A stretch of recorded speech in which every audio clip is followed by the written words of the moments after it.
small group. I feel like we are a small, neat family at this moment. So it's a good morning. Welcome all to this session. This session is going to be a conversation about leveraging space-based technologies for urban planning, for smart urban planning. I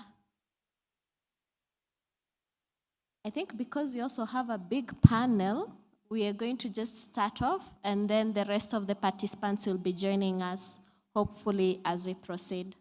So my name is Irene Wanjiro Kinoti. I am an urban and regional planner with Pamoja Trust, and I'll be the moderator for this morning session.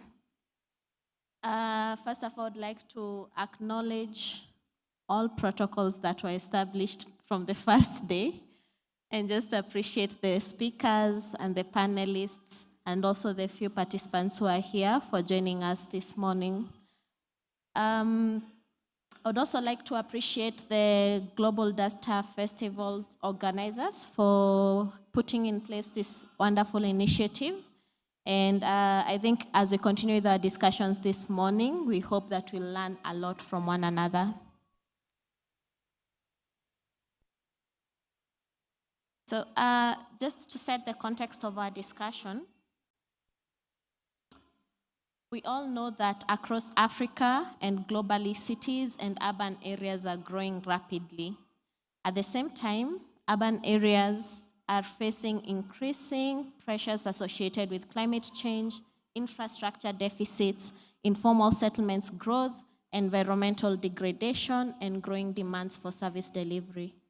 Responding to these challenges requires timely, reliable, and actionable information.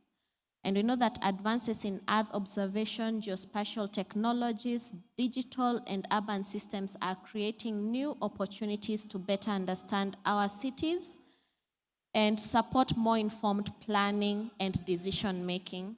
So the question that's before us today is not simply how we collect data and more data, but rather how we transform data into intelligence, intelligence into planning, and planning into action.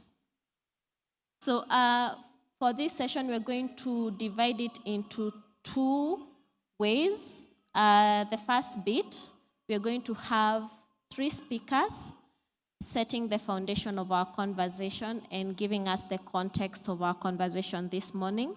And thereafter, we're going to have a panel discussion where the panelists will dive deeper based on the information that we'll get from the speakers' presentations. I'd like to start with the first speaker, and he's sitting just here next to me. So our first speaker is Mr. Edward Anderson. He's a senior technology and resilience specialist with the World Bank based in Tanzania, but supporting work across different African countries. Edward's work focuses on leveraging emerging technologies to support risk-informed development, urban resilience, and urban management. He has led several initiatives, including the Digital Earth Partnerships, the Smart Parcel Atlas for Resilient Cities, and Resilience Academy. So let's give him a loud of applause as he comes and sits next. Welcome, Mr. Edward.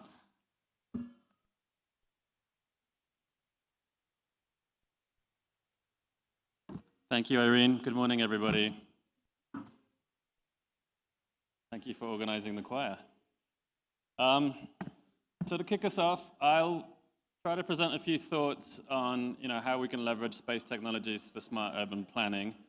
The background from this will be our Digital Earth Partnership experience, which has been going on at the World Bank for about 4 years now. So you've heard of who I am. I work across urban and disaster risk management. But I think it's important to say that when we leverage space technologies, we actually try to think of it within this convergence of related digital innovations and revolutions. So it's not just that there are more satellites with more sensors, providing greater resolution, more data that we can exploit, but there's also this parallel AI revolution that is allowing greater analysis, lower costs, faster turnaround, many more applications that we can derive from the space data. And when also seen in combination with the availability of in situ data sources from citizen science, from firms, from tech, from IoT, then I think we're really talking about a data revolution that the space segment can contribute to massively. So looking at the space data cooperation that we've been doing for urban, we've been working with a number of global data sources, mostly from space agencies, from European Space Agency, from DLR, German Aerospace Center, that can apply to cities, that we can start to standardize some metrics around urban dynamics that I think are very interesting. So the first one is having a greater frequency and timeliness for settlement footprints. I think historically we've been used to seeing, not building updates per se, but just settlement estimates at 100 meters, updated every 3 to 4 years, but they have a lag, and a lot of people don't appreciate that although they might be published every 2 or 3 years, they're derived from the previous trailing 4 years of imagery. So these data are sort of predominantly in the research space. They're not super timely, but I think we're now entering an era where we have estimates of urban settlement change every 6 months at 10 meters resolution, and that I think unlocks a lot of other applications we can do. So we're very interested in combining that with global hazard data and with labeling of the type of growth we see. So I have an example here of a slum growth classification model, assuming or interpreting whether this urbanization is informal or not. These are really important for sort of just exposure and vulnerability parameters, assessing the risk in cities. So some of the data sets that are coming online and that we've been working with for a long time is the suite of world settlement footprint data sets. The one in the center right is a new one that updates every 6 months. So we now have data from January 2026, and we will soon receive July 2026. And this is going to be made publicly available for all as open data on June the 10th.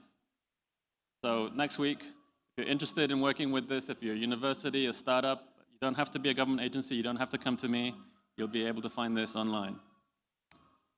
So a quick example of what that looks like. This is New Cairo City, very planned growth, as you can see, color-coded such that buildings in the previous 6 months are in yellow. Unfortunately, the scale only goes up to, I think, January of last year, but we do have January of this year and soon July of this year. So this is a really useful way to measure the age of buildings as well as analyzing the kind of growth that's happening, and it's free and it's automated. I live in Dar es Salaam, so you can see a very different kind of growth. This is much more sprawl, 80% unplanned, has different implications for urban planning, right? But it's not just settlement growth. This is Nairobi, so increasingly greater resolution, greater timeliness with urban heat hazard. This is land surface temperature, but we now have climate models measuring thermal comfort indices that we can do at the urban scale. So these data sets on nature, on hazard, on heat, on structures and populations are all coming. So an example of how you can put this together quite simply from Kigali is the flood hazard layer with the settlement layer, with the administrative zones, and you can start to extract how many buildings in the last 6 or 12 months by district, how many of those are in a flood hazard area. So this can guide development, it can guide property assessment, it can guide infrastructure demand, many other things. But I mentioned the importance of AI and reference data. So a few thoughts here. We've been working for a while now. This picture goes back to an AI challenge in Zanzibar in 2019, I believe, on trying to train models with imagery. So this is drone imagery. But the important thing about this image that we learned is that urbanization and urban planning in Zanzibar is quite dependent on understanding where are the building foundations, because people will claim a plot of land, put the slab down, and it's down for 10 or 15 years before they have the savings to put the roof and the plumbing. So it's a very good indicator of future urban need, sort of like an insight into the future buildings, right? That you don't get in Western sort of urban development projects. So if we want an AI model of like where is urbanization happening and where will it happen, we want to train towards building foundations. So we trained an AI that could recognize building foundations that didn't exist in the West. So this is the idea of training data and the importance of characterizing the physical attributes that you care about in your urbanization context. So in the case of Zanzibar, foundations are very important.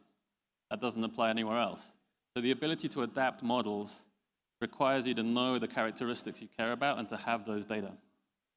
In a more up-to-date example, this year the World Bank launched something called the Smart Parcel Atlas for Resilient Cities, which is applying geospatial AI for different cities in Africa. I've been working in Juba, Kigali, and Johannesburg. Very different capacities, very different urban development needs and spatial patterns, but all of them have really good and interesting AI applications around marginal communities, property and tax revenue, land improvements. In the case of Rwanda, if your land parcel is connected to a road, you should start paying the land tax, but how do you know which ones have been connected to the roads? AI and space data can help us do that. In Juba, we see the flood risk. So here's another example of that from World Settlement Footprint and Fathom, deriving different growth dynamics, new buildings, exposure. And finally, to sort of bring it together, I mentioned that in order to apply these models, to adapt them to local domains, reference data is really critical. And there is so much potentially available, but it's not often official data or formal data. So how do we start working with in situ sources, either as ground truth to validate a model or to collect labeling data to train a model? And we've been working with a number of different universities through Resilience Academy, startups, the OpenStreetMap communities, youth in settlements, to try and characterize these features. So in Dar es Salaam, we want to look at the greening and the green space. We want to know what kinds of trees we see. In the image, you can see that there's a tree, but you don't know the species necessarily. You can train the model to recognize that if you have reference data from that city. So you don't want to apply a German tree algorithm AI to Dar es Salaam. You want to have something that's capturing that kind of tree cover. And what are the benefits you're going for, right? It might be soil retention, it might be cooling, it might be air quality. So having the ability to generate those data is really important, and to maintain reference data. I think that's the sort of, when we talk about data being gold in the AI age, many of these spatial AI models are being commoditized and published open source, but the ability to use them requires on your ability to generate and maintain reference data. So I think citizen science, local data communities, open data communities are really important to then have applications around your building code, your flood risk, your damage, which is very locally specific, right? Damages look different, replacement costs are different from city to city. So I want to give a shout out for Kenya for implementing through the Kenya Informal Settlement Project program called Digital Public Works. So this is from the State Department for Urban Housing, where they are paying small amounts of money to youth to collect or label data in informal settlements, using street view imagery, using household surveys, using point of interest data from their phone. So this is a really rich data set that tells you what buildings are, if it's a commercial building, where there are drains, if it's really hot, other issues. Does it flood here? Has it flooded in the past? And getting that reference data, I think, is really, really good to then be able to train AI with. And the final comment I will make is that we work globally, so we convene our community, the science and technology and innovation space in disaster risk management, and especially in urban, every couple of years or so through a program called Understanding Risk Global Forum. The next one will be in Abu Dhabi in May, so almost a year from now. So I invite all of you who are interested in these tools and these models to register and apply. We'll have a focus on African urbanization, geospatial and AI tools for resilience. And it's open for anyone to not only register, but there's a call for proposals to submit sessions and ideas. So we hope to bring cities, practitioners, innovators, researchers together, and I'd love to see you there, but I'd love to see ideas for sessions as well. Thank you very much, and over to our next speaker.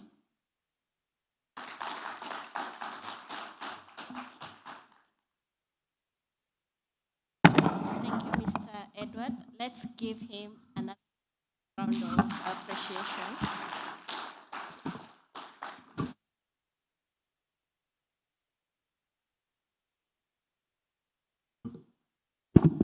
Referencing the data and ensuring that the people's voices are there to make sure that there is ground truthing. And it's also good to see the kind of information that World Bank is putting out there. That's also open source. That means that most of the people out there will be able to benefit from this and utilize the information. We'll then move to our next speaker. So,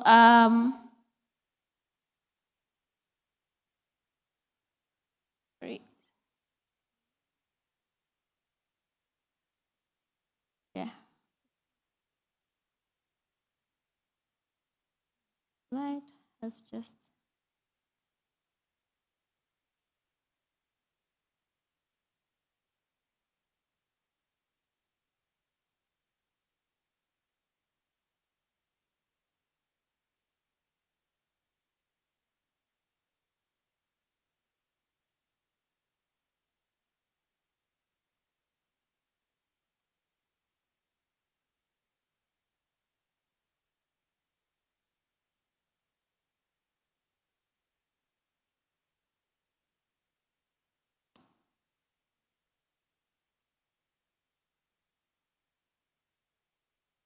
I think I just lost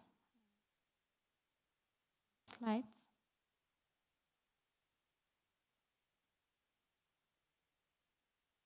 So our next speaker is Mr. Gamal Alam.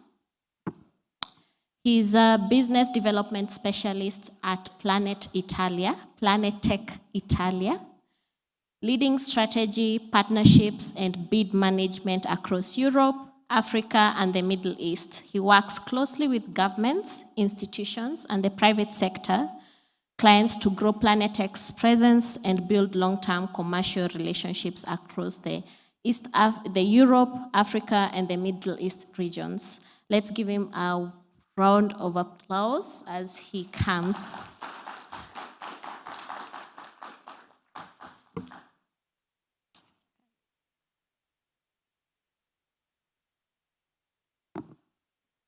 Good morning, everyone.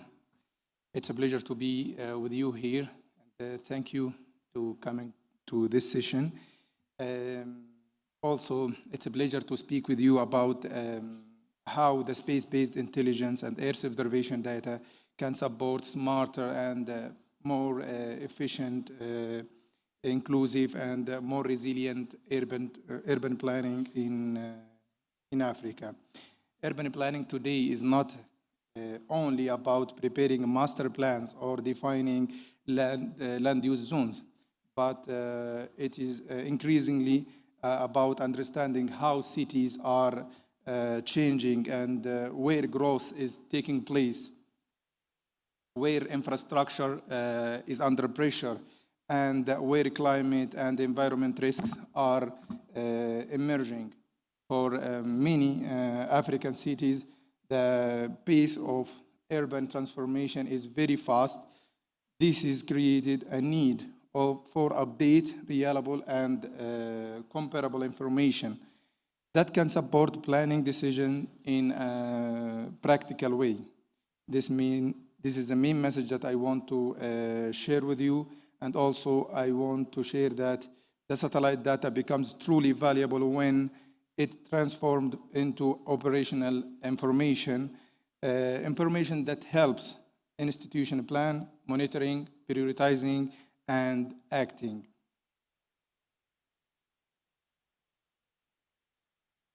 So before going into the urban challenge, it's useful to clarify type of capabilities that are needed to transform the Earth observation data into operational services. So this work requires a complete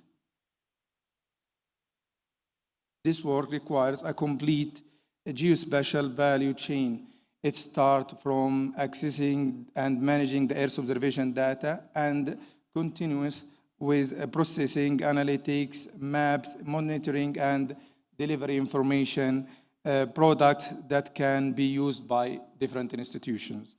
These capabilities include mission data management, software engineering for space and ground systems, advanced geospatial analytics, cloud and high-performance computing, artificial intelligence, like my previous speaker mentioned, and production of geoinformation products. But information point here is not present of the technology for its own sake. The real value is how these capabilities can support decision-making for urban planning. This means transforming complex satellite data, aerial or drone data into maps, indicators, dashboards, or reports, geospatial layers that can be integrated into institutional workflow. And this is the goal of our company. We are simplifying the complexity of the space. So the objective is to move from technical data to useful information and services. This is naturally leads us to the next question: how space data is transformed step by step into a planning decision.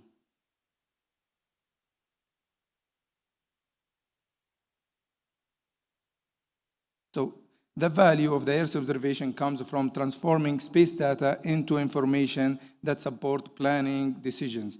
The process starts with data acquisition from satellite, aerial platform, or any source of data.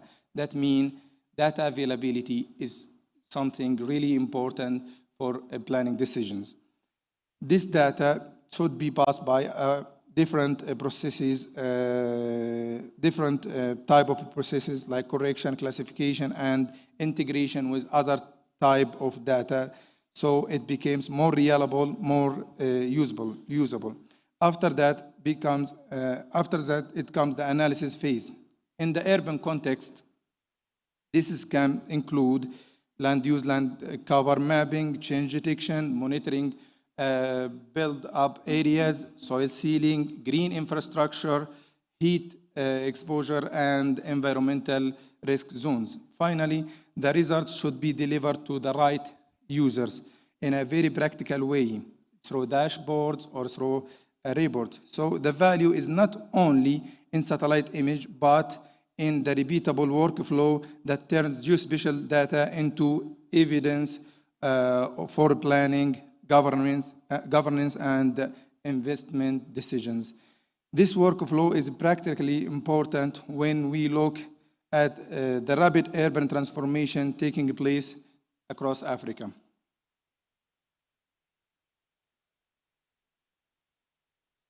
Coming back to African context, African cities are experiencing a rapid and a complex transformation. Urban areas are expanding, population are growing, and infrastructure systems are facing increasing pressure in many cities in Africa. Also, in many cities in Africa, informal growth can move faster than formal housing supply and faster than the ability of traditional planning systems to monitor and manage the change. This creates several connected challenges. There are a pressure on water, sanitation, energy, mobility, housing, and public facilities. At the same time, many cities are exposed to environmental degradation, deforestation, soil sealing, pollution, flooding, drought, and extreme heat, and other climate-related risks. For the decision maker, one of the main challenges is not only the rapid change, but also the availability of updated operational information.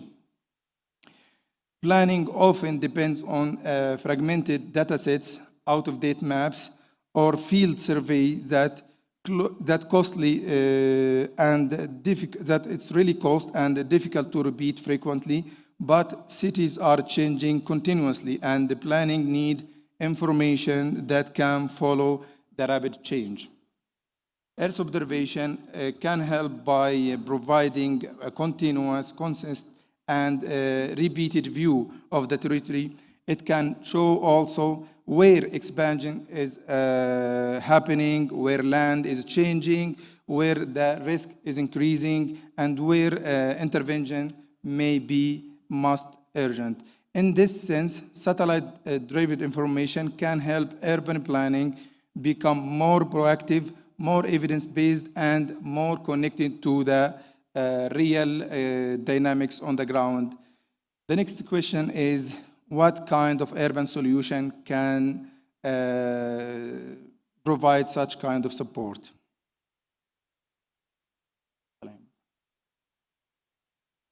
Space-based data can support several high-level urban solutions. First type of solution helps to understand better the urban expansion. By observing the change over the time, cities can detect new build-up areas, monitoring unplanned growth, and understand how the expansion is evolving. The second type of solutions can help in improving monitoring of vulnerable and underservable areas. So Earth observation can help identifying dense area, possible service gap, exposure to environmental risk, and location where the infrastructure or public services may need a greater attention. Earth observation can also support green and blue infrastructure management.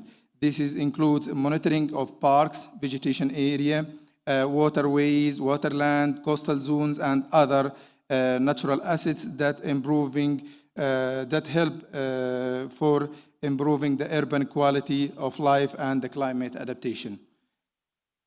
Finally, it can support in climate resilience by helping assess flood exposure, heat, stress, subsidize and degradation, and other environmental risks. The strength of this approach is that the same data infrastructure can serve several different departments: planning, transportation, utilities, environment, public work, and also emergency management. So the value is not limited to a single map or to a single output. The value is creating and shared evidence-based that helps an institution coordinates and decision maker. From these solutions, we can identify the main benefit of the integration of Earth observation into urban planning process.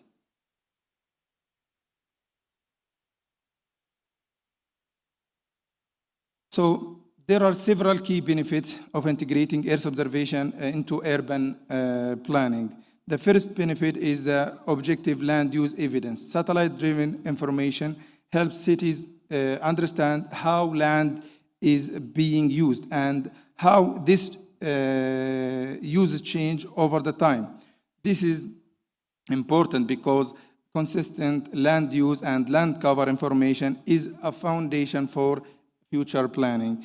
The second benefit is the early change detection. Instead of waiting for years for a new survey or a new field, a new maps that coming from the traditional way of survey.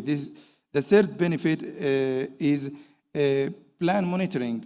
Once our plan, investment strategies, and development framework is approved, Earth observation can help assess whether implementation is moving in the right, in the intended direction, the right way, or not.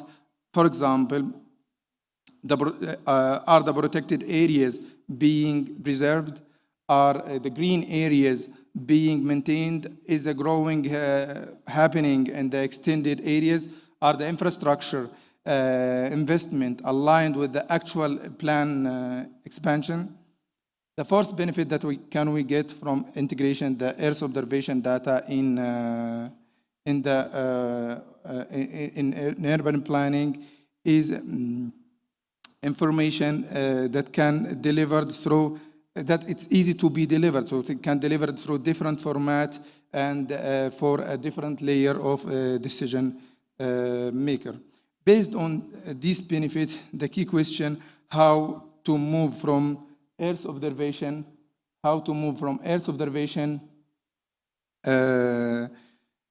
potential into a practical, how to move from Earth observation potential into a practical service that an institution can use. Planetech strategy starts from urban decision need, not from the technology itself. So first we have to identify the priority, then define a focus area, and from there we can provide an initial service package and baseline for a geospatial layer.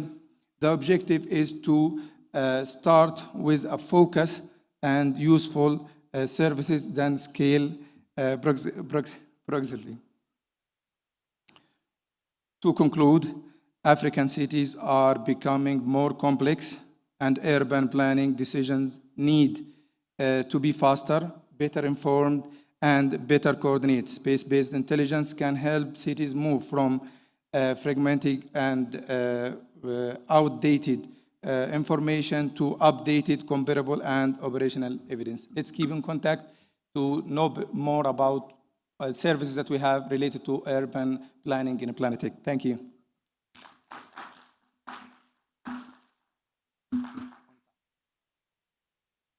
Thank you, Mr. Gamal. Actually, I didn't know that there's something here to help me with time management. Thank you for those insightful remarks that remind us the need to move from technical data to useful data, and also taking us through the application of space-based data in the context of land use planning and planning as a whole. So we're going to go to our third speaker. Our third speaker is Miss Angie. I hope that's how it's read, yeah. So she's a strategic leader and technology advocate with over 15 years of experience in the MEA regions. A Cairo University graduate, she began her career specializing in satellite imagery and rising to be business development director. With a marketing diploma from RITI and an entrepreneurship specialization from the University of Maryland, Angie has a proven track record of driving regional growth and building lasting institutional trust. Since November 2024, she has served as a chair lady of Geomakani Stadia Group for Investment, where she leads the company's vision and the strategic expansion in the region. Let's welcome Miss Angie with a clap.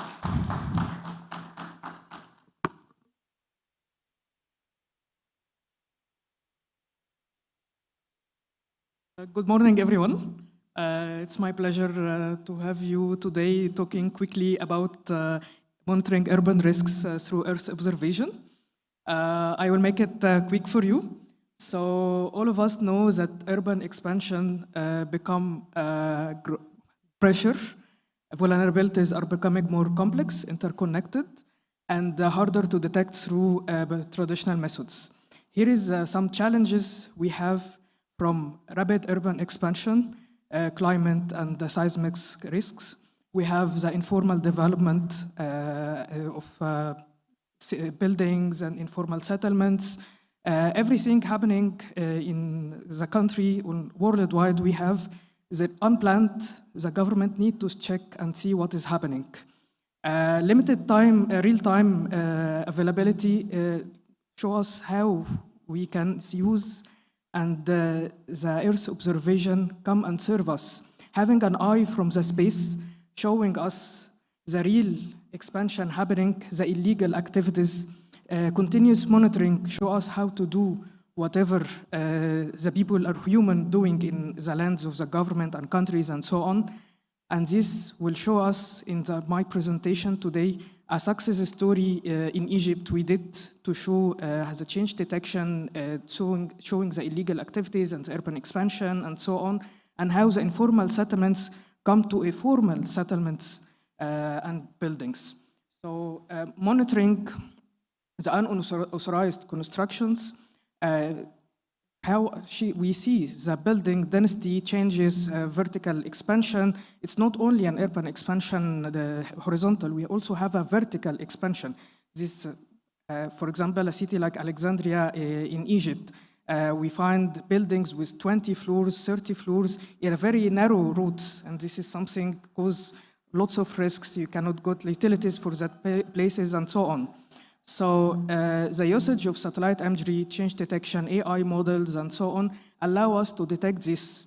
And from this, we see that change detection, we have the success story of establishment the National Change Detection Center in Egypt. The idea of this change detection center is to use Earth observation, wide range of satellite imagery with multiple resolutions to try and to monitor the unplanned urban expansion and the illegal encroachment on the country land, giving the governorates the idea what is happening in each city and which people are having violations, either it is horizontal or vertical, This project started in 2020, and actually the country is started to make a law for the people who did illegal activities and put a deadline. If you did an encroachment before this date, okay, we will leave you, but you need to pay some penalties.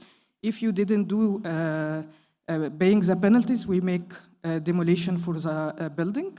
The other thing also, it gives them, if you build after this deadline we give you, it was, by the way, 22 July 2020, you are going to be having some jail and so on.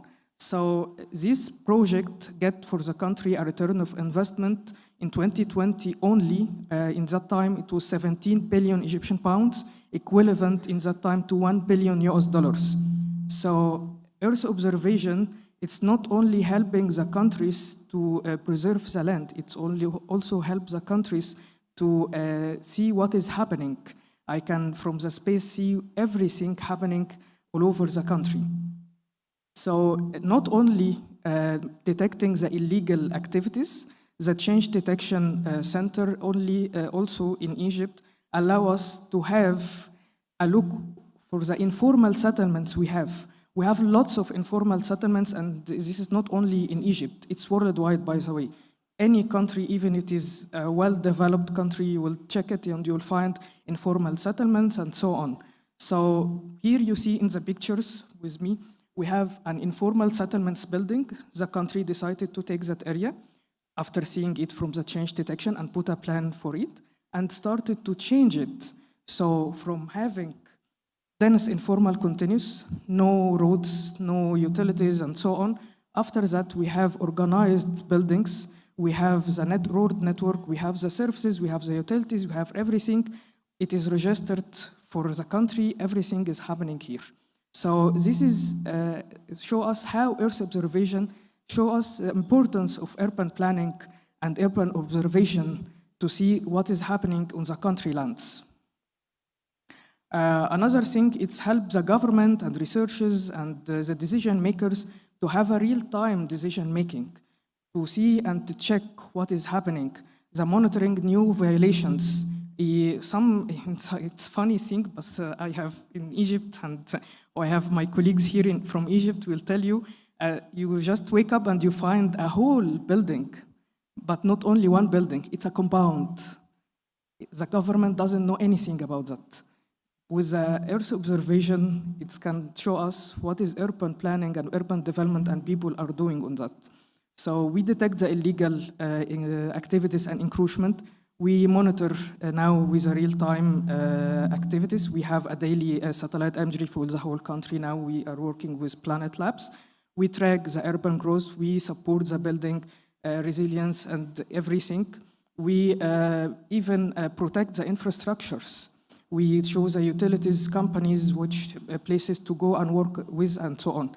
So actions we have here is to track the green areas also. This is something very important because in Egypt we remove the green areas to build the buildings. So we have less green areas than many years ago. We monitor the land use continuously.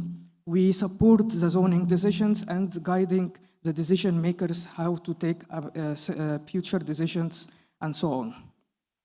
So we have the key limitations and the future opportunities here. Discussing that we have now accessibility for decision makers to see the data and the sharing of it. We have the collaboration between institutionals, so we are not working in silos anymore. We have the governments, so we have a policy in the infrastructure and so on.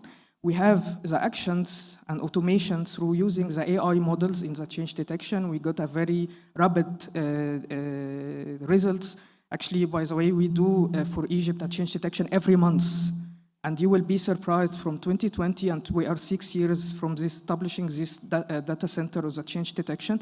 Till now, we have violations and encroachments on the country land. And the people pay fines and demolished the buildings and so on. So it's very funny that Earth observation, it's showing the government and people what is happening, but the people keep violating. That's why we have to be more restricted and so on. And the validation, we are not only seeing Earth observation, for making quality control, there is a mobile application and field application. So some people go and take some places and go and check it and so on. So quickly, I managed to be in time. By the way, I'm trying. So we are in Diou-Makani, not only established a change detection center in Egypt, we are a business integrator geospatial company committing to provide empowering solutions, geospatial solutions to our customers. And we not only based in Egypt, we have our own offices in Riyadh to manage the Middle East. And we just established in Nairobi to serve Africa. So we will be happy to connect with you and have more the calls and questions if you have. Thank you so much.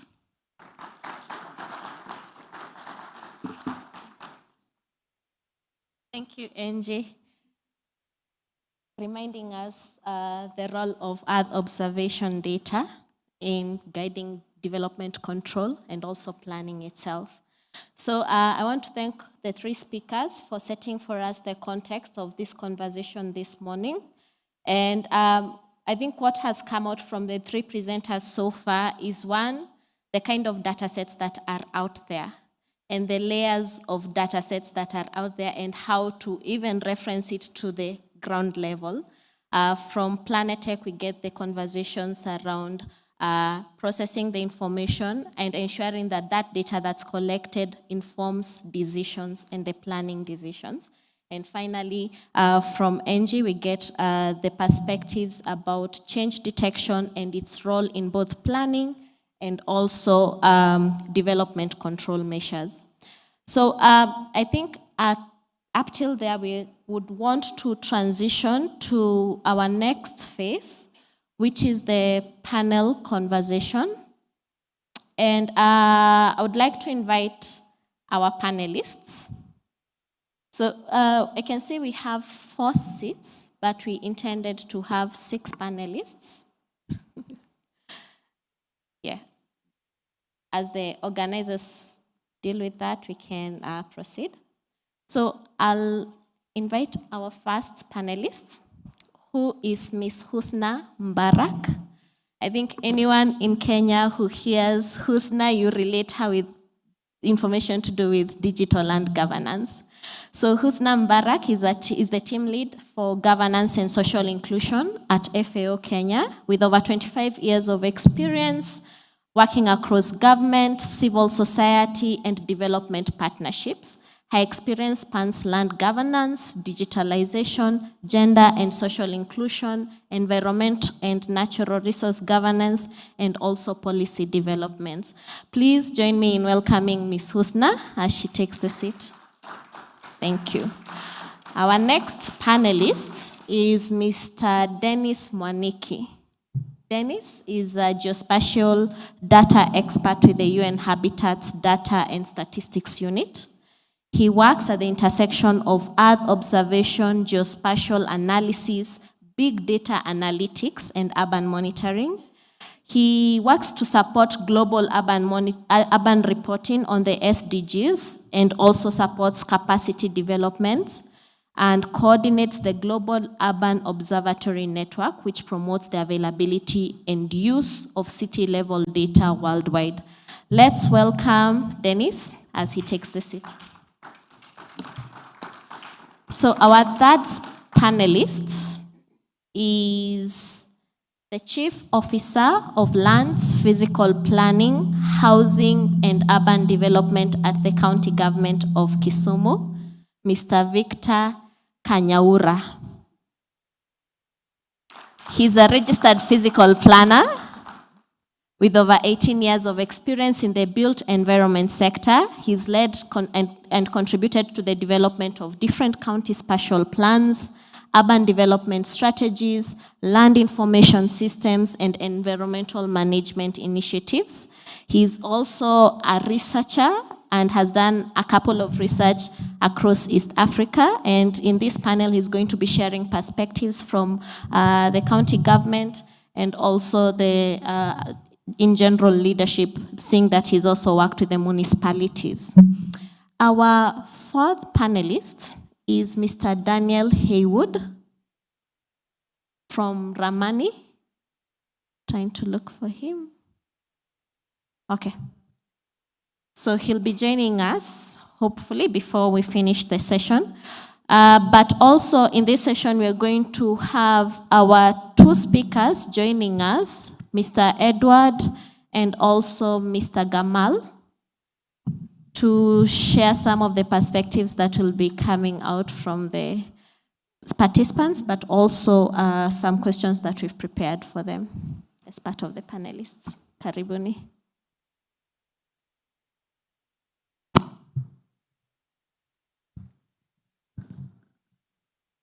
Okay. So I think the first part we'll start with is just understanding our cities. And the first question, I'd like to address it to the only lady sitting on the panel, Ms. Husna. Based on your work at FAO, how can Earth observation data support more inclusive and evidence-based urban land use planning? Thank you. Yeah, do we say it's unfortunate that I'm the only lady here? Good morning. Thank you so much, and also for inviting us to share in this panel, but also really appreciate the three presentations which were done earlier on. And I think it gave it out all in terms of the Earth observation data, and how it needs to really reach down to everyone else. And I think for a while now, it's not only in Kenya, it's the experience. I'm a social scientist, I'm not a planner, I'm not a surveyor, I'm not, But more so, the experience is that it's always been complicated in terms of when you talk of data. It's data we have, but we cannot use. It's data we have, we cannot analyze. It's data we have, which we cannot actually interpret it in a way that is going to guide the policies and development. And that is what is happening. We've not, our main challenge is our decision makers aligns with, are within the aspects of politics. So unless we break down the data to that level, then that is another level where it will never be used for decision making and resource allocation. I give an example, and I'm starting with this challenge because I need to come where we really need to look at. There's a time the executive, and I know when I say it executive, it's more of backed up by the technical teams, put up a plan, a plan in a way that they needed to do planning for some area, and the people who make decisions and on what laws, we know who they are. The people who make decision on how much budget you need to put to be able to do that plan, you know who they are, our assemblies, our parliaments, like that. And it was actually put down because of their understanding. Because whatever information, whatever data brought to them, they cannot actually comprehend it, and they cannot pass it. So that is a whole challenge. And why we're in this discussion now, and probably more and more discussion should be taking place, is that definitely, and we've seen it even from these three presentations earlier on, that it can work and it can inform and it can constructively or positively be able to transform our cities in very, very many ways. And here we are talking about infrastructures, we're talking how we need to expand due to, looking at the other pressure, including population pressures we have in different scenarios. We've already seen from the data given, is it from World Bank, talking of 900 million people by 2050 who will be living in cities, for example. How do you comprehend that? Are you able to plan towards that? that aspects of, and also the emerging issues around it. We've seen the disaster risk, but also with all this population, we need to feed, and we've seen transformation, in terms of even rural areas changing to, urban areas. There's quite a big move towards urbanization. So how are we able to plan? And that is why we feel that, importantly, to interpret the data is very critical, to analyze it and bring it out where everybody can be able to read it, everybody can comprehend it, and everybody is very, very key. And this actually not only goes to policymakers and decision makers, but also to the communities, to the people who live on a day-to-day, because they will never understand. For them, it's survival, they will never understand, and it's livelihood, they will never understand. So how can we be able to package that to be able? So for me, yes, indeed, Earth observation can really help, and it is helping from the presentation and the studies we've been given here, or the examples, and I know there are more. We've seen even in Kenya, for example, planners really on top of their game in terms of planning and making sure they bring in the social parts to the planning, not only the technical parts. Let me stop there for now. Thank you, Husna, for just reminding us that the data is there, but then the challenge is how we translate that information into actual planning. And just riding on that, I would like to welcome Dennis to share his perspectives on what the role of geospatial technologies are in infrastructure planning, transport systems, and also service delivery. Thank you very much, and good morning.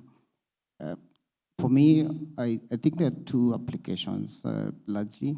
There's a traditional application for which we use geospatial data, geospatial analysis for things like land suitability, land use, land cover analysis, which are like the key basis for planning processes, and these continue to be useful.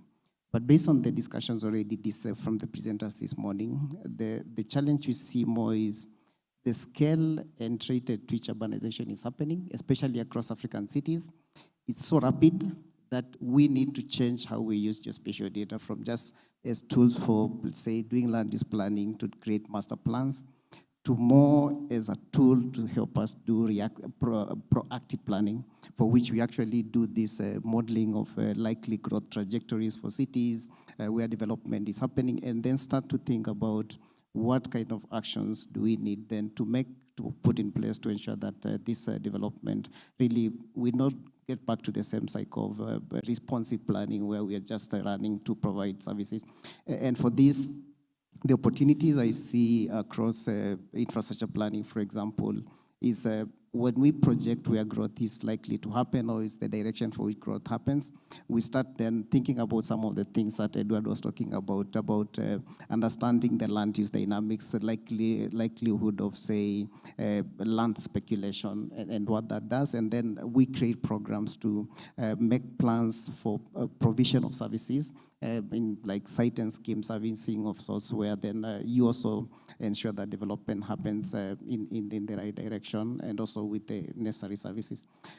Again, I also see from a policy perspective the issue of using geospatial data and outcomes to also convince policy and our political systems that are critical to how we plan. I know a lot of the disconnects, and I've seen in many African cities that a lot of decisions, planning is done, but then the decisions on where development actually happens from investment perspective is more political decision. Mm-hmm. So if we adequately and properly use the geospatial information and technologies, then we can actually also use this as a tool to convince our policymakers and decision and investment mechanism that this is actually where you need to put this kind of investment, because it's the impact that it also provides and has us in the community. So it's really, for me, it's a cross-cutting issues. And all this, it cuts across infrastructure planning, it cuts across transport issues, it cuts across service delivery. With more and more increases the resolution of data. One thing that we are increasingly recommending is to have standardized data mechanisms. And one of the main things that, of course, we support is creation of population grids or gridded data, where you have a standard grid for a country, where you can analyze everything within a fixed unit that does not change across time, and you can have all your data layers provided in this unit. And for that, you can actually be able to analyze, do people in this grid have access to the water, sanitation, how far do they need to walk to access a school, transport systems, and so on and so forth. And then with this kind of mechanism, we create a standardized structure that helps us to not only produce data, but actually also be able to track interventions using a standard method of that is anchored on geospatial data and information. Thank you, Dennis. And just to continue with that conversation and not water it down, I would like, Edward, for you to just jump in. I know you mentioned it during your presentation, but when we talk about service delivery that Dennis was speaking about, which kind of urban data sets do you think are the most important in pushing the question of delivery of services? It's difficult to rank the most important in absolute terms. I think it depends on the phase and the planning cycle and on the city, but definitely in order to plan, so take a place like Juba, where in a sense they're starting from a relatively low information base and low capacity. We're helping them there plan and budget adequately for how many kilometers of road, how much solid waste to expect to collect, how much drainage we need to do, how many settlements might need to be resettled because of flood risk, the proximity to markets and jobs. So knowing where people live and where they work and what conditions they're living and working in is a spatial analysis. Being able to predict that, I think, is incredibly important for planning and budgeting these services. The waste collection is connected to the drainage needs and the flood risks, and to sanitation and where you put the schools and hospitals and centers. Once you have, I think, a more established city that's maybe growing less informally, less quickly, but you want to monitor services, then I think a lot of this, shifts to the data sets around performance, around feedback, around satisfaction, and of course, citizens will always want the next step. So we also are very interested in looking at the urban environment, green spaces, places where people can cool off. When the city gets very dense, the climate changes.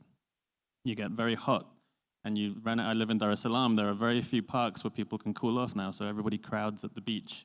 So that the behaviors in the 12, 13 years I've been living there have changed because of the climate that's changed in the city. So I think the new demands come up. But I would say to start with, these predictions of the conditions that people live and work in, which are different locations in the city, are sort of the critical data sets. Thank you. So already we can see that geospatial technologies are not simply producing maps, but rather they're shaping where infrastructure is located, how resources are distributed, and also the services. Would love to move to the next and a different theme. And I would like to begin with you, Mr. Kanyaura, yes. So beyond service delivery, we see that cities are increasingly confronting the climate risks. From a county government perspective, how can satellite data enhance urban resilience to climate risks, such as flooding, heat stress, and also pollution? Thank you. From the presentations which have been projected, it's true that we have satellite data, but what makes the difference is how is it of use to the respective county government or the various agencies. And from the county government perspective, if I give an example where I work in Kisumu City, one of the intermediary cities located on the western part of Kenya, on the eastern shores of Lake Victoria, and by extension is the cleanest city in Kenya. We have the satellite data, for instance, for flooding, where we are utilizing the same data to do what we call flood risk profiling and modeling. And the same information is transmitted to various agencies We work closely with the community-led groups, national government agencies, the Kenya Police, and other agencies. And we have an application called Kisumu Watch in the App Store. You can check right now, and we have an hotline 1542, which this information, in case of there's early detection, is disseminated to various agencies. So that one is working. But what matters is the deliberate efforts, but in the those who are involved to make sure that it's working and operational. That is flooding. When it comes to heat wave, also we have the heat rising temperature detections, and the same is also used in the emergency operational center, which is located at the city, and is being disseminated. This data, we now transmit it to policy, whereby as a county government, we have made deliberate efforts to prepare registration such that we create what we call the heat sinks in the built environment, both in the public arena, the land used for public use or in the private use. We also make sure that 10% of the ground coverage of undeveloped area is covered by vegetation. And also in the building development regulations, we make sure there is non-destructive materials, for example, the cladding materials, that will avoid the its emissions to other neighborhood. When it came to air pollution, we also have the pollution detectors, where the county Directorate of Environment, they can be able to measure they have the infrastructure to take those measurements. And for instance, in mobility sector, we realize there's a lot of air pollution, and now we are transiting to the e-mobility, which also there's a national government policy which is advocating for the e-mobility, and we're trying to enroll it in our county government. Thank you. Thank you. Thank you. Mr. Victor, I think Victor is an easier one. So thank you for your perspectives on what the county government of Kisumu is doing using the data that it has to deal with the climate risks. And I'd like to move to Daniel. And we want to discuss the question of innovations and the integration of the space data. And so, yeah, Daniel is not here. You know, Mr. Gamal, I wanted to call you. Yes, so I think we can proceed with Gamal as Daniel comes in. So, Gamal, just building on the reflections from Mr. Victor, I'd like to understand what are the direct benefits of the innovations for the governments, the businesses, and also the citizens? The direct benefits for the local businesses and the governments from involving the satellite data in urban planning, it's a lot. So basically, if we start in the context of the cost, it's a bit cheaper than the traditional way of monitoring the plans or doing in-field survey, comparing also in terms of frequency, Earth observation data has a higher temporal frequency more than the traditional ways. Also, it can be delivered to different level of decision makers. So starting from the government until even local investors. Now data is freely available everywhere, and just you need to elaborate it. And with the revolution of AI, the cost of elaboration the data became lower and lower. So Earth observation had had a lot of advantages in terms also of special coverage. So, including Earth observation data in urban planning, it can give the decision maker a better view for a different level. So, starting from small cities to the national level, which is not easy to be done by a traditional way. So I cannot say that there are limitations of the usability of the Earth observation in urban planning. Yeah. And also, if I can, if you allow me, it helps also local investors to better plan for their future investment. Also create new opportunities for local startups, local SMEs to provide advisory services on top of satellite imagery for the urban stakeholders. Thank you. Thank you, Mr. Gamal. And you've already spoken about the benefits of this data, both to the government and the citizens.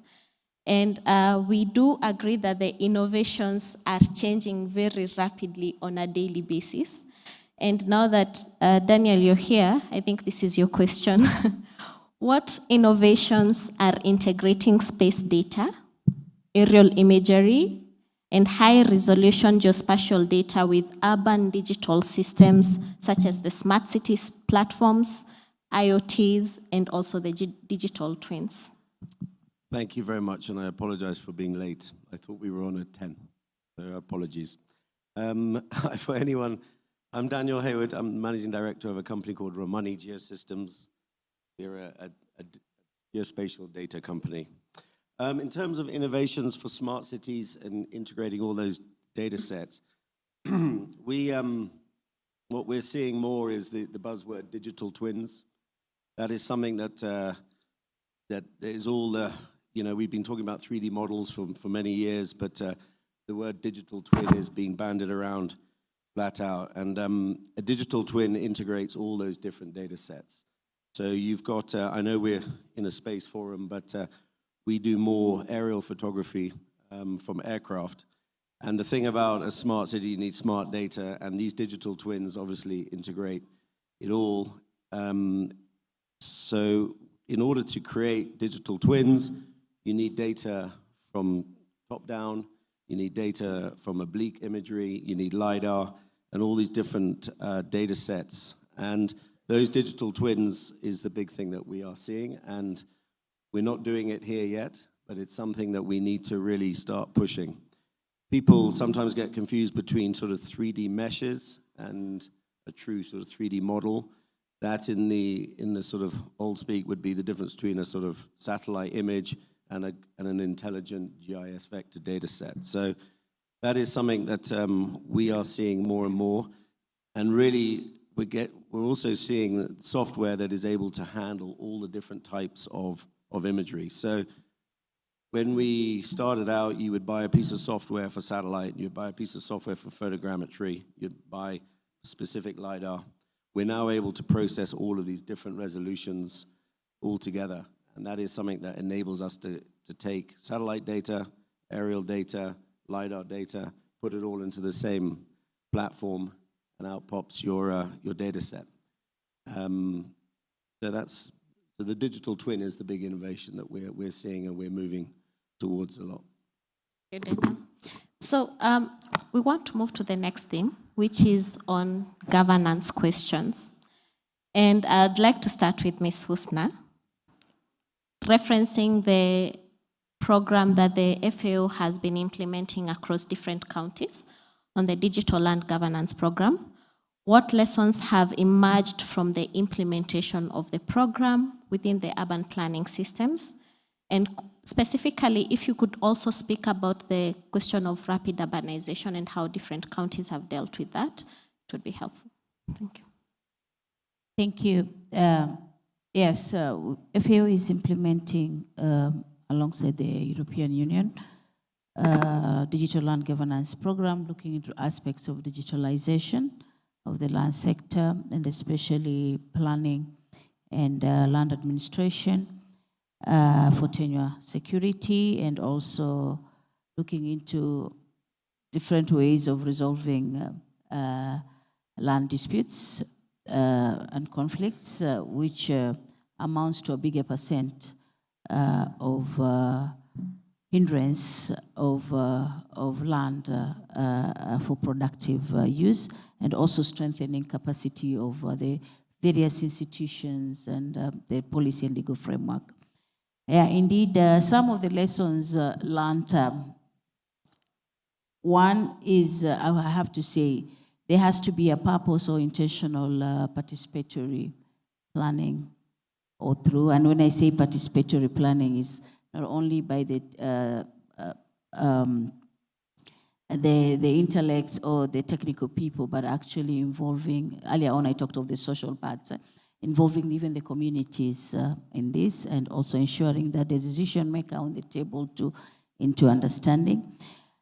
Secondly, which is not really lessons learned, but is something which needs to be brought out in a big way, and this is what we are discussing here, the availability and the access of data and maps to enable good governance.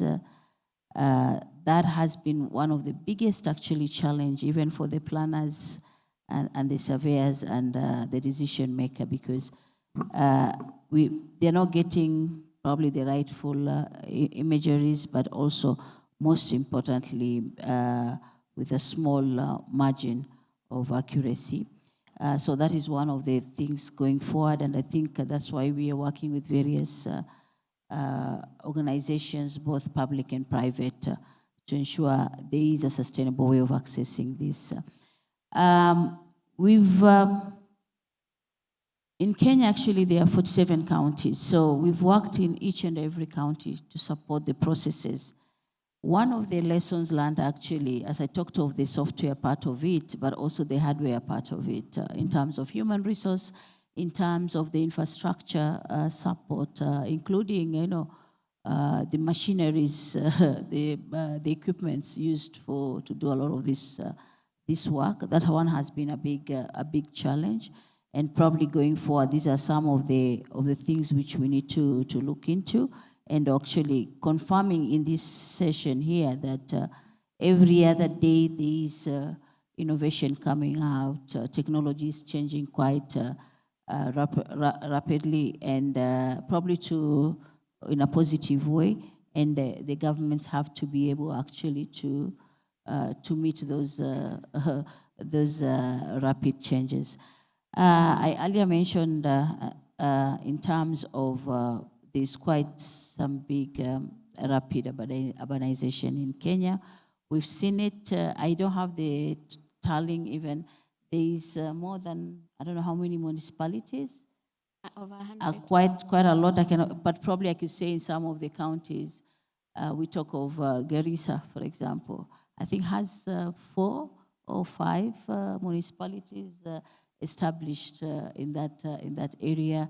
We talk of actually the bit of the rush, but also the aspects of prioritizing to put up even the centers, the municipality is a big issue in this country. Well, is the country ready to do it? Are the counties ready to do it? But also you look at the immediate emerging issue of where there is movement even of people from rural areas to the urban areas, but also the change now in terms of those rural areas turning out to be, town centers and urban center. Of course, in governance, we say that is positive because meaning that the infrastructure allows it, or will be able to ensure that it's done, and also service delivery is going to be enhanced in those areas, and it's happening in a very rapid way. But also in terms of the governance structures, I'm not so sure if it is ready, and that is where now the biggest challenge is. And we've seen cases where land use changes actually has been quite high. And now selfishly saying that even we are losing so much agriculture land to urban lands. And I know there's now the whole topic of discussing on urban food system, on how to ensure that there is enough food in every other urban area, or access to be able for access to land to be able to produce enough food for all those. Those are some of the challenges which are being looked at, as much as we are looking into innovation on how best we can be able to produce enough food in such instances. And there's quite also other issues which are coming out through our programming, which needs to be looked into, sustaining the momentum and learning and enhancing capacities at those levels, which is quite important.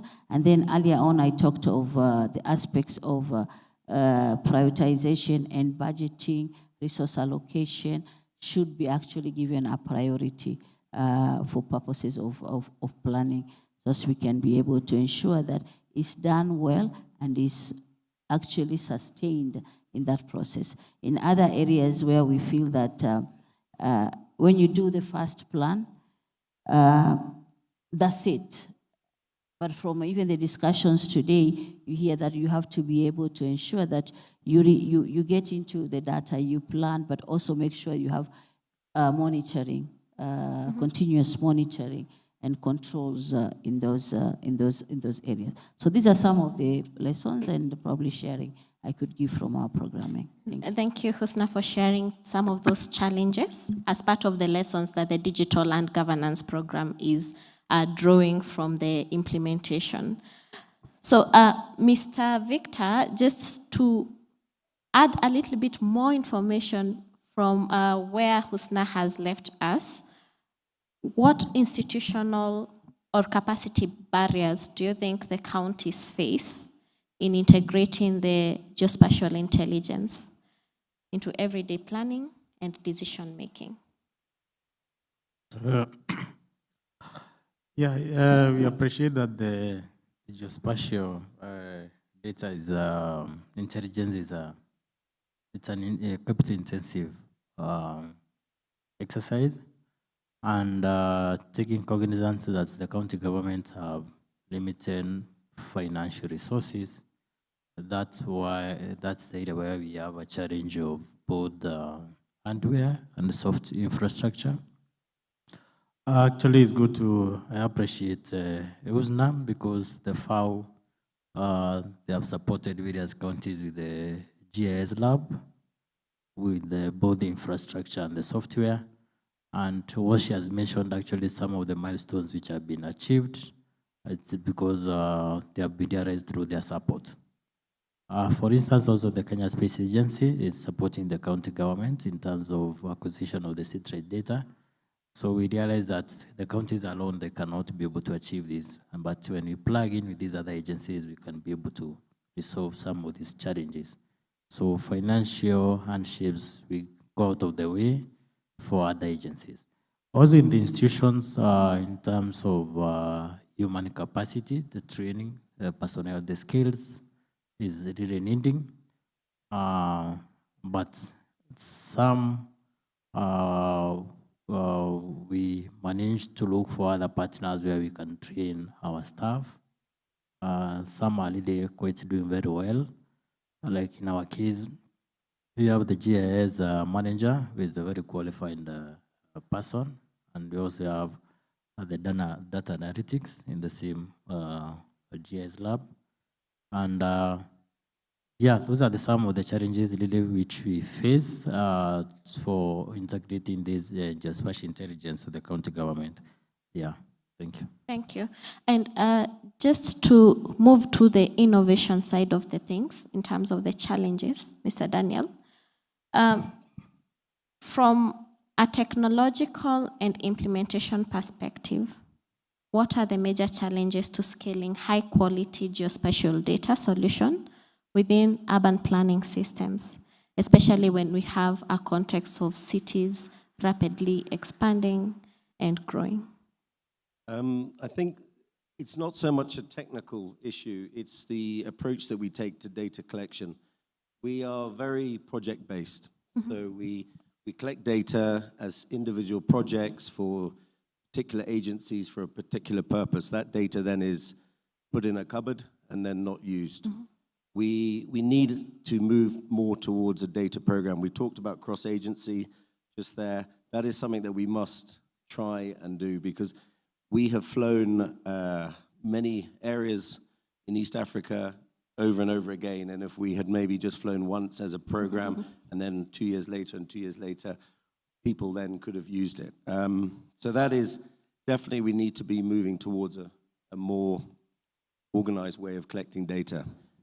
I mean, an example is our own little data program that we started in 2009, that we funded collection of the major cities in Kenya, and many different agencies and projects have been able to use that data. So it reduces the cost. So if you're licensing that data many times over, it then reduces the cost for counties, for cities, and that kind of thing. So that is the biggest barrier I see. And then the other thing is, obviously on the back of that is a national spatial data infrastructure. We've been talking about KNSDI for nearly 20 years now. I think the first forum I went to was in 2007. It's something that we really must do, because we have a lot of data. Companies like Romani have been collecting data for all of that time, and often it's sitting in a hard drive and not being utilized. It was utilized for a particular purpose, but then not able to be used. So I think that really is the biggest barrier for us being able to implement it right across all our cities. I'm just looking at the Kisumu County. There is data for Kisumu County that is there. It's been collected over several years, and it would be useful. And that is something that I know with Husna's program, you know, we've often talked, data is always your biggest thing, because data is expensive. It is, there's no doubt. It's tough to get to, but we need to start using it for multi-purpose. That's all right. Thank you, thank you. So I'd like to move to partnerships, and Dennis, I'm looking at you. We have discussed a lot of challenges, and we do agree that these challenges cannot be addressed by one single institution. So what partnerships and collaborations do you think are necessary to scale data-driven and smart urban planning solutions across African cities? Thank you, Erin. I see the clock is also turning red, so I'll be very quick. So I'll mention 6 key partnerships that I see are relevant for me also from my experience working with cities. And the first, and perhaps one of the most important, is a partnership between cities, local authorities, and the national statistical system. This is really critical and something I always find missing, and a major gap, because the national statistical system that consists, of course, the statistical offices, but also a lot of other partners, they help to have this standardized data that is official in nature and responds to also the structure for the country. So this is a partnership that I cannot be missed in my view. The second partnership that I feel might even be quite at the same level as the one with the national statistical system is a partnership within the cities themselves. And for this is actually, from a development perspective, I find it as a big gap, because you have different city departments who are working on different projects, and sometimes the same projects, but they have a lot of information and they don't share it. And this also translates in also how the decisions get made at the city level. And if within cities, then you can have this sort of structure to enhance partnerships internally. This would be very helpful. At UNHABITAT, we've developed the Urban Observatory model specifically to try to address this, to enhance the ability for within city systems and coordination between also the internal structures and the national statistical systems to enhance the use of data for informed decision making. The third one that I highlight is a partnership with local communities. And this is really key, because I always say that a city which has enabled its citizens to freely and openly be able to share their issues on data, what is happening in their communities, has already almost halfway gone through solving most of their problems. So this partnership with local communities is critical. And of course, that entails building systems to enhance that kind of partnership and the ability to share the data and the information. And the fourth one is with data producers and data providers. And here is where people like Ramani come in, people like producers, even research institutions, academia, who are critical to both enhancing research on data products, but also enhancing the quality of products, providing critical infrastructure that is needed to process some of the information. As we move to machine learning, deep learning, and all this, I know cities and local authorities might not be able to do this kind of analysis. And if you bring in these producers and the partners from the private sector, academia, then you really get also an upper hand to be able to advance what you can do. And the other one, the fifth one I mentioned is with development partners. And here, I always joke about this and say, not all development partners are interested in data. So you have actually very good development partners, but they also are more interested in the outcome of their investment than what the long-term value is. So if you get development partners who are critical to you and understand the value of the data and use the data as a long-term process, then I find that this is a critical partnership that is critical. And of course, we need partnerships between cities. So city-to-city cooperation is critical because it helps you to understand where you are, some of the challenges you're facing are similar, helps also to resolve some of those, and also share experiences. And to finalize, I just want to mention that not all partnerships, not all products are useful. I see a lot of, I work with a lot of global data sets, and when I scale this down to the city level, I see a lot of mismatch for fit-for-purpose information. The information, for example, Raman would produce for Nairobi would be very different from a, say, 100-meter resolution data set. That is for Nairobi. And the scale of what we can use for this is really important. So as also we talk about partnership, we also have to think about partnerships and at what scale of partnership we are interested to understand what is happening in cities and what kind of data we produce and how that data will actually help us to move to the direction or the future that we're setting for the cities and sustainability. Thank you, Dennis. And we are just about to wrap up because I can say we have 3 minutes. In a second, Edward, what strategies can urban stakeholders adapt to better consolidate the data that Dennis was talking about?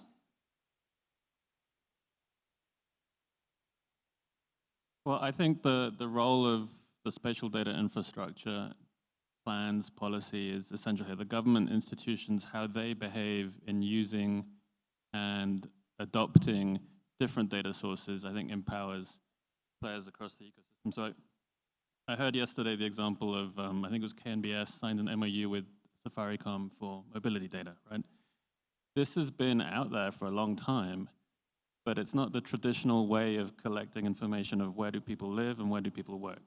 The census is recording where do they spend their nights.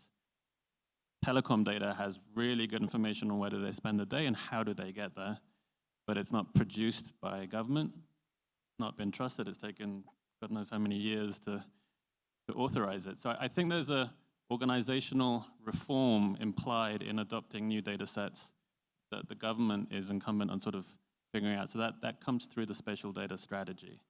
And I think it's important to remember the context of Africa's urbanization.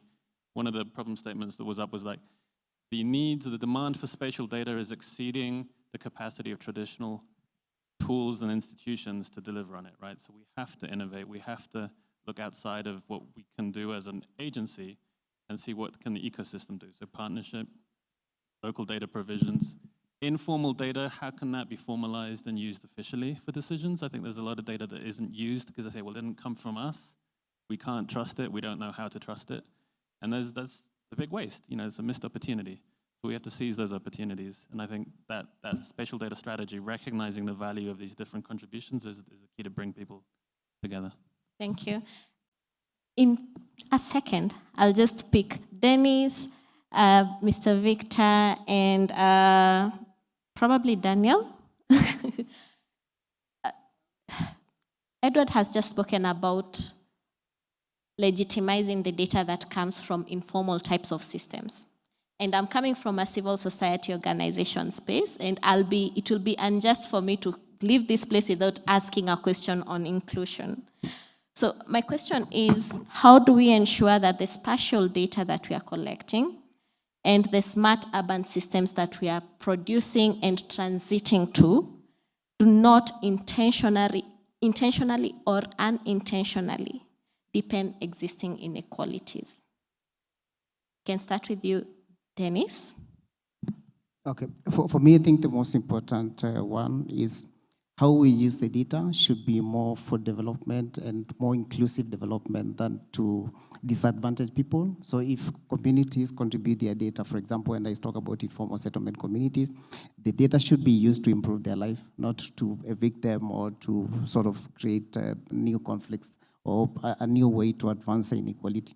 And that requires that they are part of the system and to create structures that are more development collective as opposed to just treating communities as data providers. Thank you.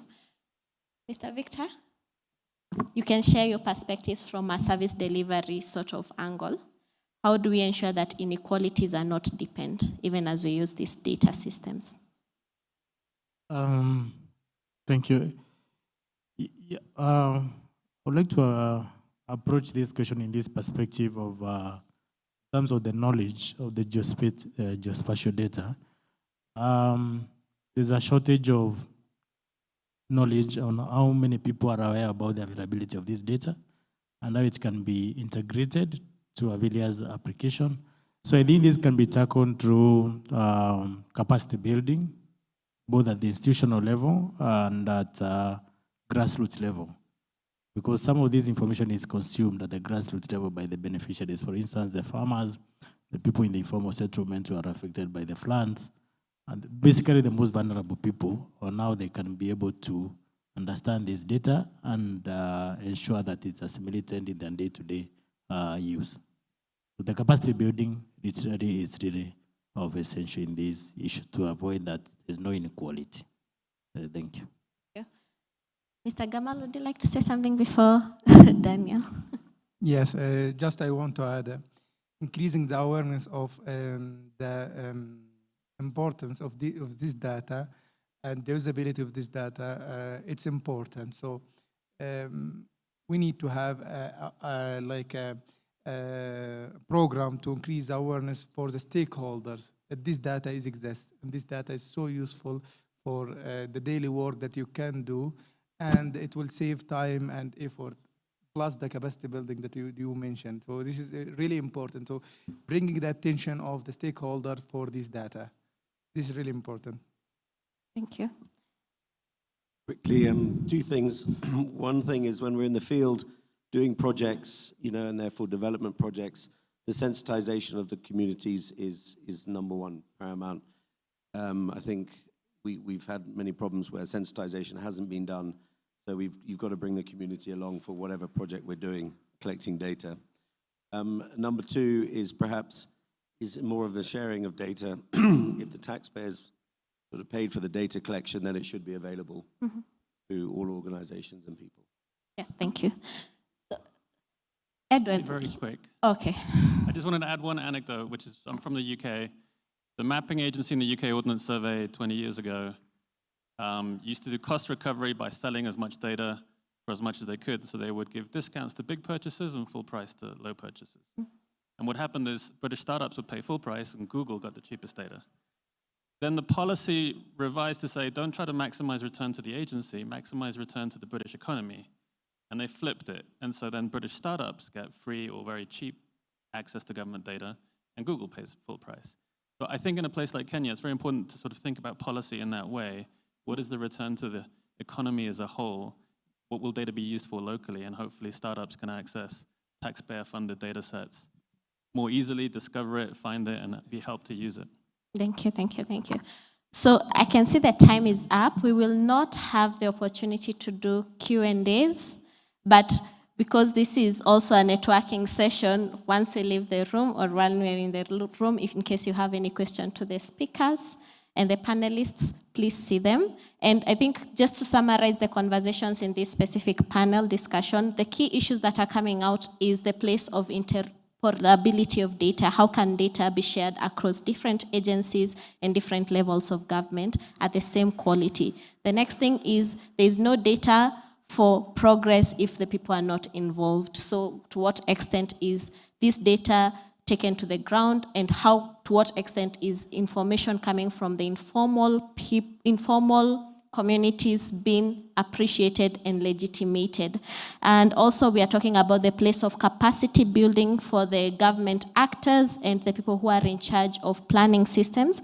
And finally, the place of using the information that we are using, the data that we are generating to inform decision making and planning. So thank you all for taking the time to join us. Thank you, our dear panelists and also the speakers for sharing the insightful remarks. On behalf of the organizers, we would like to close the session. 4 minutes in. Thank you.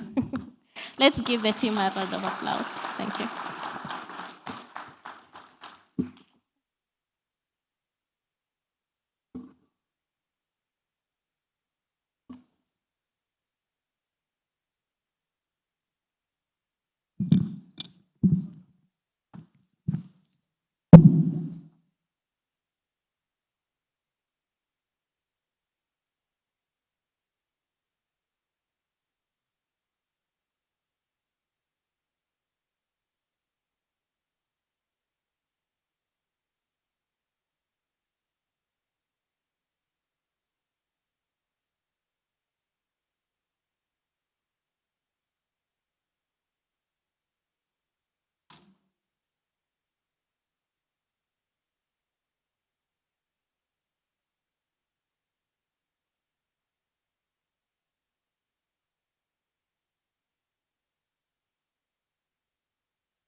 Thank you. Thank you.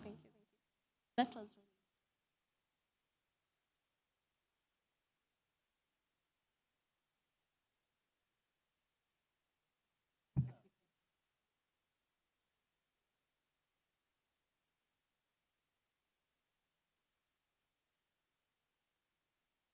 Yeah.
Hello, delegates.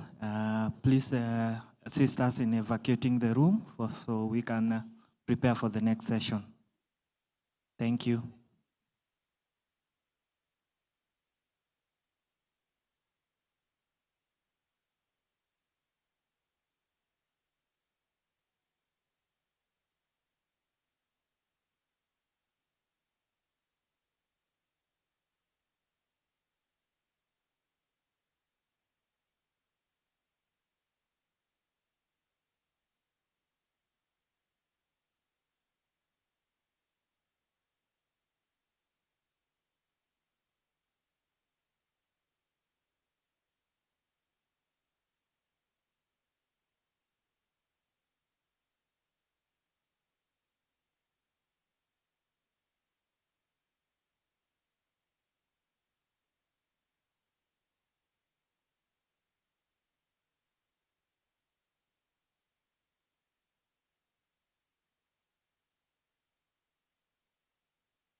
fantasy. What the fuck for me like fantastic. Feelings done they choke, that kind thing. I go take you on a ride like action film.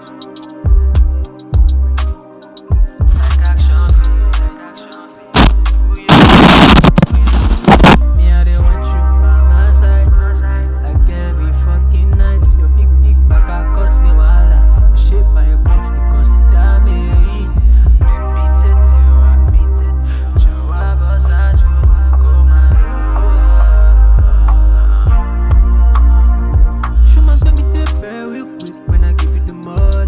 Got my jai lots with the money. I don't go waste time like Mr. Money. Before the nights get over. Make I tease you, please you. Making melodies, making memories. No distraction, just you and me. Me, I don't want you by my side. Like every fucking night. Your big back, I cause you wahala. Your shape and your cuff, they consider me.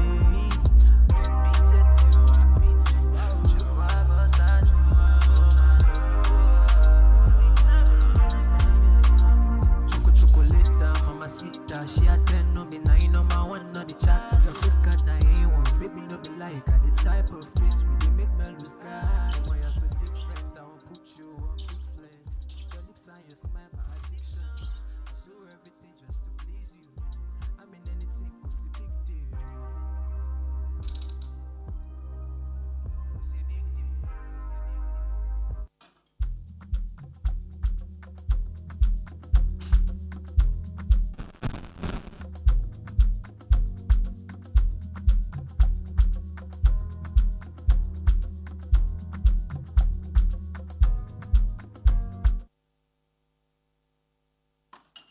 Ladies and gentlemen, may we please invite you to take your seats. We will be commencing the program shortly. Thank you for your cooperation. Ladies and gentlemen, may we please invite you to take your seats. We will be commencing the program shortly. Thank you for your cooperation.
Ladies and gentlemen, may we please invite you to take your seats.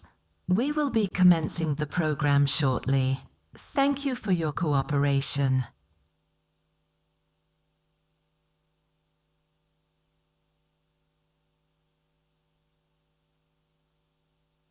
Ladies and gentlemen, may we please invite you to take your seats. We will be commencing the program shortly. Thank you for your cooperation.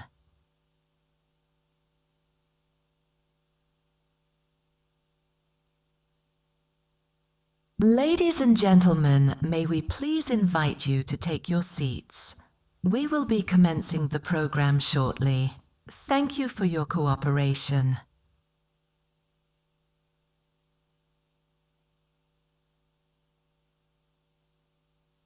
Ladies and gentlemen,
may we please invite you to take your seats. We will be commencing the program shortly. Thank you for your cooperation. Ladies and gentlemen, may we please invite you to take your seats. We will be commencing the program shortly. Thank you for your cooperation.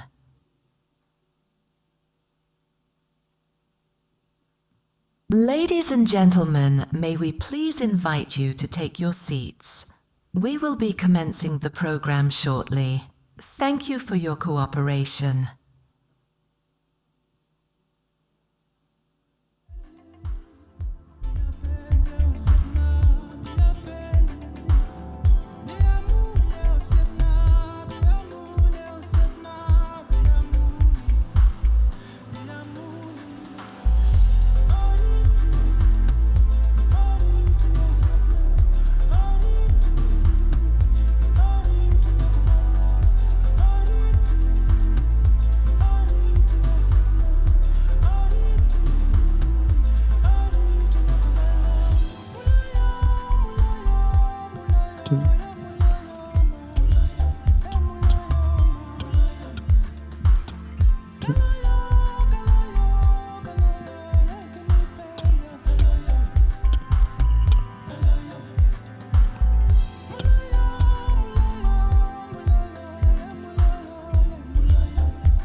If you're waiting by the door, please join us as we begin.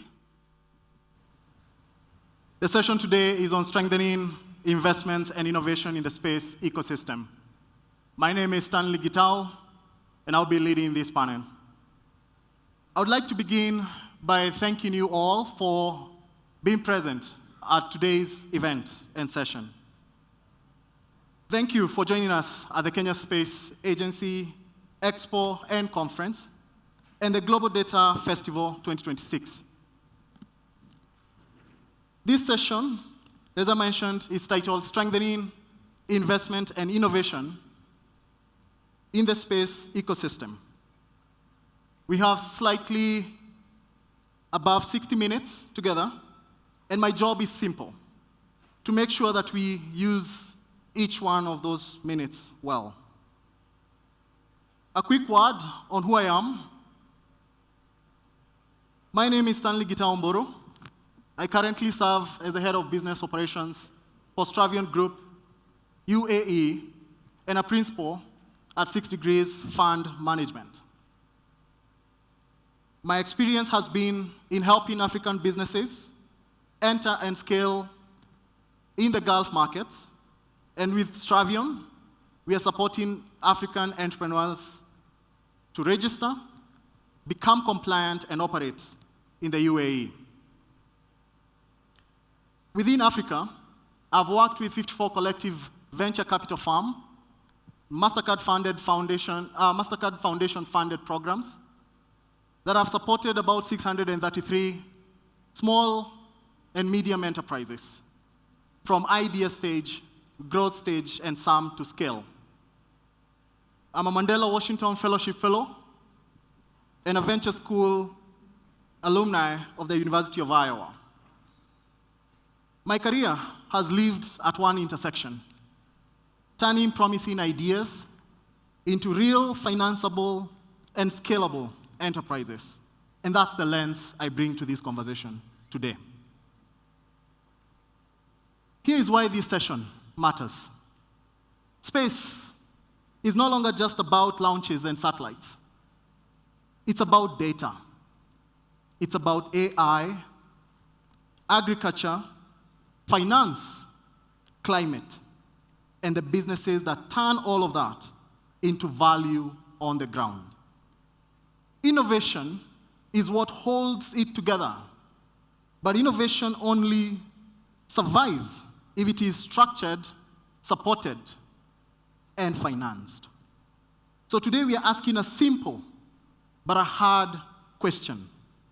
How do we build a space ecosystem where good ideas don't just impress us in a room like this, but actually last and actually scale? As for the format of this session, I'll begin by playing our keynote remarks from one of our speakers. Then I'll bring our panel into a focused conversation.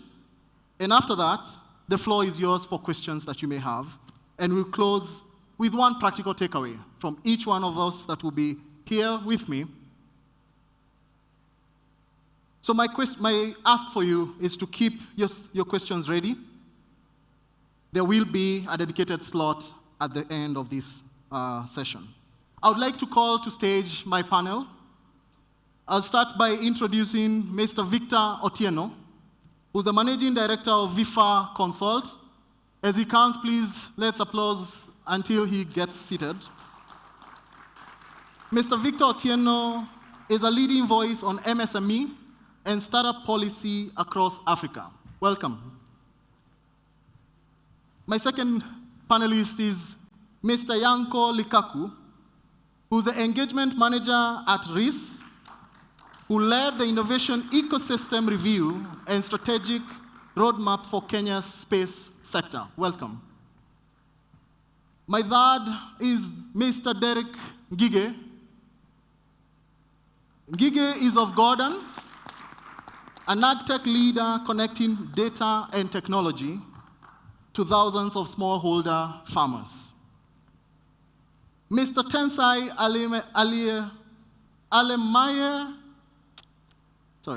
Mr. Tensai Alemayehu Ali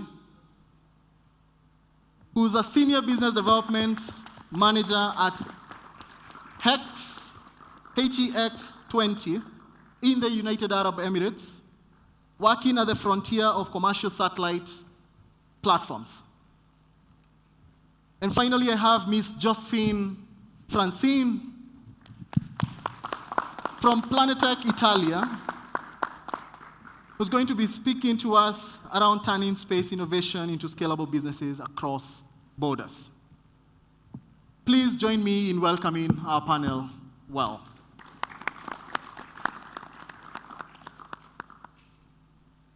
We did have one more guest, Dr. Tony Omwansa, who's the first substantive CEO of the Kenya National Innovation Agency and one of the architects of the Kenya's innovation ecosystem.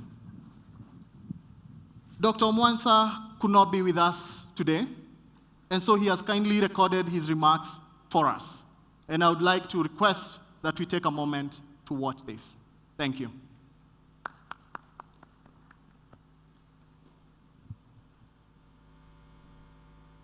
It is my honor to be attending this event, very special event around strengthening innovation in the space and data ecosystem.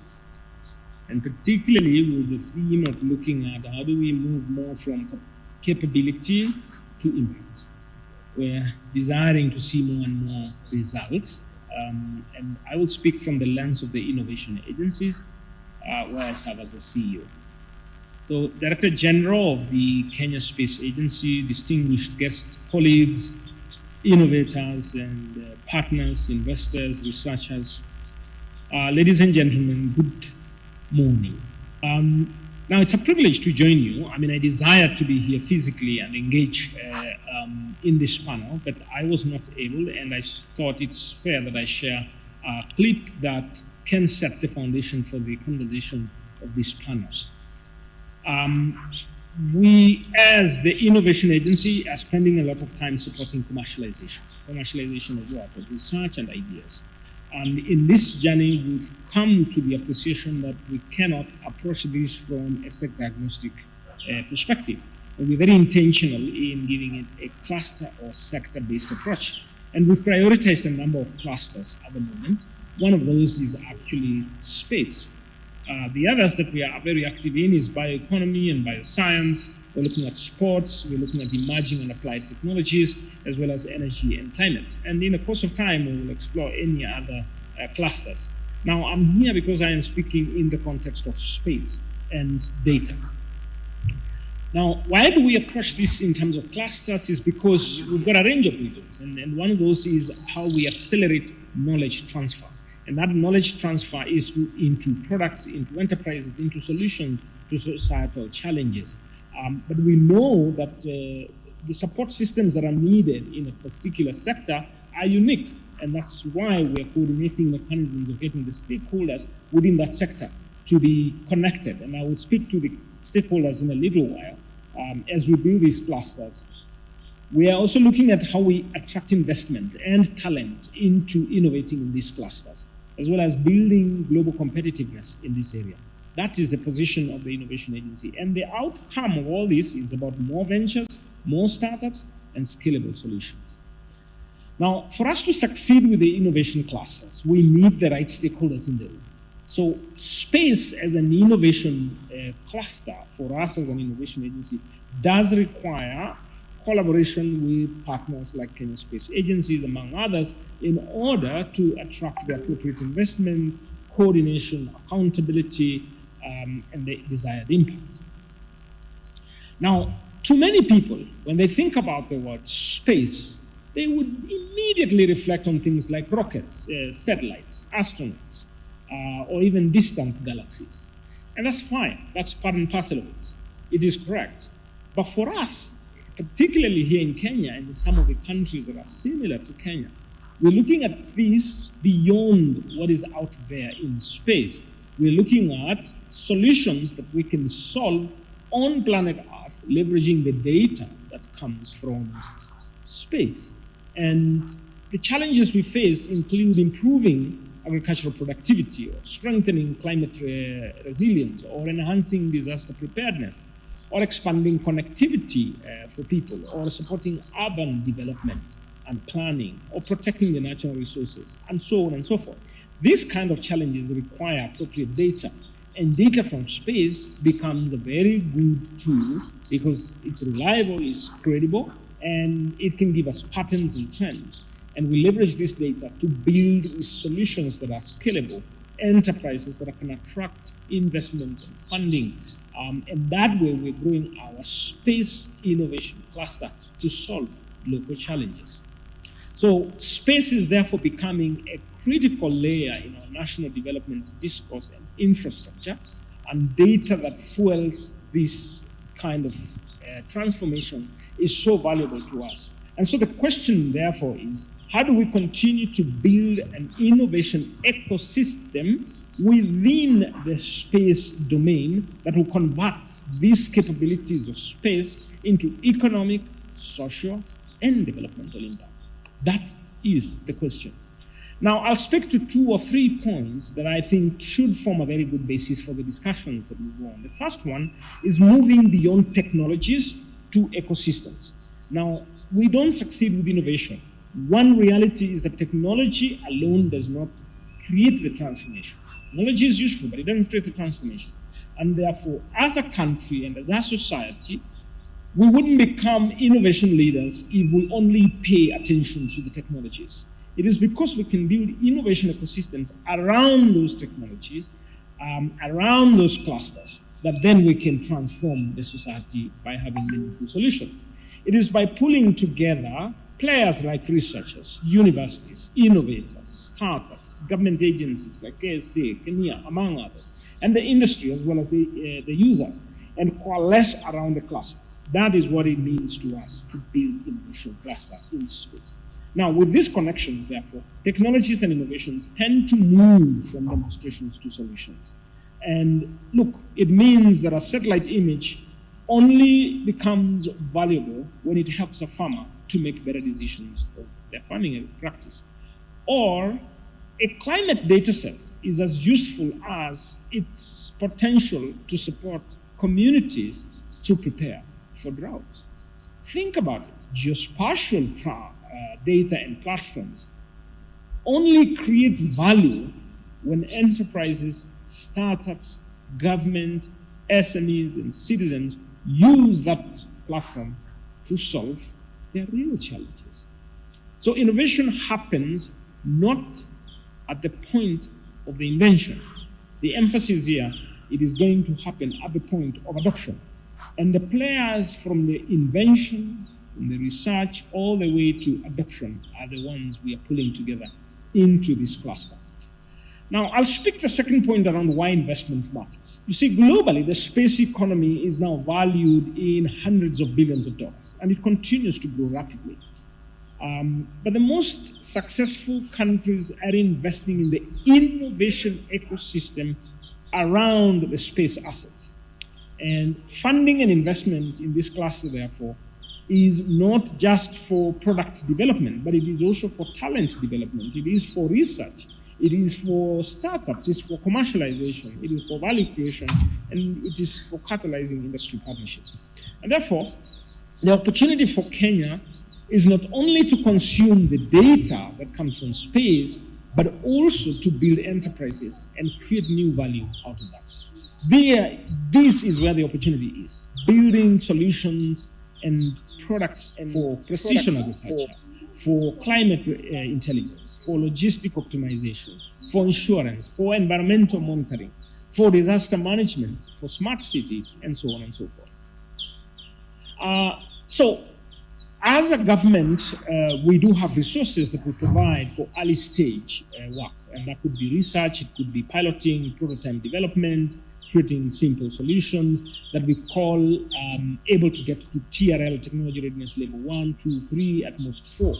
And therefore, investment with partners in private sector becomes very important.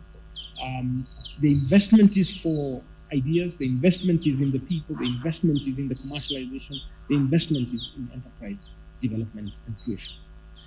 And the third point I'll make is that I think there's a strong value here for universities and research institutions, because globally, no innovation ecosystem thrives without strong knowledge institutions. Universities and research centers and institutions, they must definitely continue to grow into active participants in the space economy. Not just to generate the relevant research, but also to generate solutions, generate enterprises, generate the talent, generate the solutions and the prototypes. And in order to scale, we definitely need the collaboration with industry, government, and investors. And to move more rapidly forward into applications, commercialization should be part and parcel of engagements on a continuous basis. And this is why the Innovation Agency has designed programs to support this. We've got programs around research commercialization. We've got programs around entrepreneurial leadership. We've got programs around investor readiness, capacity building. We've got an innovation academy that does a lot of capacity building for individuals who want to appreciate. We've got programs that link with financing institutions and so on and so forth, because the future belongs not only to those who have the knowledge, it does belong to those who translate the knowledge into impact. I'll come into closure by saying we've got a range of initiatives that we're using from a national framework. We've got a 10-year innovation master plan. We've got commercialization programs. We've got capacity building programs and so on and so forth. And our objective is very simple. It's to create an environment that ideas can move from research into innovation, into enterprise, into impact. That's really the bottom line of our strategic pillar number one within the Innovation Agency. And because we're engaging in a cluster approach, we see a huge opportunity to continue to collaborate as a powerful opportunity and mechanism to demonstrate the impact that we desire. In conclusion, I am thinking of 4 priorities that will then shape this discussion and the future that we have. One is focusing on real problems. You see, within the innovation, within the space, innovation in space cluster, we see challenges within agriculture, climate, disaster, urban planning, and so on and so forth. So the one issue is we are only going to attract investment if we are paying enough attention to these challenges. Number one. Number two is skills and capacity development. I've gradually become persuaded, and over I see this, that the skills for researchers and innovators are different from the skills of people building enterprises and commercializing. So strengthening this capacity in different ways, and that is why it's a pillar number one within our 10-year innovation master plan, is that we need to continue to build a pipeline and talent across the entire ecosystem that is linked well to the space economy that we're interested in here. And this means thinking about scientists, about engineers, about data analysts, about software development, programmers, entrepreneurs, policymakers, and so on and so forth. Capacity building is something that must happen across the entire landscape of educators, of stakeholders. The third element is strengthening the commercialization pathways. You see, we have to find ways continuously to support startups, venture creation, piloting, procurement pathways, technology transfer pathways, and so on and so forth, in order for commercialization to thrive. And then the fourth, which therefore connects why we are having this conversation, is building strong investment platforms. Now, this year, going forward, we've done a lot of work around commercialization support, and now we're looking into spending a lot of our energy in access to financing. I just have a session that we had this morning around improving the financing instruments for early stage researchers and innovators at national level, and attracting private sector to provide catalytic funding for innovation. You see, no single institution can build a thriving space ecosystem. It's not practical. So when we think about investment, we've also observed that there aren't as many providers of capital in this space existing. And so the challenge is that investors, as much as they may see that there may not be investable opportunities, or there are no clear business models or proven demand, the truth is that there are. And that leads us to start thinking about how do we make investors more and more comfortable and exposed to the opportunities within the space. Now, to mobilize investment into this cluster, we do need to strengthen the supply side of capital, and we do need to strengthen the pipeline of investment-ready enterprises. And to succeed with this, we have to keep moving more from technology push approach into market pull approach, because investors fund businesses. They don't fund technologies. Number one. Number two is that we have to keep building investor awareness, largely because many investment opportunities are overlooked within the space because the investors are not necessarily familiar with the space and the solutions and the products emerging. And thirdly, I'm kind of persuaded that it's about time to start building dedicated space and geospatial innovation funds.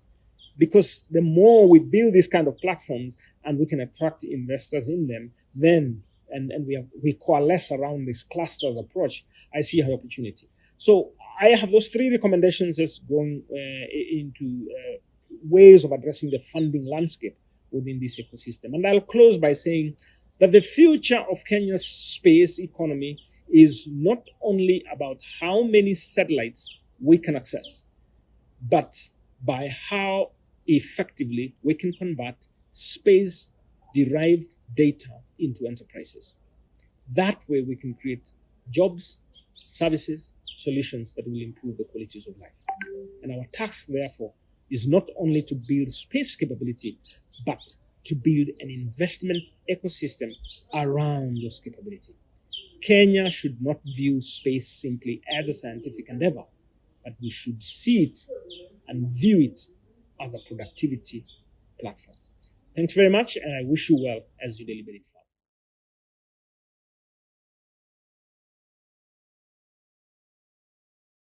further. Is building systems that can adapt as fast as the technology around them. He brings our attention to building the supply side and the pipeline for products in waste, climate, disaster, and moving away from technology push into a market pull approach, building investor awareness, and equally around skills for enterprises in the space sector. The clarion call is also to build spaces that can nurture these investments. And continuing on this conversation, I would like to request my brother to come about and share insights from his work in developing the strategic roadmap for Kenya's space ecosystem. And basically, my question for you is, how should innovation be structured within the space programs so that it stays practical and consistent and impactful? But I know beyond that, you have additional thoughts. And so please help me in welcoming Mr. Yanko Likaku for his presentation. Hello. Good morning, everyone. I hope you're all well. I know it's been a pretty long week. We've listened to a lot of stuff. We've been in so many engaging conversations. And mine is just to add to the conversation and answer his question about practicality. And the practicality from the perspective of an ecosystem building approach where building space, increasing space investment and innovation is concerned. I'm just going to get my presentation up quickly. Great, cool. So like I've titled my presentation, really just looking at strengthening innovation and investment in the space ecosystem, but grounding it on an ecosystem building approach. This is, I think, a good continuation from what Dr. Almanso was speaking about, and just looking at specifically the work that we've been doing, not only in Kenya, but across Africa as well. Firstly, just a little bit about who I work for. I work for a management consulting firm called Reese. We're out of Joburg. We've got offices here in Nairobi and in Cape Town as well. We're a pure-play consulting firm, but really the focus of why I'm here is because I've been leading the space practice and really the strategy work and strategy center of expertise within our organization to ensure that we're implementing practical and impactful solutions. I'll really try to run through this as quickly as possible to ensure that I leave a lot of the meat for the conversation that we're about to have. But to a large extent, a lot of the work that we do has kind of covered different areas, which is financing, investment itself, innovation building, implementation and implementation of applications for different things. So we've got GIS tools as well, but also entrepreneur support and entrepreneur support programs as well to ensure that the pipeline and the ecosystem is being nurtured. I think to situate the conversation before I even begin, I think is to first ground innovation. I think we all understand innovation and investment in different ways. So I think to start off, just allow me to just kind of allow for my definition, our definition of investment and innovation, right? To a large extent, we really need to think about innovation as a culture of problem solving for future problems, right? So innovation is always thinking ahead to solve a problem so it has an immediate need and a future kind of play, right? So that's innovation. Investment allows for innovation to be sustained. If you don't have investment, you can't sustain innovation. So because of that, you're looking at not only the financing, but also the innovation itself. So this is why, to a large extent, I'm trying to make a point that says to ensure that we're strengthening innovation and investment within space ecosystem. Key enabling factors need to be strategically positioned and always thought about. These three things are the ecosystem, the economy, and also the equity, right? So this is three things. It's the ecosystem where you're building the ecosystem, hence the ecosystem approach. You're looking at the economy, which is the market that you're trying to build, which is creating demand as opposed to the pull versus the push. And then lastly, looking at the equity. There's a couple of points I'd like to make here. This is interesting to us, right? Because if you look at the board, if you look at the top, when you think of ecosystems, you think of an ecosystem and you look at an ecosystem on a very broad perspective. You don't know who's connected to who and how they're connected to that person. What we try to map out when we're dealing with this with the ecosystem is to show where the connection points are, to show where the points of influence are, because the points of influence are your key partners and key implementers for any solution. Until you understand where your points of influence are, you're really, to a large extent, you can be shooting, but you're shooting in the dark. So you don't know what you're gonna hit. We really like to focus on thinking about who the key influences are. Beyond that, then you realize that when I bring up this next picture, what you're seeing is that a national space agency is merely part of an ecosystem. They're not the main actor in the ecosystem. If you look at the picture on the left and then you look at the picture on the right, you realize that on the left, the Kenya Space Agency is right in the middle, but you can't touch the people on the furthest end. Whereas if you look at the picture on the right, you realize that the people around the Kenya Space Agency are touching many other people. We try to ensure that we're looking at this influence as we build the ecosystem. Again, like I said, I'm going to run through the slides to ensure that we can have a conversation, but if you want to have a conversation later, we can continue to have the conversation as well.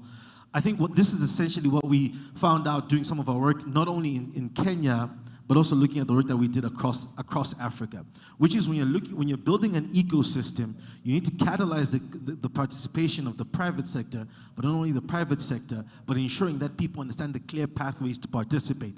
This brings up 4 key things. First one is that ecosystems of all sizes and maturity matter. It doesn't matter how small you think your sector is. Once you start showing the points of influence, you're going to be able to start building the ecosystem to ensure that it has an impact beyond what you're doing, and everything that it does is practical. The second thing is that you need to completely understand your ecosystem. By this we mean ecosystems you need to understand where you play in the ecosystem, and you also need to understand what drives your ecosystem. What are the pulling factors? What are the push factors? Because once you're able to understand that, you're able to understand what your ecosystem needs to continue to grow. The other thing that you need is you need to understand that collaboration underpins similar priorities. Instead of creating different solutions and different points to push and pull, you need to build collaborations. What we saw here specifically is that collaboration is key. If you can bring the right people to the table, you'll move a needle longer and faster than if you get one person running with it. Lastly, leverage collaboration for funding. If we're trying to strengthen investment, I think the idea of strengthening means it exists. It is already there. The idea is to make sure that it's robust, to make sure that it runs long. And to do that, you need to ensure that you're leveraging your collaborations, because different partners will bring different amounts of funding. I'll leave the rest of the slides and everything else I was going to put for the conversation over here. But as of now, let me leave you with that, just to get your mind going and thinking about the 3 things I ideally mentioned. You need to be thinking about, what is my ecosystem and what does my ecosystem look like? who are the key players in the ecosystem? Not key players, who are the influential players in our ecosystem and why?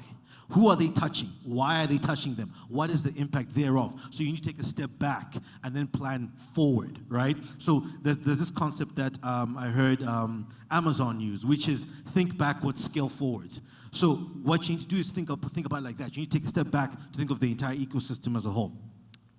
And beyond that, what may look like a small ecosystem to begin with might actually be a larger ecosystem over the long run. So you may think my ecosystem doesn't matter, but your ecosystem matters. I think the best way also for me to underscore the idea of an ecosystem mattering is that when we do this thinking and we apply this work, we're not only looking at space agencies, but looking at every single player in the ecosystem, private sector, entrepreneurs, startups, to catalyze the participation and to catalyze engagement in the ecosystem. Thank you so much. I'm going to give back to Stanley and allow for us to have more conversation regarding all the other things I was probably going to share. All right, thank you, Yanko. A lot of applause as he sits. He talks about leveraging, that the fact that the ecosystem already exists. Connect, collaborate. Strategy is just one thing, but the operational realities is another. I would like to call, and maybe to transition to the panelists to save time, Mr. Derek Ngige. You work where space data meets the soil. Yes. You work with smallholder farmers.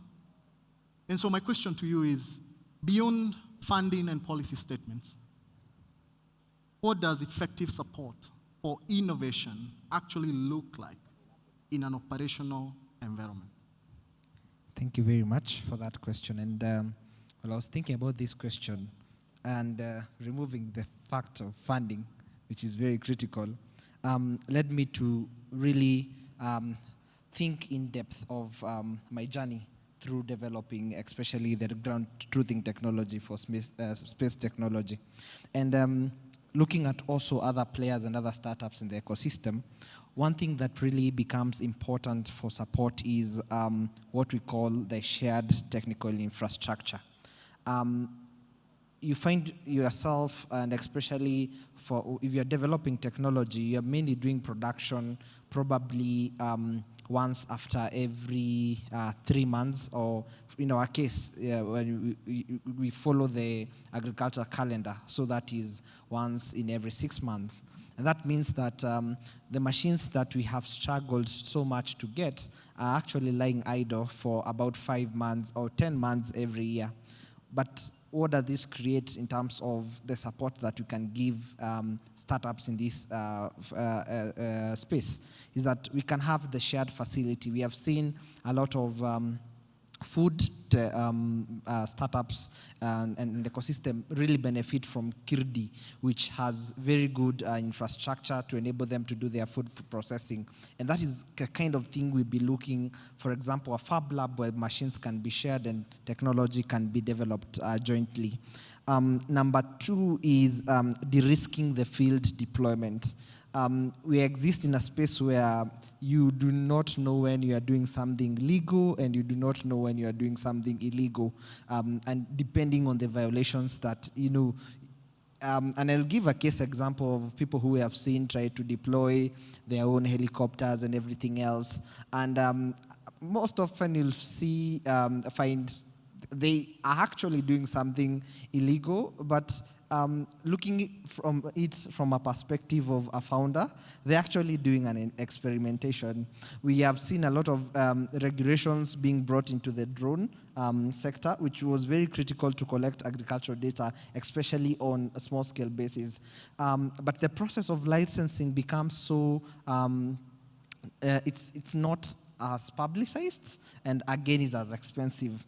It's very expensive. So critically, support in terms of how do we de-risk this field deployment so that the innovators are doing it safely and legally, and they understand how to do these field deployments in a better way. Then looking at it and especially people around the space industry. We are on the other side of coming out of academia with a lot of deep and science knowledge and trying to see applications out there. And one thing that we face, and I actually really struggled this for quite some time before I met you, another life where we had to do a lot of business incubation. We need to see how do we offer the technology transfer officers as a service, so that these are people who can interpret the technology, interpret the use cases that these people or innovators are trying to come up with, and in what business case that they can fit in. Because at the end of the day, we appreciate the ecosystem that we're in. It is heavily profit-driven, or rather revenue-driven. So however much I have a very good technology or innovation, it only starts making sense if investors can see the business case. And not many of us are really blessed to be scientists and innovators and also businessmen.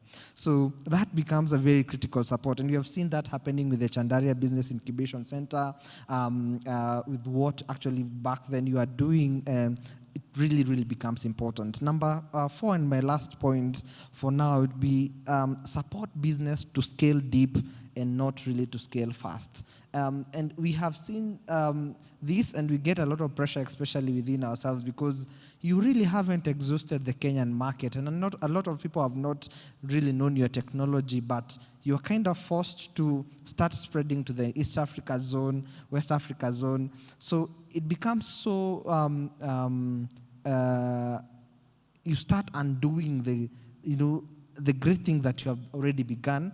You start spreading yourself so thin, you start being forced to look for more and more and more funds without really, really creating an impact at where we are at. So the support to encourage our startups to scale deep rather than to scale fast and out, it's really, really important, so that we can translate the impact that they're trying to create, and also create very good case studies. Thank you. I like the kind of examples you've given, that there are spaces that have promoted the nurturing of innovations in other sectors. Perhaps it's time that space equally has its own space. You've also talked about the shared technical infrastructure, and equally about technology transfer. And this is critical. You've also brought out the point around demystifying the legal frameworks around the innovation. What constitutes innovation? And what's the flexibility that an innovator or a founder has to build in this continent or in this country? And equally around self-discipline as a founder, do not stretch too thin. I want to move it up to the frontier of the technology itself. Tansai, at Hex 20, you build mission-critical satellite programs or platforms, and failure, we know, is quite expensive. How do you create room for experimentation and risk-taking while still delivering on the objectives you simply cannot go wrong? Thank you. I think at a starting point, since we're at a global data festival, I would assume many people would have a good idea of what ASCII codes are. And from ASCII codes, on the keyboard, the button space is hexadecimal 20. So that's why we're called space.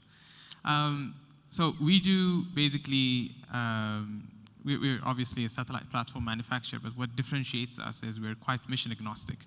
And by that, we mean we support pretty much LEO, cislunar, and all the way to deep space missions.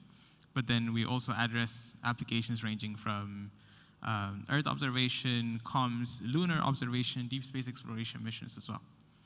Now, before I get to your question, I would like to perhaps mention that we quite often misunderstand innovation by itself, mainly in the space sector. And the reason I'm saying that is because we tend to think of innovation as, that big breakthrough or that ambitious moonshot. But the reality is, it's only when it's first sustainable innovation, and then when we are able to create systems that consistently transform ideas into deployable capabilities that we can call something a proper innovation. Now, at X20, we're able to do that because we're sitting between innovation and execution. So people come with a very ambitious concept or like a really amazing payload, and we get to enable that, right? So coming to your question now, if we're trying to balance or weigh between experimentation and mission assurance, I first, in the first place, don't think they're competing priorities.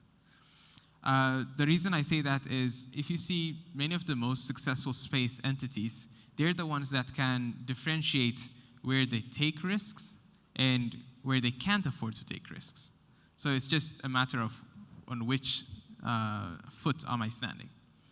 Now, when customers are pushing boundaries with their payload technology and all, having a proven satellite platform and a mission infrastructure will help you have one solid foot that allows controllable or a controlled environment for such experimentation. Especially during my time where I used to work in a component manufacturing industry, I've always wondered, everyone looks for the most advanced and latest technology, but also at the same time, they want heritage. They want it to be proven that's already flown in space. But now, in my current position, I think I quite understand it a bit because it's all about controlled experimentation. So if you don't have a control group, then you can't truly experiment the experimentation that you want to do, right? Yeah. So I think that's the fine balance that we need to do. And looking at the leading innovative companies, again, they're the ones that are building repeatable infrastructure, process, and platform. And this is the way you can do experimentation without reinventing the wheel. Thank you. All right, building repeatable platforms that you can use to send payloads. And equally, when you're pushed by the customer's need for sending larger payloads, innovating around that, but also ensuring that you're working with control groups to minimize on the risks. I would like to switch gears to AI and data. Josephine. At Planetech, you turn cutting-edge innovation into scalable businesses.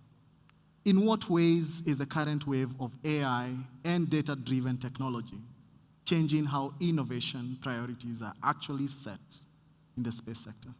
Good morning, everybody.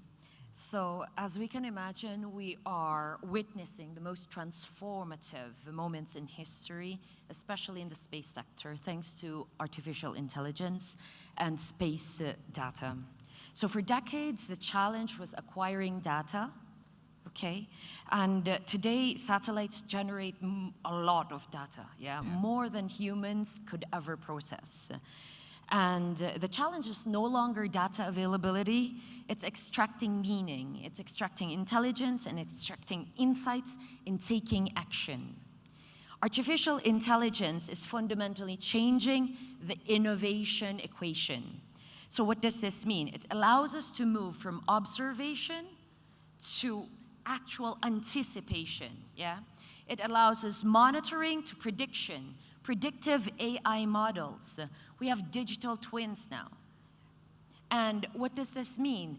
We react to events in the past, but now we proactively manage these disasters or these disruptive events.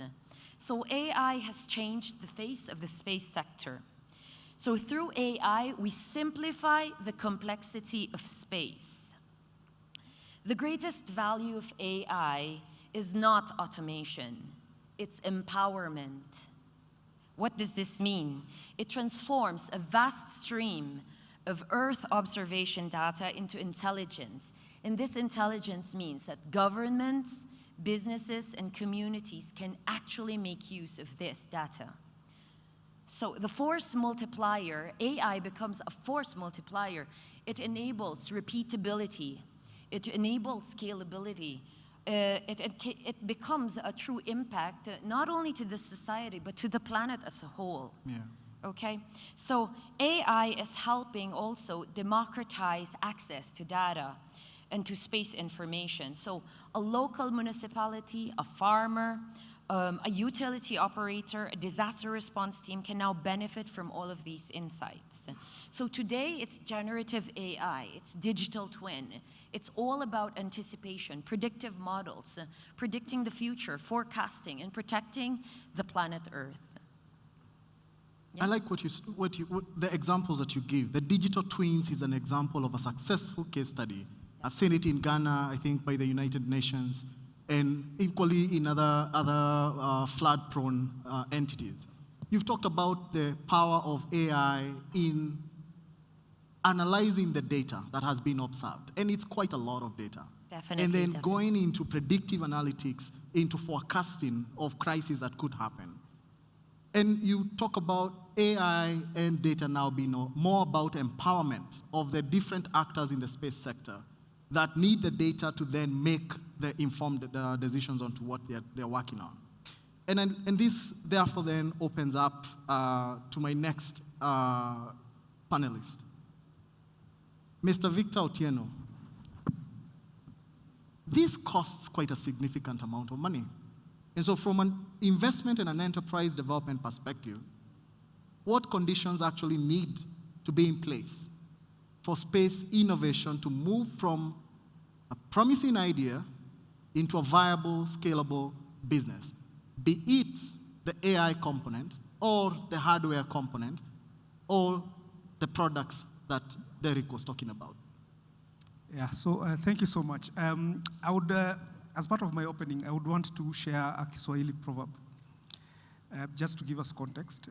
You know, in Africa, we like sharing stories, in Kenya specifically. So, anaye kunyoa vibaya ndiye wako. In English, the person who shaves you badly, and I'm not insinuating at Yanko being shaved, the person who shaves you badly is your own person. So what is the meaning? You should be loyal to and support your own people, even if they sometimes make mistakes or don't perform perfectly. So whenever we're talking about innovation, especially in Africa, there's a tendency or there's a push for us to be able to adopt models from Europe, from US, where investors are looking for payback period that is very quick. They're looking for return on investment that is also very high.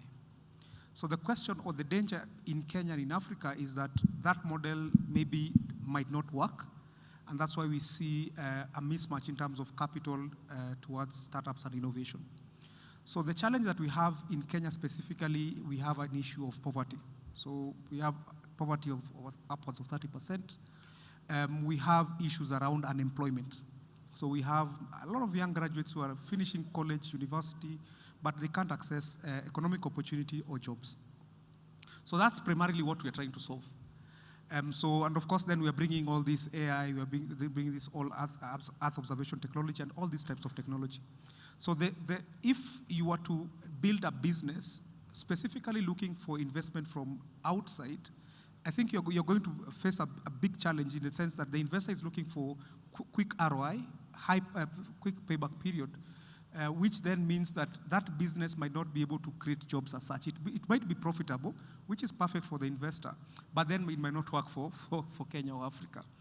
So I think for me, the approach has to be different in the sense that, and I like what Dr. Mwansa said, is that we just need to focus on solving our own issues.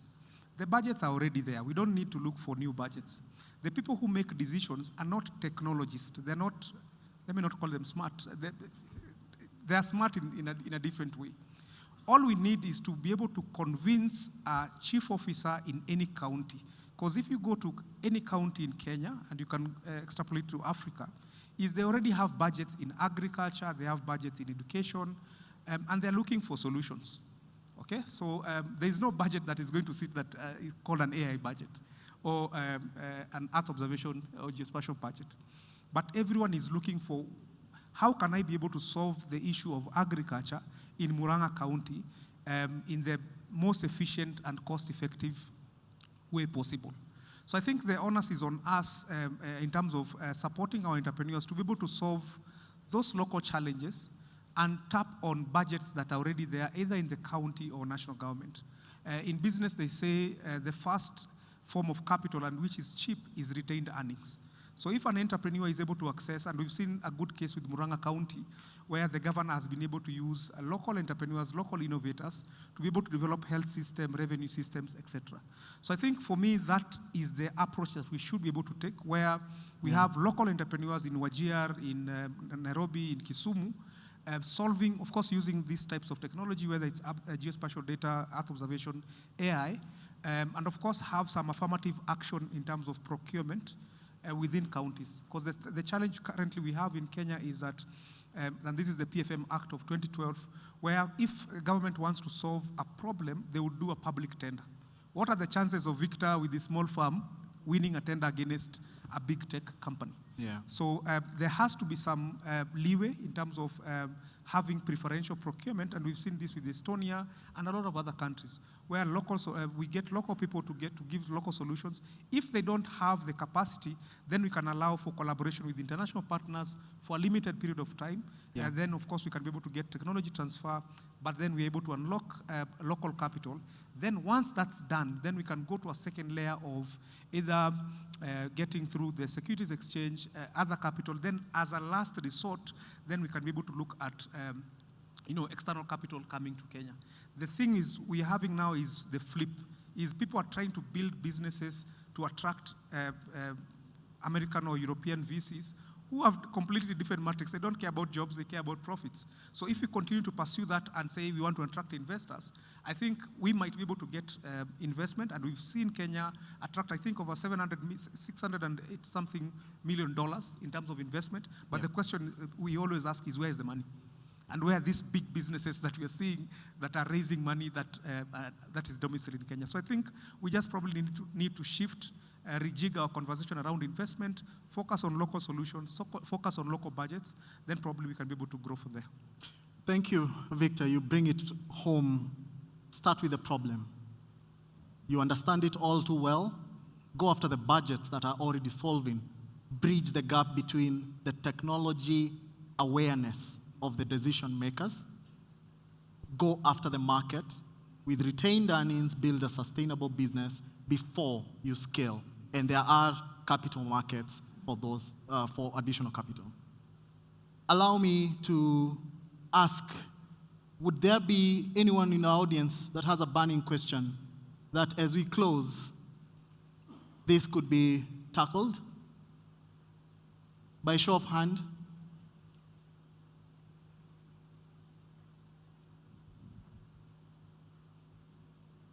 All right. Going once. Oh, there's a gentleman there.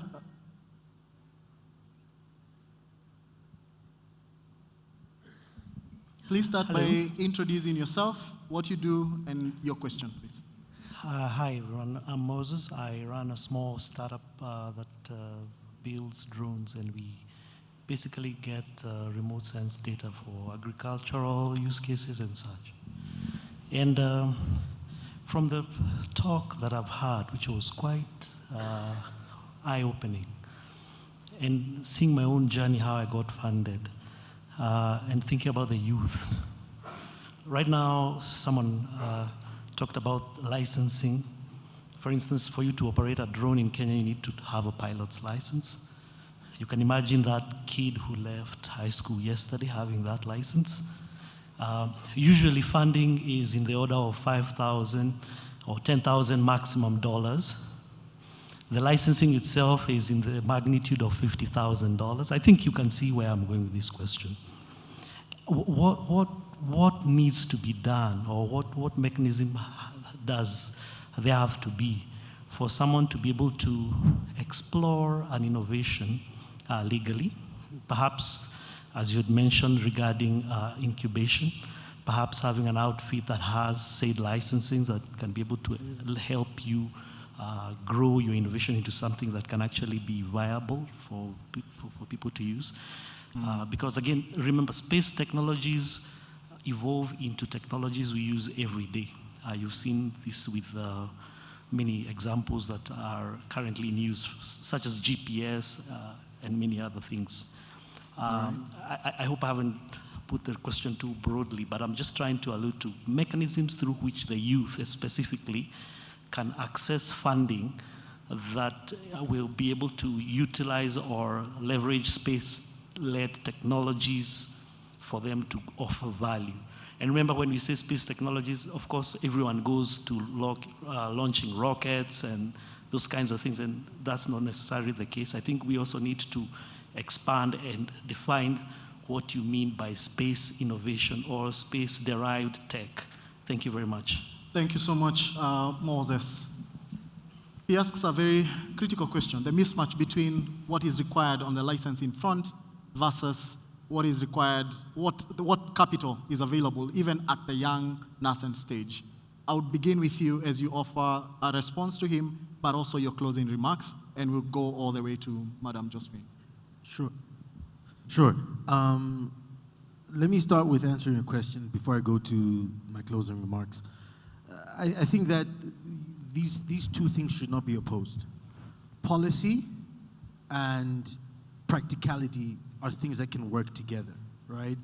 The problem is that it's like the chicken and the egg. Which one comes first? Is it policy or is it practicality?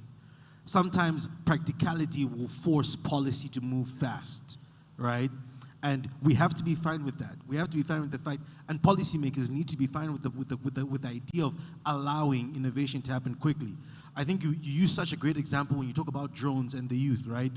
I read an article somewhere that said now armies are looking at kids who played PlayStation, specifically Call of Duty, to allow them to drive, to kind of drive drones, because they've got that hand-eye coordination because they're used to it. No one would have thought when I was growing up that playing PlayStation would have been something that's additional, right?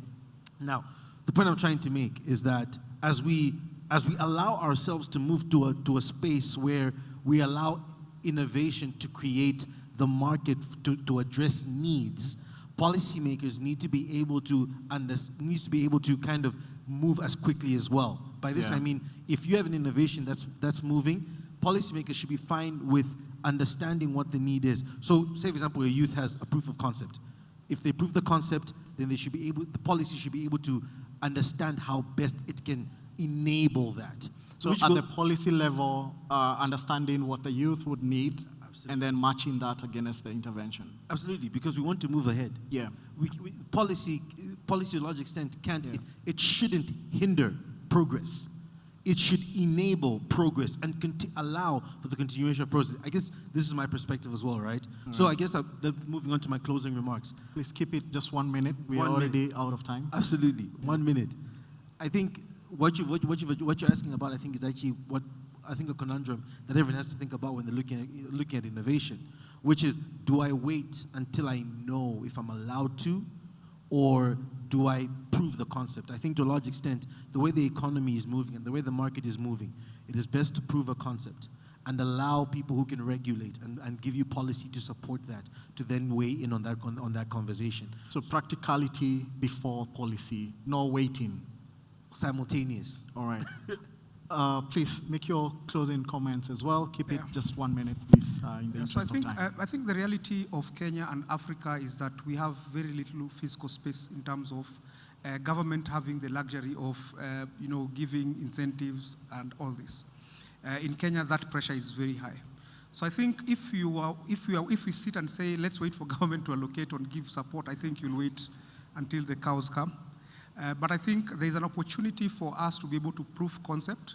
Say, for example, I think in my remarks yesterday I was saying the World Meteorological Organization has said that there is 90% probability of having an El Nino in Kenya. So, of course, we are going to have floods. So this is an opportunity for KNBS, KSA to be able to showcase the applicability of Earth observation as a technology, working with different agencies, Kenya Met, etc., to show the degree to which this type of technology can be able to solve a real issue that we are facing. So, of course, the floods are going to be there. What plan can the different agencies put in place to save lives, to save costs, etc.? That gives government trust. And the next time a budget is being allocated, then probably they can think, what can Earth observation do that can be able to solve the challenge that we have in agriculture, etc.? So I think on demonstration, it has to be technology actual demonstration on real life. Yes. Thank you so much. Rather than waiting. So I think for me, in terms of closing, is just we need to generally to focus on ease of doing business generally, Again, just looking at licenses, looking at both at county and national government, just to ensure that it levels the playing field, not only for these types of startups, but also startups across other different innovation. All right, thank you so much. Derek? So for your me, closing remarks, please. Yes, my closing remark is to, especially to the ecosystem, let's give a listening ear to our innovators. Let us give them hope. Let us allow them to express and create opportunities for them. And sometimes it's as simple as a simple letter or approval, and they can do wonders. Thank you. All right, Mr. Ali, on technology that is needed. Hi, thanks. I think the last thing I'd want to mention is that innovation, means sustainable innovation, creates impact only when it can be deployed, right? So I would say one of the biggest opportunities for our industry, mainly upstream, is by reducing the time, cost, and complexity between a bright idea and a mission in orbit. So a company that solves such challenges will unlock far more innovation than any other. And I'm glad Hex 20 is one. Thanks. All right, reducing the time, the difference, the gap between time and cost. Thank you so much. And Ms. Josephine, your closing remarks. Okay, so I'd like to talk about just quickly a healthy innovation ecosystem. I'd say that for tech companies, it's vital to have agility. Agility in an open architecture that it can lower prices, increase access, and democratize data. Secondly, it's important to have cognitive diversity. It's not only engineers, it's social scientists, agronomists, farmers. And so these people can actually challenge the typical aerospace mindsets. And finally, the most importantly, is the cultural willingness to adapt and to bring that and to make it part of that economy and of that ecosystem of the society and of the native culture. Yeah. The willingness to adapt and including it into the definitely. sectors. Thank you so much, my panelists. Thank you very much. Please help me acknowledge my panelists as they close on today. And I thank you so much for your attentive mind. I leave you with just one soundbite. In America or in the United States, one company has 10,400 satellites on orbit. In Africa, we have only 69 satellites. In Kenya, there are only 3. That means one farm has 3,400 times more capacity. And if you are to drive this innovation forward, we must equally look at the numbers and the data. Thank you so much. I've been your host, Stanley Gitao. Asanteni.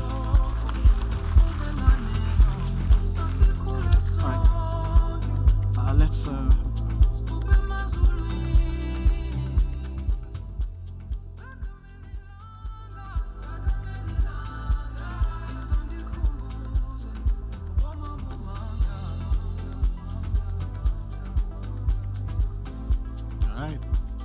Thank you so much, guys, and I wish you all the best in the rest of the day. Ladies and gentlemen,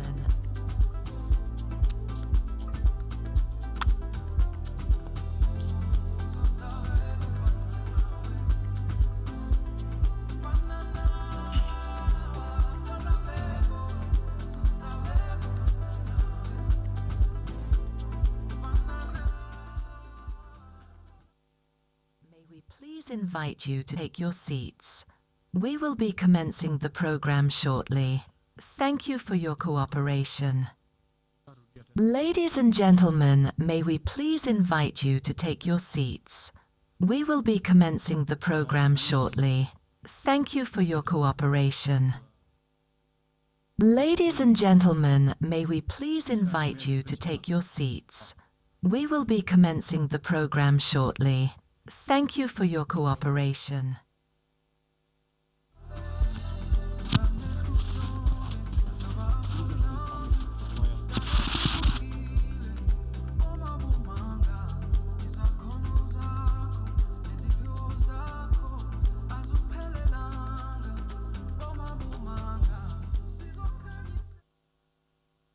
Ladies and gentlemen, may we please invite you to take your seats. We will be commencing the program shortly. Thank you for your cooperation.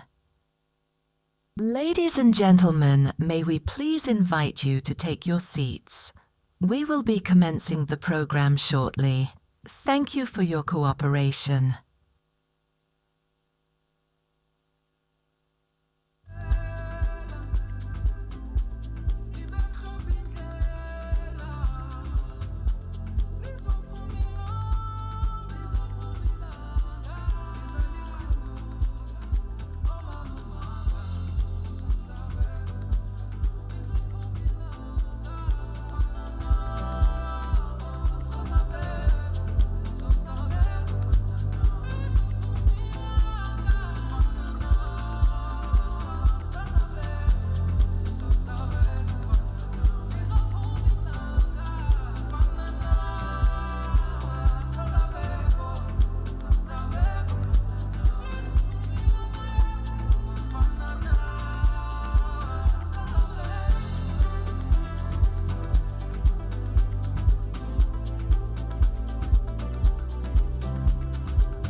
Ladies and gentlemen, may we please invite you to take your seats. We will be commencing the program shortly. Thank you for your cooperation. Ladies and gentlemen, may we please invite you to take your seats. We will be commencing the program shortly. Thank you for your cooperation.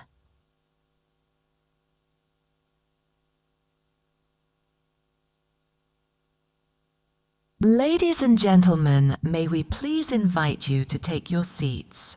We will be commencing the program shortly. Thank you for your cooperation.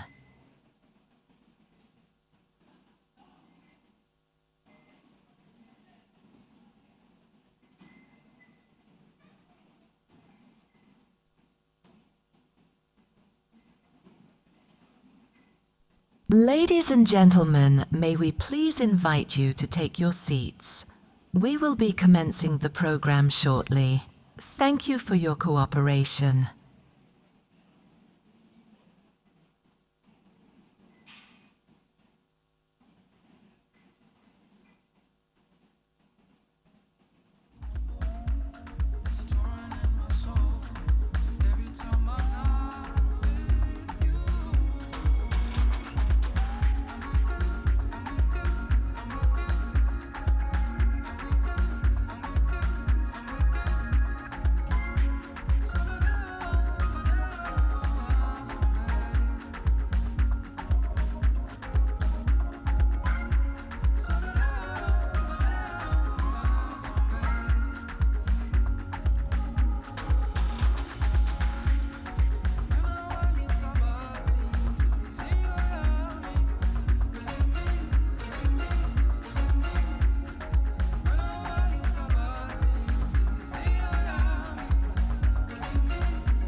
time I'm not with you, there's a torrent in my soul.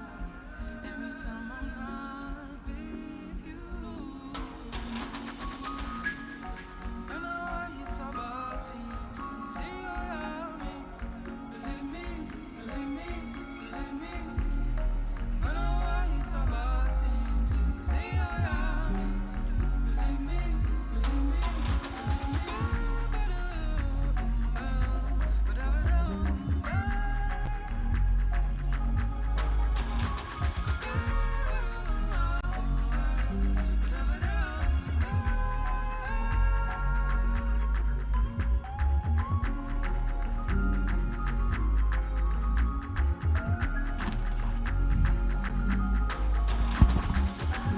Morning, ladies and gentlemen. Good morning. How are you today? It's Friday. It's Friday. Kindly asking you to take, if there's an open seat in front of you, please move forward.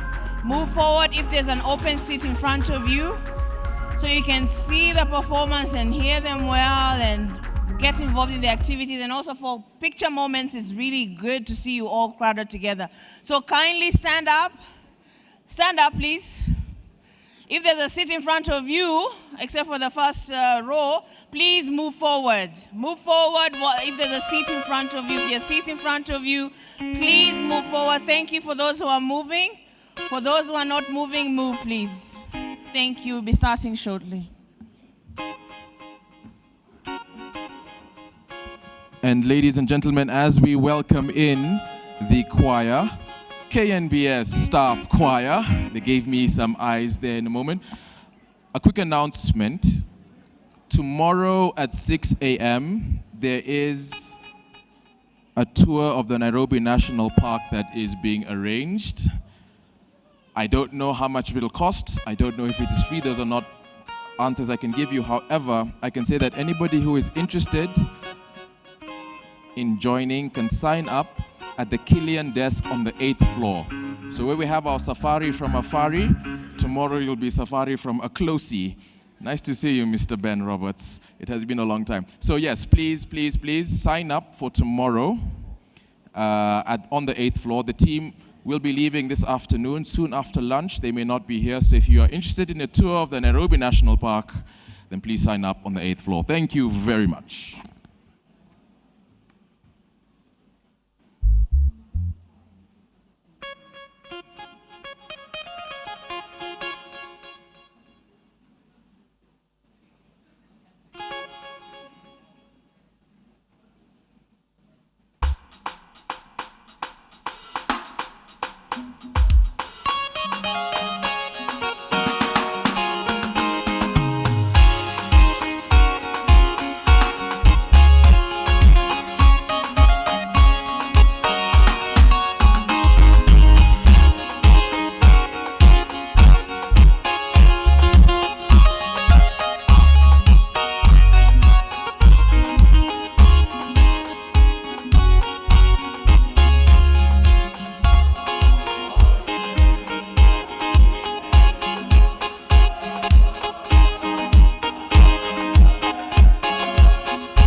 or morning still? Oh. Morning by 2 minutes. Let me say good morning, and then the afternoon will kick in. Good morning, ladies and gentlemen. Do you see me or you want me to stand up there? I'm tall enough, ain't I? No? Somebody said no? Sure. I'm not short. Huh? Play a video, just hold on. It's not ready? We want to play a video, just hold on. Oh, okay. Say hi to the person to your right. Because I know you're...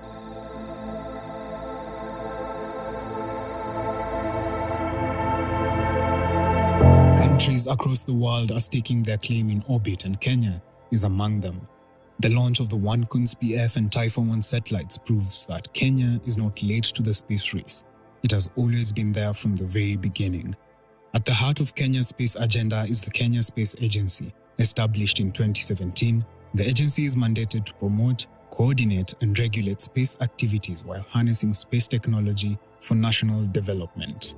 Its work is guided by key focus areas including enhancing the utilization of data, building national space capability, supporting startups and innovation, raising public awareness, strengthening the policy, legal, and regulatory environment, and fostering collaboration with regional and international partners. In the effort to enhance the utilization of data, the agency has made deliberate strides in harnessing Earth observation data. Through innovative programs and partnerships, satellite data is helping conserve the critically endangered mountain bongo, map Kenya's coffee-growing landscapes, digitize agricultural information through the Agricultural Information Management System, and expand national access to geospatial data through the Data Hub. At the same time, the Kenya Space Agency is strengthening Kenya's national space capability and expanding the country's reach beyond Earth. The agency is advancing the African Development Satellite and laying the groundwork for a national spaceport. Its most recent milestone is ClimCam, a climate monitoring camera now hosted aboard the International Space Station, designed to track climate patterns, environmental changes, and the impact of human activity, with a primary focus on the East African region. Kenya's future in space is not only being built through technology, it is also being built through people. Through CubeSat trainings, the Africa Earth Observation Challenge, ACT in Space, and the Africa Business Innovation Lab, which Kenya was selected to host under the Africa-EU Space Partnership Program, the country is nurturing a new generation of innovators, scientists, and entrepreneurs. The agency is also investing at the grassroots. Space clubs in schools across the country are opening young minds to the possibility of a career in space. Anchoring these efforts is a growing legal and policy framework. The Kenya Space Policy 2026 and the Draft Kenya Space Bill 2026 are positioning the country as a responsible, forward-looking, and regulated actor within the global space community. This progress has been driven by strong partnerships with international space agencies, universities, research institutions, county governments, and the private sector, ensuring that the benefits of space technology reach communities across the country, from orbit to the local level. The groundwork has been laid, the satellites are in orbit, and Kenya's space journey is just beginning.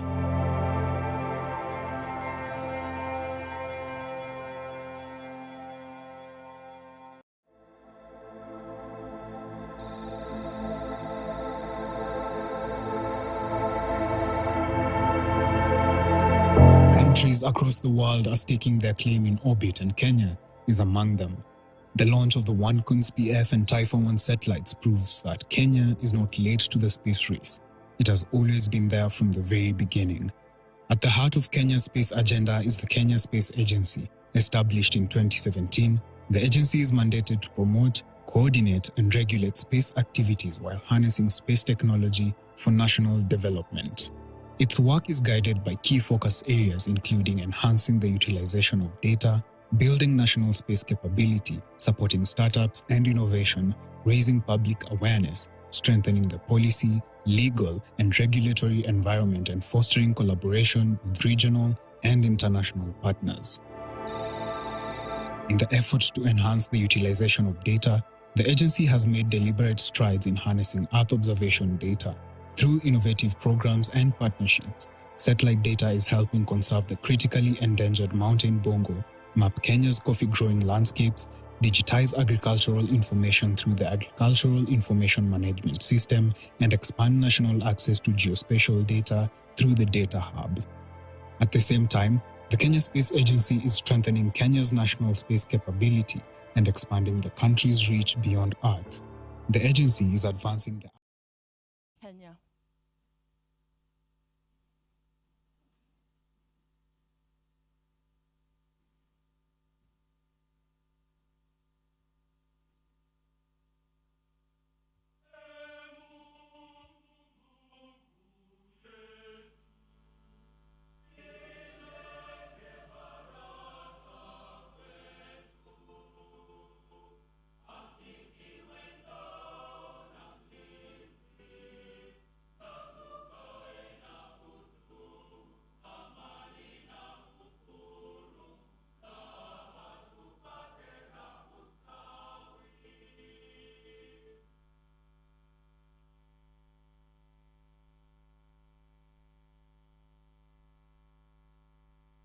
East African anthem.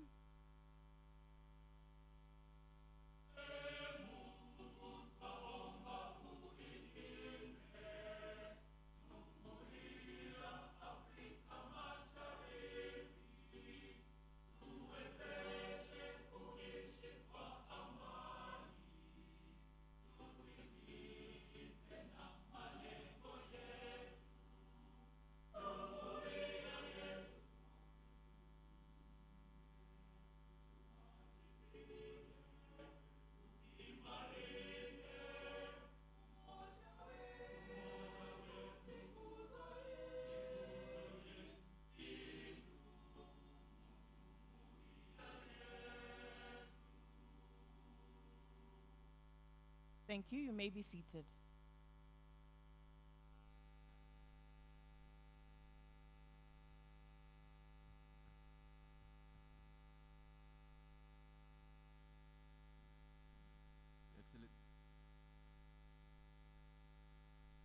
Your Excellency, Your Excellency, Your Excellency, Your Excellency.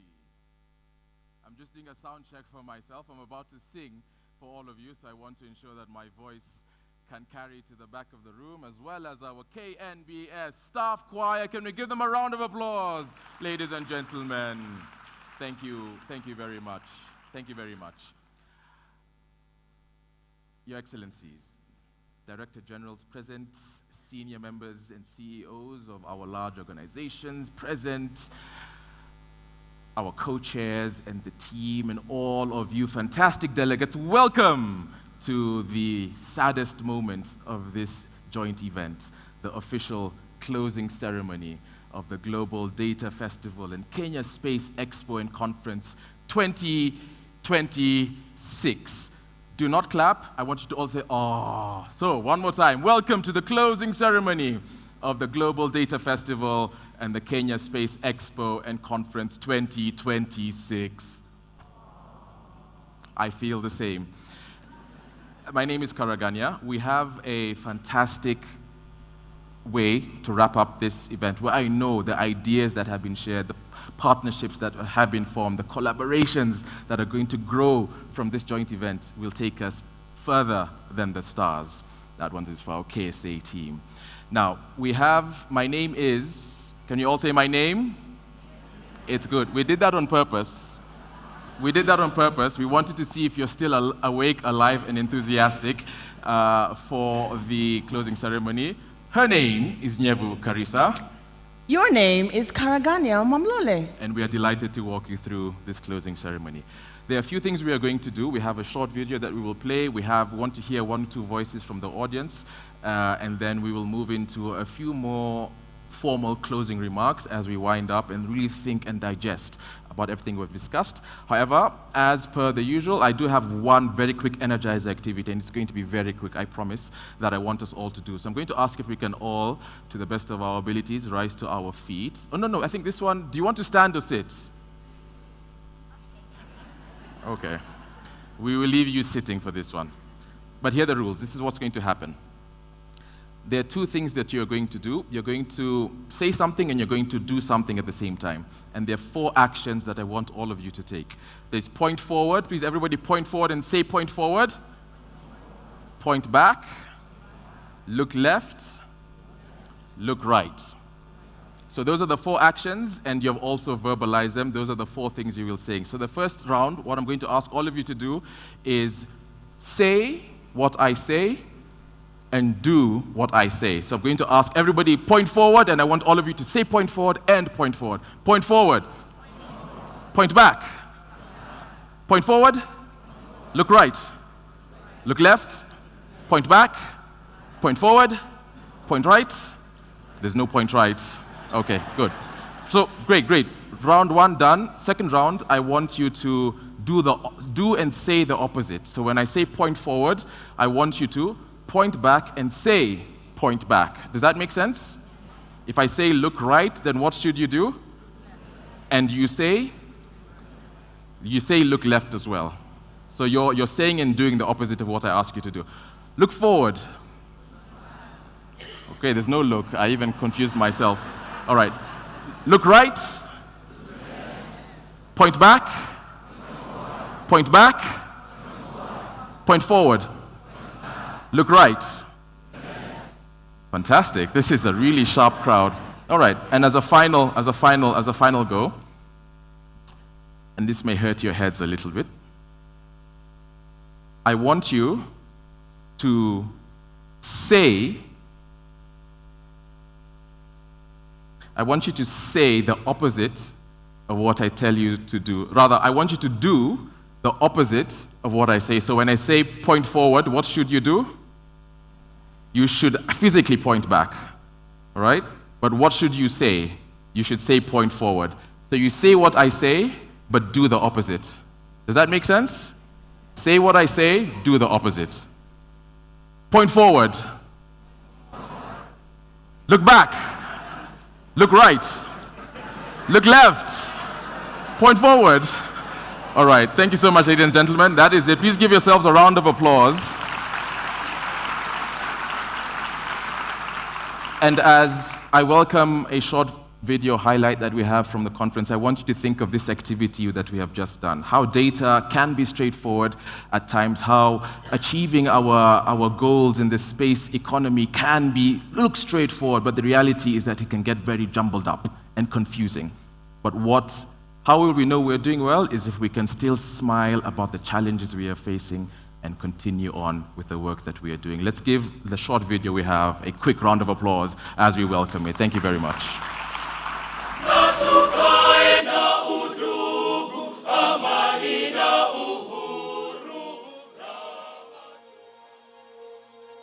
It is now my singular honor to declare the Global Data Festival and the Kenya Space Expo and Conference 2026 officially open.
Get to work.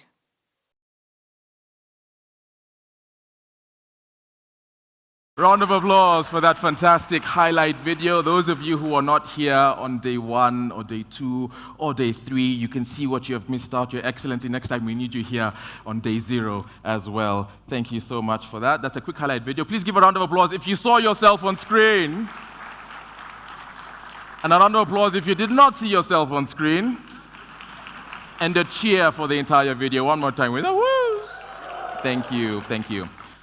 Very quickly moving on, because we have a lot of ground to cover, I am delighted to make an announcement on behalf of the KSA team that we are proud to announce an AI-powered space and data education initiative delivered in direct partnership with the Kenya Space Agency and Ottomans Institute that will reach 5,000 students and youth across Kenya.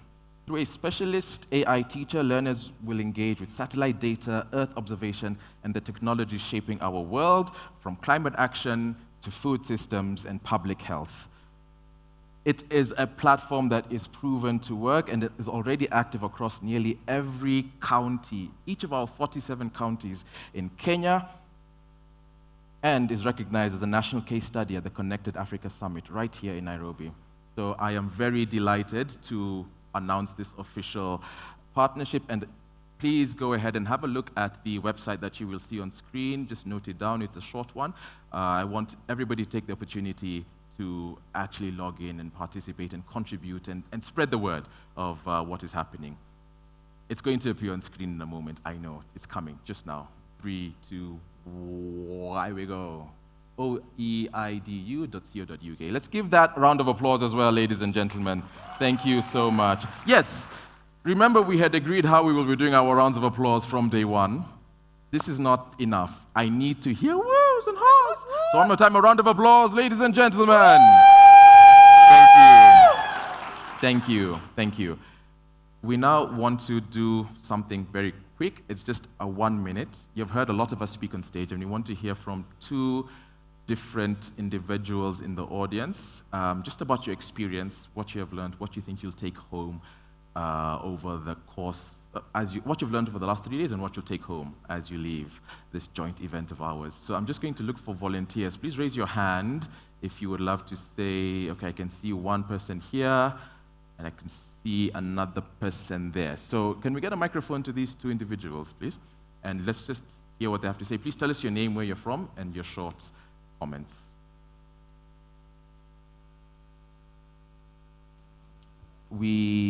I could not see the faces that went up, but it is my hope that one of you will be a bit of a youth practitioner voice. And yes, you absolutely look like you would be a youth practitioner voice, and maybe somebody who is an expert in the field, a bit more experienced, a lead or a senior official. I believe you fit that bill as well, without calling out the color of your hair. Please give her a round of applause as she makes her remarks.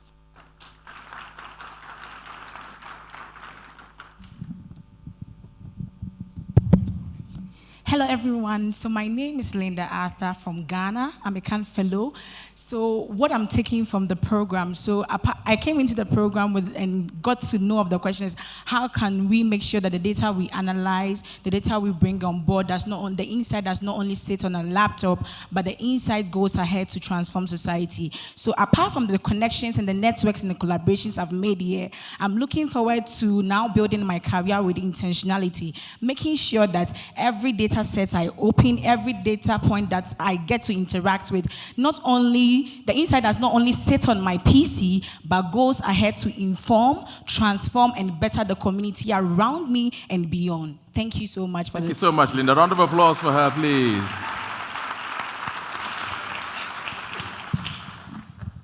And there we go. Thanks. I'm Ian Cody. I'm with the World Pop Research Group at the University of Southampton. And there was a quote, I think, on the second day, which was, presence is easy to measure, but influence is hard. And I think we're all here, we're all present, we're all in the room, but my kind of takeaway from this is just how active the conversation has been over the course of the week. And coming from a research group, we're always really interested in AI and the discussion around AI and the opportunities of accessibility versus the threats on trust. But I think seeing the meetings that people have had and the discussions that have taken away, I think that the sort of big takeaway for me is how much work I've given myself to do on Monday. and how much work I'm going to have to do over the next few weeks. But that's where the influence is, and it's not just about being present. Fantastic. Can we give them both a round of applause? Please. I think, Jenna, your words are going to resonate and echo throughout. Let's get to work. There is so much to do. Thank you so much, ladies and gentlemen. Nyevu, over to you. All right, let's get to work. One of the most powerful things about gathering like this in this festival and the true impact is not measured only by the sessions we attend, and the presentations we hear, or even the ideas that we discuss. The impact is measured by the connections we build, the actions we inspire, and the possibilities we create together. So I have a small activity for you. It's not like Karagania confusing with the left, right, cell, and no. Simple one. I'm asking you to stand up if this statement resonates with you. Please stand up if during this conference you made a new connection, forged new partnership, or met someone you intend to collaborate beyond this event. New partnerships. Remain standing if you're standing. Good, good. Hand of applause for yourselves. New connections. Fantastic. Now, please stand up if this week, if this resonates to you and you're still standing, remain standing. You cannot float in the air. I know that you can't do that. So please stand if this week helped you move forward a specific project, initiative, policy, research effort, or concrete action that you committed to pursuing. A project that you said, I had left it in the background, now I'm going to pursue it because I've met somebody here. Stand up if that connected to you. I see a few people standing up. A big hand of applause for yourself as well. Now, please stand up if you learned something new this week, an insight, a tool, a perspective, a technology, or a story that changed the way you think about data, technology, space intelligence, or the future. Who's still sitting? This message didn't resonate with you. But look around the room. With the simple of just 4 days, this is the impact we've made. So give yourself a great round of applause for the Global Data Festival 2026 has made an impact to you. You may be seated. Thank you so much for participating in that activity. Ladies and gentlemen, what we've just witnessed is true value for this gathering, advancing real work and continued living for one another. Throughout this Global Data Festival, we have heard a compelling vision for global leadership in shaping the future of data and technology. The question now becomes, what commitments must we carry forward? What must government, institutions, and international partners do next? What kind of leadership will this movement require? To help us explore these questions, we now turn to 3 distinguished leaders whose work spans national statistical systems, space, geospatial intelligence, and international development. It is my honor to welcome our first speaker. He is a specialist in official statistics, an expert in using administrative registers for statistical purpose. With a great round of applause, help me welcome Federico Segui, former Deputy General of the National Institute of Statistics, Uruguay. And fun fact, the previous global festival was held in his country. Please welcome. Louder, louder, louder, louder. Good morning. How are you? Did you enjoy the Global Data Festival? Louder. I can hear you. Yeah. Thank you. First of all, I would like to congratulate the organizers of the Global Data Festival 2026, the Global Partnership for Sustainable Development Data, the Kenya National Bureau of Statistics, the Kenya Space Agencies, and all those who work behind the scenes to make this event possible. We had a wonderful week here in Nairobi. as the chair of the local organizing committee for the previous data festival in Uruguay, I know firsthand how much effort, coordination, and dedication it takes to deliver an event like this. So I can truly appreciate the outstanding work that went into making this week such a success. Congratulations and thank you. As I was reflecting on this week, one thought remains with me. We often speak about roads, ports, energy systems, and telecommunications as critical infrastructure. But after the conversation we have had here in Nairobi, it is clear that data infrastructure belongs in that same category. Without strong data systems, governments cannot effectively plan, target services, respond to crises, measure progress, or build trust with citizens. What impressed me most this week was not any single technology or methodology. It was the recognition that across regions, countries are facing remarkable similar challenges. How to govern data responsibly, how to unlock the value of administrative data, how to prepare public institutions for AI, how to integrate geospatial information and Earth observation data into decision making, and how to ensure that innovation benefits people. Coming from Latin America, I found many parallels with the experiences shared by colleagues from Africa, Asia, and the Middle East. Whether we are discussing population registers, digital public infrastructure, AI readiness, climate resilience, or space technology, the lesson is the same. Technology alone is not enough. The real challenge is institutional. Success depends on governance frameworks, sustainable financing, trusted partnerships, legal foundations, and the capacity of public institutions to work together across organizational boundaries.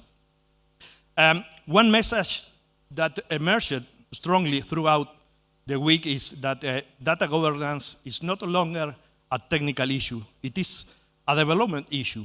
It is a trust issue. And increasingly, it is a sovereignty issue.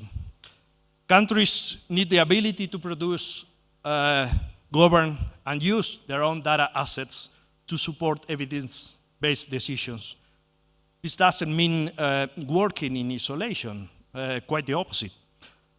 What we have seen here is that sovereignty and collaboration are complementary. Countries become stronger when they learn from each other, share experiences, and build common approaches to common challenges. That leads me to a second reflection. The Global South is not longer simply adopting ideas developed elsewhere. The Global South is generating innovation, building institutions, testing new models, and contributing solutions that the rest of the world can learn from. This week provided many examples. We heard from countries using administrative data to modernize a statistical system, applying AI to improve quality, improve public services, integrating geospatial and Earth observation data into national decision-making, and creating new partnerships to cut across traditional institutional boundaries. These are not future ambitions. They are real experiences happening now.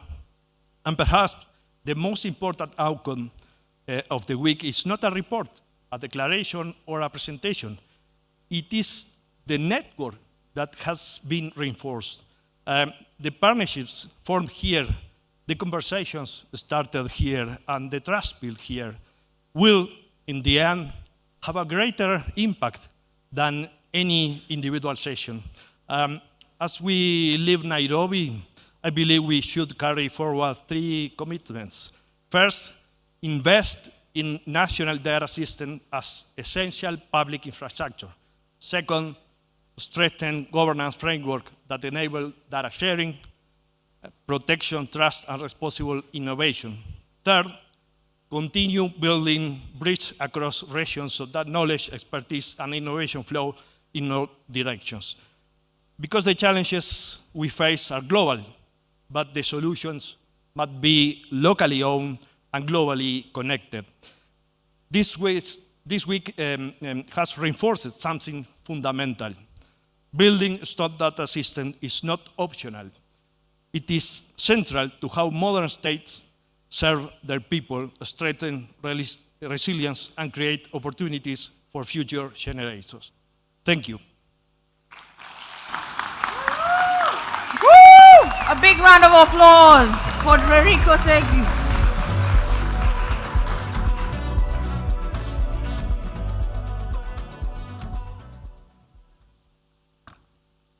Thank you, Mr. Federico, for reminding us that data systems are the core functions of modern states requiring investment and institutional commitment. Thank you for that high-level remark. Next, I'd like to welcome our next speaker. He is the former president of the as well as a fellow of the Geoinformation Society of Nigeria. He is a space scientist with over 30 publications in both local and international journals and conference proceedings. With over 2 decades of experience in geographic and information science and urban planning, he currently serves as a Director General at the National Space Research and Development Agency, where he leads pioneering space research initiatives. His experience in geospatial science, combined with a strong background in research and lecturing, propels NASDRA's mission forward. With a great round of applause, help me welcome Dr. Matthew Olomide Adepejo to the stage.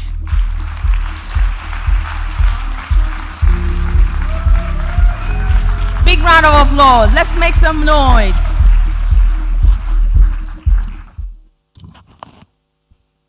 Thank you very much. I want to start by appreciating the organizer of this event. But before I go into my statement, I want you to celebrate the anchors, the 2 MCs that have kept the program very, very lively and interesting. And yesterday I discovered that the young man is my very, very good friend, an Arsenal fan like myself. And if I ask people to stand up in this hall, those who are happy that we didn't win the Champions League, it will be 90% of this hall. But nonetheless, distinguished guests, honorable cabinet ministers, head of agencies and institutions around the world are here, ladies and gentlemen. It is with a profound appreciation and with great pleasure, I stand before you this morning at this event, Global Data Festival and Kenya Space Expo and Conference 2026. I bring warm greetings from the Federal Republic of Nigeria, and more importantly, from the staff of National Space Research and Development Agency.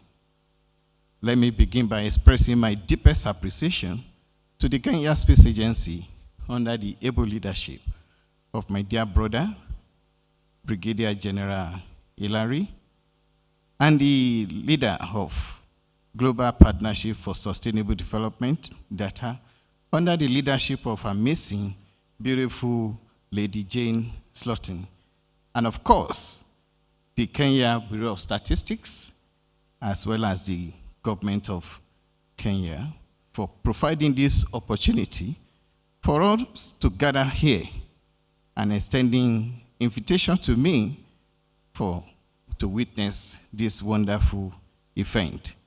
Thank you for the warm hospitality and for creating this great platform that brings government, industry, academia, youth, and innovators from over 60 countries.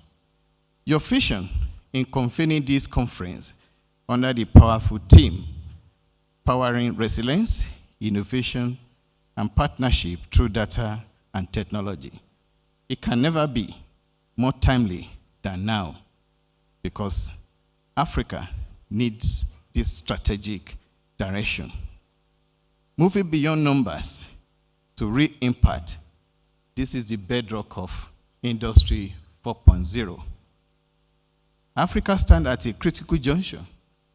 Our continent faces complex challenges, from climate variability, food security, disaster management, sustainable urbanization, unemployment, and continuous rise in cost of living. Yet, we are also blessed with useful population, abundant resources, and arable lands, and an increasing vibrant space and technology ecosystems. Space-derived data and technologies are no longer luxury. It is an essential for national development. They are essential tools for evidence-based decision-making, for national security, and socio-economic transformation of our society. Africa must be active, and we can not play a side role at this fourth industrial revolution, which is powered by AI. AI is nothing without data. That is why our gathering here is the most appropriate thing to do at this time. Like the Permanent Secretary said, data is the new oil and engine of growth and development.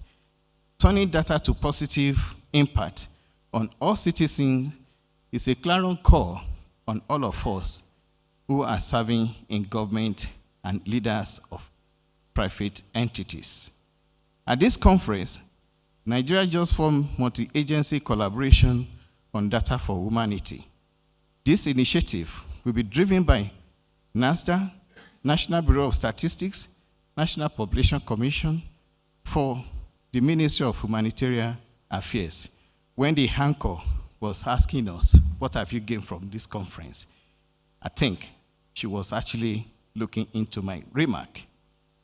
Satellite data is the bedrock and game changer for inclusion, sustainable development, and good governance. Every household is traceable and identified on a very high resolution images at submitter level.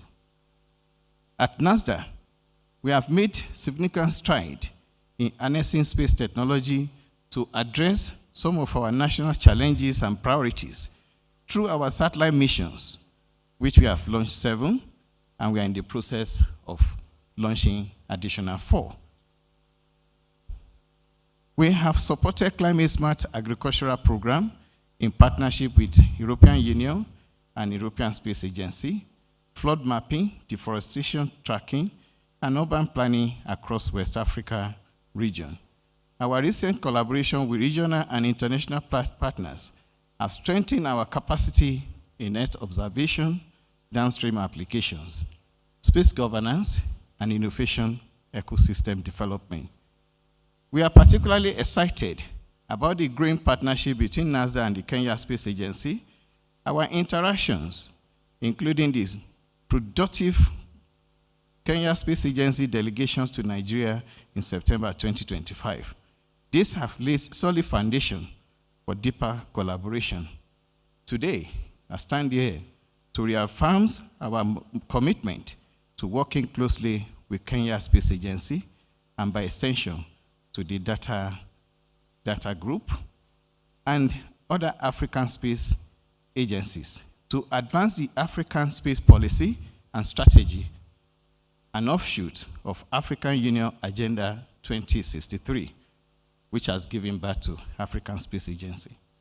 Together, we can build a robust African space ecosystem that is self-reliant, innovative, and globally competitive through joint missions, exchange programs, and private sector-driven initiative at national and continental level, just like JDFKSEC 2026 just demonstrated. Ladies and gentlemen, the future of Africa reliably lies in space. This must be defined by three key pillars: resilience, using space-based data to anticipate and respond to disaster, climate change, and socioeconomic reality in our dear nations. Innovation is the second pillar, nurturing homegrown solutions, supporting our youth and startups, and developing downstream applications that create jobs and wealth for our dear people. The third is partnership. This is very essential to fostering meaningful collaboration among African nations and the world, and with the global players like GDF, while ensuring technology transfer and capacity building. This is the right way to go. In conclusion, as we departing Nairobi today, or tomorrow, as the case may be, I don't know your own ticket, let us commit ourselves to translating our discussions into actionable partnerships. Let this conference mark the beginning of a new era of intra-African data and space cooperation, one that delivers tangible benefits to our citizens and strengthens Africa's voice around the world. I would like to thank the government of people of Kenya and the people of Kenya once again for your leadership and hospitality. To also all the participants, let us celebrate our collective success at this conference. And let's leave this place with this statement: it is time to boldly innovate and partner for meaningful development. Thank you. God bless the Federal Republic of Nigeria. God bless the Republic of Kenya. God bless Africa as a whole. Thank you, thank you, thank you. A big round of applause for Dr. Adepojo. Big round until he takes his seats. How about the woot, woot, woo? Thank you. Thank you, Dr. Olomide, for emphasizing that space data and technology is integral for development, resilience, and sovereignty, and also the importance of regional collaboration. Our third speaker has held a number of leadership positions, the last of which was Deputy Governor of the Central Bank of Saudi Arabia, which included the areas of systems analysis, economic research, and statistics. He has also held a membership of many governmental unprofessional communities, along with boards of directors and local international funds and banks. Please help me welcome His Excellency, Dr. Fahad Al-Dosori, to the stage with a big round, mighty round of woot woot! Woo! Thank you so much. Thank you very much, and good afternoon to all. Let me set up. And as the MC mentioned, I missed the first few days, but I'm sure the energy, as we see in the video, has been important to learn from each other, and our colleagues are really appreciating the opportunity also to learn from the group. And I'd like to start my remarks by congratulating the government of Kenya, the organizers, and the partners for the success of this timely and important event. Also, would like to thank the organizers in inviting me to speak in this platform where we share experiences, knowledge, engagement and dialogues and partnerships on data and statistics. I would like to stress the value of bringing together diverse communities from across government, academia, civil society, international organizations, and private sector around a shared ambition: strengthening data ecosystems that can respond to complex global challenges. One of the clearest messages that I've seen today, and also my colleagues helped me in preparing these remarks, and the clear messages that we learned from this event in Nairobi is that innovation in data systems is no longer being discussed in theory. In fact, across regions, and especially as we've seen in Africa and here in Kenya, institutions are already testing, implementing, and scaling new approaches to data production, integration, governance, and capacity development.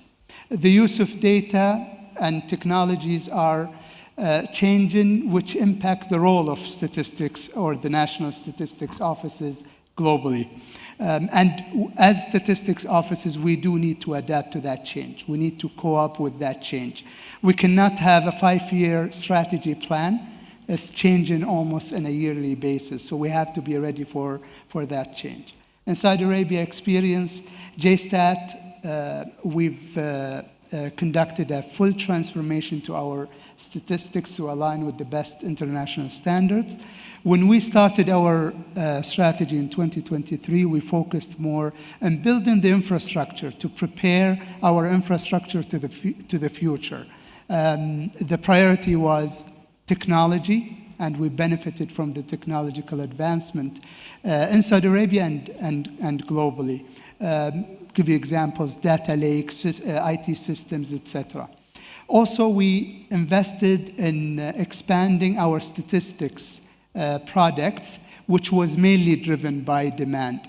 The demand today is different than many years ago. So every year there is more demand on data, frequency of data, quality of data, and also the details that we can publish. We also invested in our capabilities. And I'm really glad to see the excitement and the commitment from everybody here in the room to try and learn something new, to try and learn also from other experiences. And this is a priority for us in the future.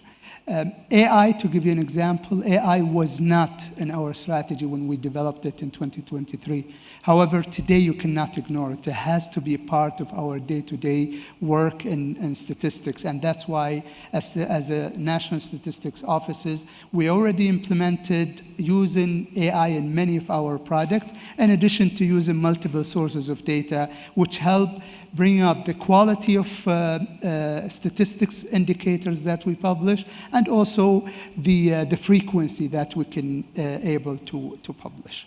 And through this transformation as a priority as well, we learned from international experiences, but we were keen also and committed to share this experience to other globally or global statistics offices and the global community as well. And that brings me to the 6th UN World Data Forum in Riyadh, which will provide an opportunity to bring together many of communities represented this week. And I'm really looking forward to welcoming you all to Riyadh and to continue advancing these discussions in a global level as well. We are also keen to provide opportunities to the global communities to learn from each other through many events and workshops under the Road to Riyadh, which we launched last year. So the Road of Riyadh consists of 19 workshops and events, and it's all available online. So I do invite you to visit our website and then get familiar on the diverse topics that we discussed there. In fact, today at 2 p.m., there will be a workshop on data for sustainable future. It's going to be your lunch time, but try to enjoy that as well while you're enjoying your lunch. The discussion in Kenya provide valuable momentum leading towards the World Data Forum in Riyadh in November 2026, especially in areas such as AI innovation, trusted data governance, and evolving role of national statistical offices. And we look forward again to continuing this important dialogue and welcoming you to Riyadh to the UN World Data Forum in November 2026, and we looking forward to welcoming you very soon. Thank you very much. Thanks.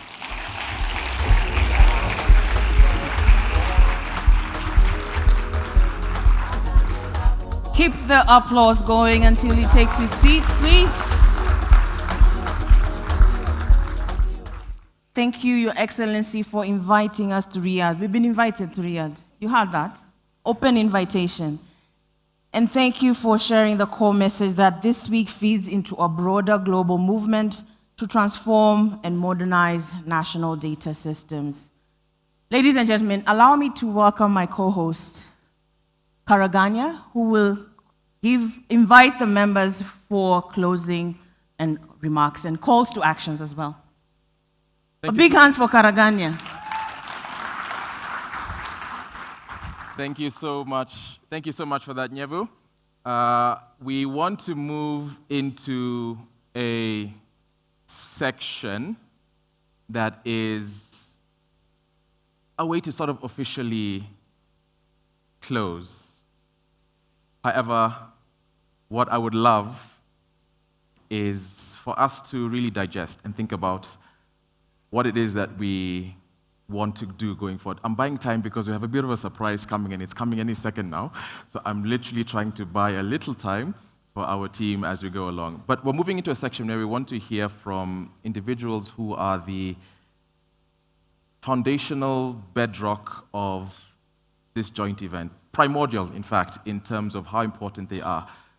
4 closing remarks from, again, representative of the Office of His Excellency, the President of Kenya, Kenya National Bureau of Statistics, Kenya Space Agency, and the Global Partnership for Sustainable Development Data, who have been, again, this event would not have been possible without the collaboration of those teams. On top of that, again, I just need to keep mentioning this. We have some fantastic partners who have helped us take this journey from the start to where we are right now and are committed to helping us move forward. We have, of course, Site Savers. Let's give them a round of applause. Let's give them a round of applause. Okay, I'm just going to ask this very quickly.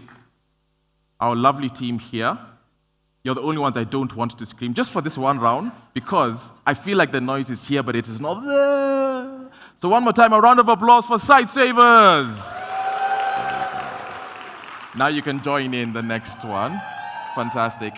Again, FCDO, Foreign, Commonwealth and Development Office. A round of applause for the support they have given. And last but certainly not least, the Italian Space Agency, who have really, again, walked with us from the start to where we are with specific mention as well to Dr. Munzer Jaja, the CEO of the Malindi Space Agency as well, representing the Italian Space Agency here. A round of applause for them. A round of applause for them.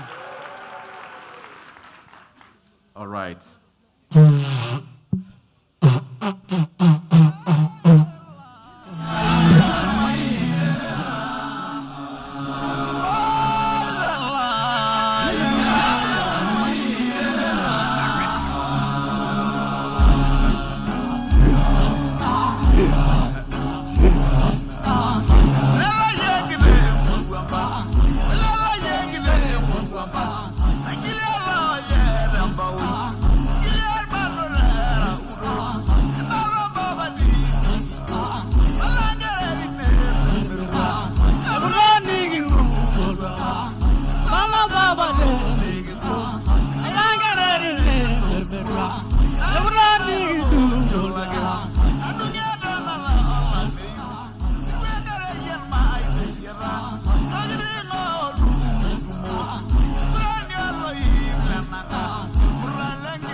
Megura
Ladies and gentlemen, a massive round of applause for Nasila Morans.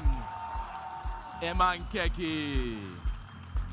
Fantastic, fantastic. I had no idea that some of our guests could jump that high and get that low, but it is a pleasant surprise. And the perfect way for us, again, to channel that energy as we move on to our final concluding remarks. The first gentleman who is going to come to speak needs no introduction.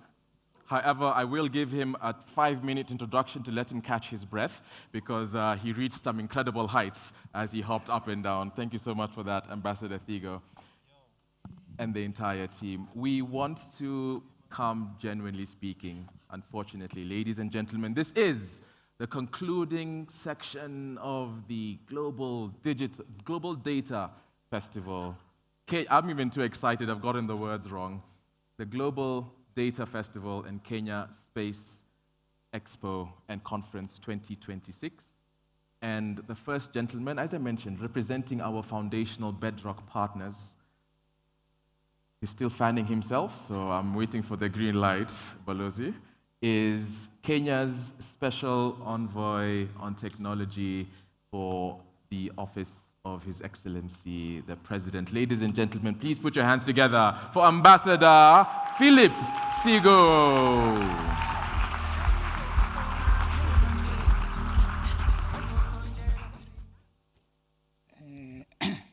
Good afternoon.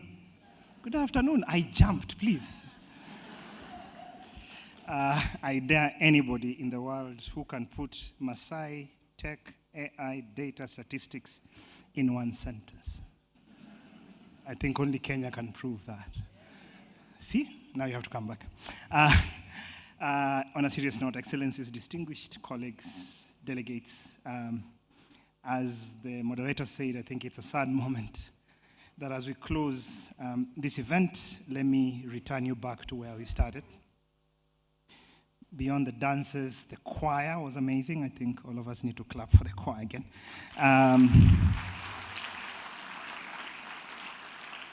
Sadly, as I said, and I joked, we probably want to have solved all the world's problems by the time we close this event, but we have not. There's still global geopolitics, we still have uncertainty, we still talk about financial constraints, technology is still rapidly advancing, so for those who've been watching the news, you know what I'm talking about. But also we are grappling with deep inequalities that I think when Jenna said, let's get to work, that's really the work we need to do. But I feel we have more assets now, we have more partnerships, we have more collaborations, but also we are energized, perhaps even differently retooled to face this world that awaits us out there, outside the edge, and so that we can deal with it more differently, but also with more solidarity and more companionship and, of course, perhaps better capability.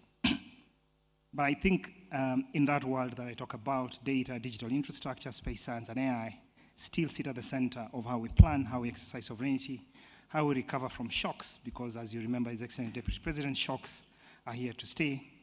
But I think also whether or not people will know what we deliver and whether they can trust what we have delivered. I think over these days, we've had honest conversations, and I think I've stepped in a couple of them, whether in addressing the gaps around administrative data, how to use geospatial capabilities and Earth observations, how to finance and resource our data infrastructure and institutions of data, including national statistical offices, how to include others who are often invisible. We had Florence in one of the opening panels that we should not forget, those in the margins, but also what institutions needs to be in this age of intelligence.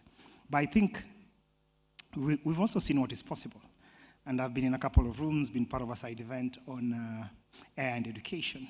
And it's amazing what you have been able to do on your own And I think it will be even amazing what we'll be able to do together from the relationships we built over this time. I think this is why, and I come back to, this is why we did this. As Jenna said, you kind of have to think in this age of resource constraints whether you want to do things like this. But I think you will all agree with me that it was money well spent, or not. Public participation, Kenya's constitution demands it. And so, I think, and again, just from the opening segment, we heard from the Deputy President, the PS Foreign Affairs, the Minister or the Cabinet Secretary for Defense, that data must now be treated as state capability, but also capability for all sectors. It underpins everything: budgeting, financing, service delivery, accountability, defense, security, but also diplomacy. And so I think in this age, our task basically is to ensure that data remains core to the values within which we aspire. And as you've heard also this week, I think you saw many launches, and I'm glad that I had a lot of commitments, partnerships that were made, agreements. I saw some being signed. You've been very active on digital, so whoever was running the social feed, congratulations. I think you made some of us who are popping in and out still be part of this room. I think at this moment, again, as I say, even when the world is very stuck, when multilateralism is still under strain, where data gaps still exist, where 4 years out of the SDGs we still see challenges, I think I find hope that this community still exists. And 10 to 15 years, 10 years after we founded the Global Partnership, there's still the same energy and spirit that we need to still see the role of data for sustainable development. I have 3 things. Kenyans maneno nima. Tell your neighbor what that means. It's a Kenyan joke. The president says we have 3 things. If it's 4 things, those are not things. They have to be 3. I think 1 is how we treat and understand data must change. Data without trust, we cannot know how to plan, how to resource, how to include people. But also, in this age of intelligence, without our data, AI will remain AI. With our data, as my dear friend Maria Ressa says, artificial intelligence is neither artificial nor intelligent if it has your data. If it has somebody's data, it sounds very intelligent. If it is yours, it is neither what? Artificial nor intelligent, or I'm lying. Where does AI draw its data from? The sky? It's from you. So remember that. So when people tell you AI is strange, tell them they're lying. The second part, of course, is we must build data systems that connect. That is why you had 4 of us putting this together. Because data on its own that doesn't connect does not make sense. Data that is connected, whether it's citizen-generated data, whether it's Earth observations, whether it's statistical systems, and including its underlying digital public infrastructure, needs to ensure that data does connect, but also ensures that the next generation of development data has an anchor and a foundation. The last point, it's not about data for data's sake, it's about people. And what we do from here is to remember that at the end of it, what data must do is to ensure that development does touch everybody. Let me end by, again, thanking our institutional partners that I did not do at the opening, the United Nations Population Fund, the Foreign Commonwealth and Development Office, the World Bank, the Italian Space Agency, and everybody else whose generosity has made this possible. Let me also thank all of you, especially in this age of challenges around travel and disruptions, of scares of pandemic, that you really made time to come and be here in person. Because I think people from 60 countries, 1,200 plus, is a testament that humans still need to connect, and we still really need each other if we have to navigate this world of uncertainty, and a world that really must depend on everyone to be counted and everyone to be involved. As I said, and in my diplomatic speech, that this is just the beginning. We have a busy year and a busy calendar year of technology. 3 days from now, the president will be leading our delegation to the G7. Kenya will be speaking on behalf of Africa. We are leading the AI and digital track. And some of these components, and thank you so much for your hard work, will ensure that we do feed in the avian track. The things that we pick from this place is financing for data, is ensuring that we develop safe, secure, and inclusive digital systems, including systems that have no bias, but also respects not just sovereignty, but also children. And I think that's something that we forget in terms of safety. We also have the Global Digital Dialogue in July. Hopefully we'll see some of you, and we'll do a lot of things with you. Then we have UN General Assembly, that's part of our diplomatic track. Then we have Riyadh, and again, let me echo my colleague's sentiment. Please show up. You showed up here, right? Show up in Riyadh. And finally, circling back to Kenya, the Internet Governance Forum, 16th to 18th of December. The first ever permanent meeting for the Internet Governance Forum will be here, and hopefully we'll see many of you here. With that, let me finally thank my co-chairs for doing the heavy lifting. DG KNBS, Jenna, DG Space Agency. If you've not clapped for those guys, please do it now.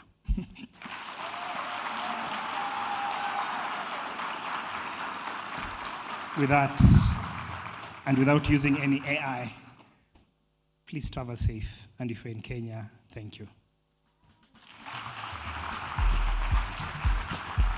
Ladies and gentlemen, another round of applause, please, for Ambassador Philip. Another round of applause for Ambassador Philip Tigo. I've tried, Balozi, but I'm going to try one more time. Another round of applause for Ambassador Philip Tigo. Powerful words. We need to rethink how we understand and treat data. We need to ensure that we are building systems that connect, and we need to remember that data serves a purpose. Purpose is that it's a core part of the values that we are trying to promote. Thank you so much for that, Balozi. The next individual I would love to welcome to the stage is somebody, again, who you have heard before, but she welcomed you. Now she wants to give you a fantastic send-off. Ladies and gentlemen, another person who needs absolutely no introduction, which is why we'll give her a 10, 15-minute one. Please put your hands together with a massive round of applause for the CEO of the Global Partnership for Sustainable Development Data, Ms. Jenna Slotin, as she comes to the stage and gives us a few remarks.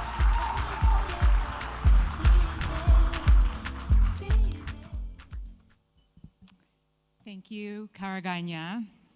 Thank you, everyone. Excellencies, our distinguished guests, ladies and gentlemen. It's quite something to be standing here at the end of a great few days. Just 3 days ago, we opened this festival by making the case that investments in data systems are urgent, and that those investments truly pay off. That data is not a bureaucratic input, but it's a critical foundation for digital transformation, for AI, and for the efficient delivery of public services and the mobilization of private capital. And very importantly, that there is a shift happening globally. Within the Global South, which is innovating on its own terms, and with Kenya and Africa leading the way. So let me tell you a little bit about what I've seen and heard over the last few days. I've heard powerful stories of how data is transforming lives. From youth speakers who reminded us that the future is already being built by them, to lightning talks that stopped us in our tracks and made us think. To practitioners sharing their hard-won lessons from the front lines of leveraging data for agriculture, climate action, health, and many other objectives. The kind of stories that don't make it into policy documents, but that show you why this work matters so much. One of the other things I heard consistently this week was how much it meant to bring the Global Data Festival and the Kenya Space Expo and Conference together. Our work is deeply interconnected, but the communities working in the space ecosystem and the communities working on data systems and governance rarely come together in this way. This week, they did, and you could tell the difference that it made. I've also seen us grapple honestly and seriously with the hard questions. How to develop and deploy responsible AI and the governance that needs to go along with it. How to address the persistent gap between talk and action. I'm not leaving with easy answers, but I am leaving with far more ideas on how to tackle those questions. What moves me most, though, is not as much the ideas, but the commitments, and that people are leaving with something changed. The practitioners who describe their successes and their failures with equal candor, and who said, and we heard it from Federico this morning, when I return to work, I'm going to do something differently. That is what the festival is for. The words of His Excellency, the Deputy President, calling for increased investment in national data systems were not just a statement, they were a signal. And the data sharing MOU signed between KNBS and Safaricom is exactly the kind of concrete, consequential action that translates conversation into change, as well as the announcement on the KSA initiative that we heard this morning. This is the kind of change that we need to see. We spent this entire week talking about why data matters. So now is the moment to practice what we all preach. Before you leave, we ask you to please complete our closing survey. The QR code will come up on the screen, but you will also receive an email with the survey before this closing ceremony ends. Your response will help us understand the value we have built here and what we can do to support our community next. As you've already heard, in November, the UN World Data Forum will take place in Riyadh, and our communities have the opportunity to come together again. And everyone who completes the survey will be entered into a draw for a chance to win one fully sponsored journey to the festival from the Global Partnership, to the forum. So give us your data and complete the survey, with the intention of taking what we started here and letting it continue. So of course, none of what I've described would have been possible without a great many partners, and you've heard some of them already. I want to thank several of the Global Partnership supporters who helped make this week possible. The Foreign Commonwealth and Development Office, the World Bank, the Hewlett Foundation, APC Colombia, Site Savers, International Women's Development Association, the Wellcome Trust, the Gates Foundation, and Google. Your investment in this convening is an investment in everything we have argued for this week. I also want to recognize the International Steering Committee, who gave their time and expertise to provide advice and to assess all the community session proposals. We had over 100, and they helped us curate a truly meaningful program. And to the National Planning Committee, whose work on the ground here in Kenya was the invisible infrastructure that helped make all of this possible. And of course, to our co-organizing partners, Ambassador Philip Thigo and the Office of the Special Envoy on Technology, Dr. McDonald George Abudo and the Kenya National Bureau of Statistics, and Brigadier Hilary Kipkoskei, Director General of the Kenya Space Agency.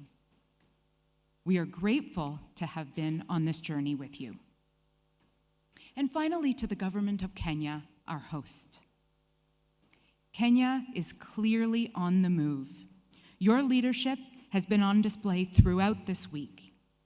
Your commitment to building a robust, equitable, and trusted data future has been felt in every room. The world is watching, and what it has seen this week is a country that is shaping its future and is bringing others along with it. That, in the end, is the lesson of the week. The challenges we face in data, in AI, in development are far too large and too urgent for any one country, for any one organization, any one community to solve on their own. The answer is not to work harder in parallel. The answer is to work smarter together with honesty, trust, and shared purpose. You all in this room have demonstrated what is possible. The work continues. Let's carry it forward together. Thank you.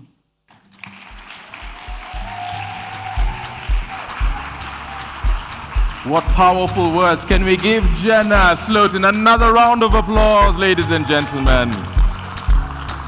Thank you so much. Thank you so much for that, Jen. I love how you're always focusing on what next. Let's get to work, the collective action we need to take. Let's work smarter together, not harder individually. And I think that's a message that we all need to take, especially at the end of an event that we have just had. And thank you for the trip to Saudi Arabia. I've already filled it out. High hopes that I will see you all in Riyadh, fully sponsored. But please, again, the data is not just about the trip. It's also about knowing how we can do these better as we go forward. So please do take time to fill out that survey QR code that was shared. Fantastic. Ladies and gentlemen, moving on to our penultimate speaker. This is a gentleman, again, who needs absolutely no introduction. He has spent his entire career in ensuring that we have clean, usable data that can provide value to the people who need it most here in Kenya. So please put your hands together.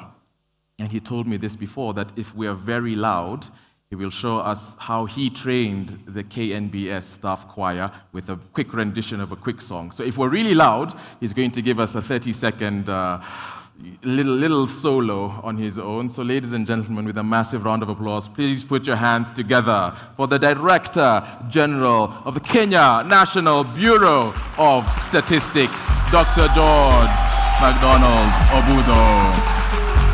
A bit louder, a bit louder.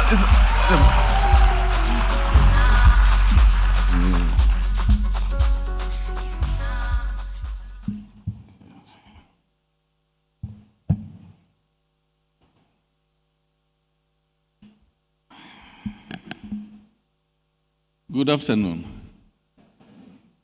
How are you? Well, I have to deal with a few salutations. And Your Excellency, Dr. Fahad Al-Dosari, the President of General Authority for Statistics, the Kingdom of Saudi Arabia, distinguished co-chairs, and we have Ambassador John Philip Thigo, Special Envoy on Technology to the Presidency,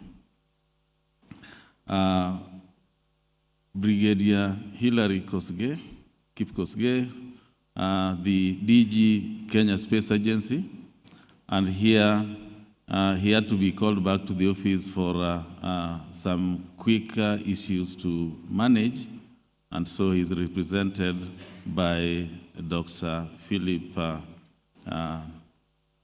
Osano, who is a board member of the Space Agency. Madam Jenna Slotin, the CEO of the Global Partnership for Sustainable Development Data. All the board of members of the board of KNBS team. We have our board of directors who have been with us all through from Tuesday until today. The CEO of the Nigeria Space Agency, Dr. Matthew Olumide. We have with us also the CEO of the Italian Space Agency that is based in Malindi. I visited that facility less than 3 months ago, and I was amazed by what I saw. I didn't know that such a facility exists here in Kenya. Thank you for gracing the occasion and giving the support that has taken us this far. My friend Federico Segui, who was actually the last host of the Data Festival before Kenya was given the baton, to host this event this week. And we have my fellow CEOs from various national statistics offices who have been with us here. I know we've had Botswana, Ghana, Malawi, and we have the Republic of Somalia, and we have a host of NSOs that are represented here across the country, across the continent. The esteemed delegates, partners, and friends who are all here.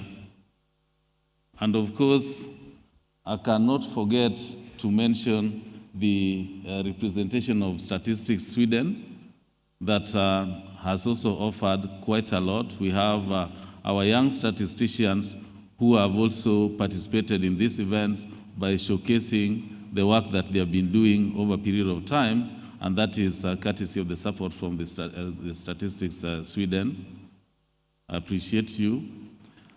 I'll not forget again to mention a friend who has really stood with us, and maybe if chance allows, I'll give the story a little bit later, and that is Davis Adieno, who was initially part of the,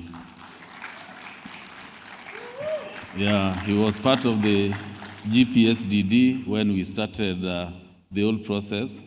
And I think my story with him goes far back to when I became the DG, and I was in a meeting. Then I realized that I said something about Kenya. It was an international meeting.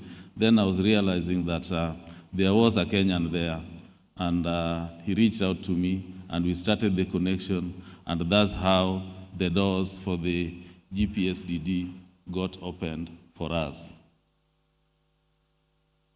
So even after leaving GPSDD for other interests, he has supported us up to this moment, and he's been part of us.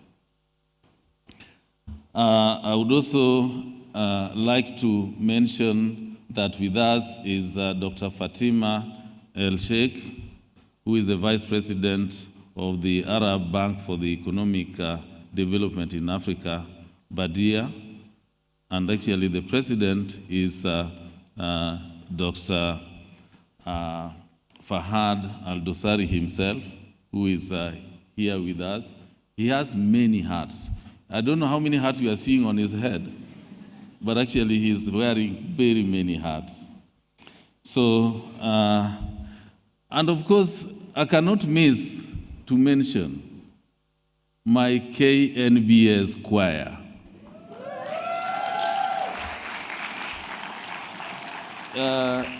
MC, my voice is normally very bad. I tried doing it when I was in Form 3, and the choir master was not amazed with me, and I was discouraged, so I never went back. But I'm now trying to take care of that one by developing a choir. So I might not be able to sing anything, but I cover up by having a wonderful choir that is still being built. You know, we are in this is Data Festival, a global data festival, and we have been entertained here. For sure, you've seen a team that has come here to entertain us, and I believe that you can confirm that I can also jump. So the team that was here is called, for the men team, it's called the Nasila, and the ladies are called the Emeneki Bead Queens. They are two groups put together. And actually, I was just seated to close to one of my board members who told me that this team is actually from his place. And so the team is coming from Narok. Thank you so much. Now, to start off, I would like to make my few remarks, which is taking us closer to the end of this landmark joint gathering. 4 days ago, His Excellency the Deputy President of the Republic of Kenya, Professor Kithure Kindiki, officially opened the 2026 Global Data Festival and the Kenya Space Expo and Conference, setting an inspiring tone for what has proven to be a truly impactful and successful event. From the onset, he emphasized the importance of investing in resilient data systems, strengthening data diplomacy, and using data to give visibility to the invisible. Over the first 4 days, right from Tuesday up to today, under the theme Powering Resilience, Innovation, and Partnership through Data and Technology, we have witnessed high-impact plenary sessions, dynamic community and strategic discussions, and vibrant exhibitions. With more than 100 sessions and over 1,000 participants coming from over 90 countries, this gathering has truly demonstrated the power of convergence, bringing together official statistics, geospatial intelligence, satellite data, artificial intelligence, and space technologies. On the key reflections or takeaways, and in fact, later on, we are going to look at everything. We are going to compile everything. But for now, just maybe 4 areas of reflection. One is we have seen the transformative synergy between official statistics, Earth observation, space technology, and artificial intelligence in addressing complex development challenges, strengthening resilience, and accelerating progress towards sustainable development goals. There has been a shared global commitment to data sovereignty, ethical governance, inclusive data ecosystem, and sustainable financing for data and innovation infrastructure. This festival has further cemented Kenya's position as a leading hub for data-driven development and space-enabled innovation, both within Africa and globally. We'll be leaving Nairobi with concrete outcomes. That is, new partnerships, collaborative initiatives, policy insights, and innovation prototypes that will continue to deliver impact well into the future. We have also witnessed renewed momentum for youth engagement, gender inclusion, and capacity building, ensuring that the next generation plays a central role in shaping the data and space ecosystem. Now, one of the key things that we are noting here is that, first, data is no longer merely a technical resource. It is a strategic national asset. When responsibly governed and effectively used, data has the power to improve lives, strengthen institutions, accelerate development, and ensure that no one is left behind. 2, national statistical offices must continue to evolve from producers of statistics to trusted stewards of integrated national data ecosystems. That means bringing together official statistics, administrative data, geospatial information, and citizen-generated data in ways that are ethical, inclusive, and trusted. Third is innovation and technology must always serve the people. Whether we are leveraging artificial intelligence, mobile data, digital health tools, or Earth observation technologies, trust, transparency, privacy, and public value must remain at the center of our efforts. Finally, on this, partnerships are indispensable, and no institution or country can achieve this agenda alone. The collaborations forged this week across governments, academia, civil society organizations, development partners, and the private sector will be critical in building resilient and inclusive data ecosystem for the future. Colleagues, I would like now to just take a minute or two to acknowledge the institutions and personalities that have made this event successful. In fact, I can draw success even by looking at the attendance, comparing what it was on Monday, and looking at what it is on Friday in the afternoon, when the numbers are still getting to that end. That means this event has been engaging. But as I do that, maybe I'll just go back a bit to something that I felt at one time. And so just bear with me, I'll tell you just a small story about it. You know, this is a festival. I mean, we should not just be too serious. And, you know, yeah, surely. Are we together? Yeah, let's not be too serious. Now, somewhere back in 2023, it was actually in April, we had a conference that was organized by the International Association of Official Statistics together with the International Statistics Institute. And that was held in Zambia, specifically in that town called Livingstone. This is where the Victoria Falls is. If you're looking for the 7 wonders of the world, one of them is in Zambia, at Livingstone. So I attended the event. In fact, I led the largest delegation from the Bureau, or from Kenya, because we were 11 in number.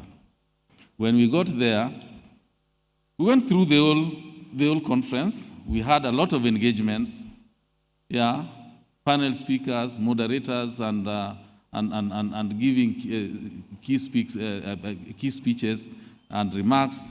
And at the end of the day, one thing came into my mind, that Zamstat, that is the NSO Zambia, has held a very successful international event. Then my mind went back to Kenya. That why can't we also hold a powerful event, an international one? And so as that one was disturbing me, a chance came our way. So I really appreciated what happened the other side.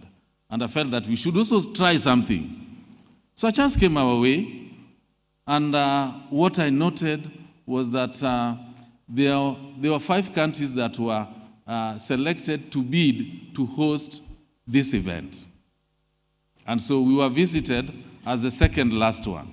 But as the team was going to the last country to do their fact-finding mission, I told them, after pitching, that it is okay, I wish you well as you go to your last country, but you have found the host, and that is Kenya. That's what I told the team. And I'm sure one of the guys, one of the personalities who are in the team is here, he can confirm that I said that you have found the host. But because they had a schedule, they had to go to the last country. So later on, after processing everything, the good news came that Kenya has won the chance to host the event. So when the whole thing was starting, I did not know how well it was going to go until today and now that in fact I can confirm that it has been a success. At least I've attended a number of international events that I can confirm that this one is successful even without being told.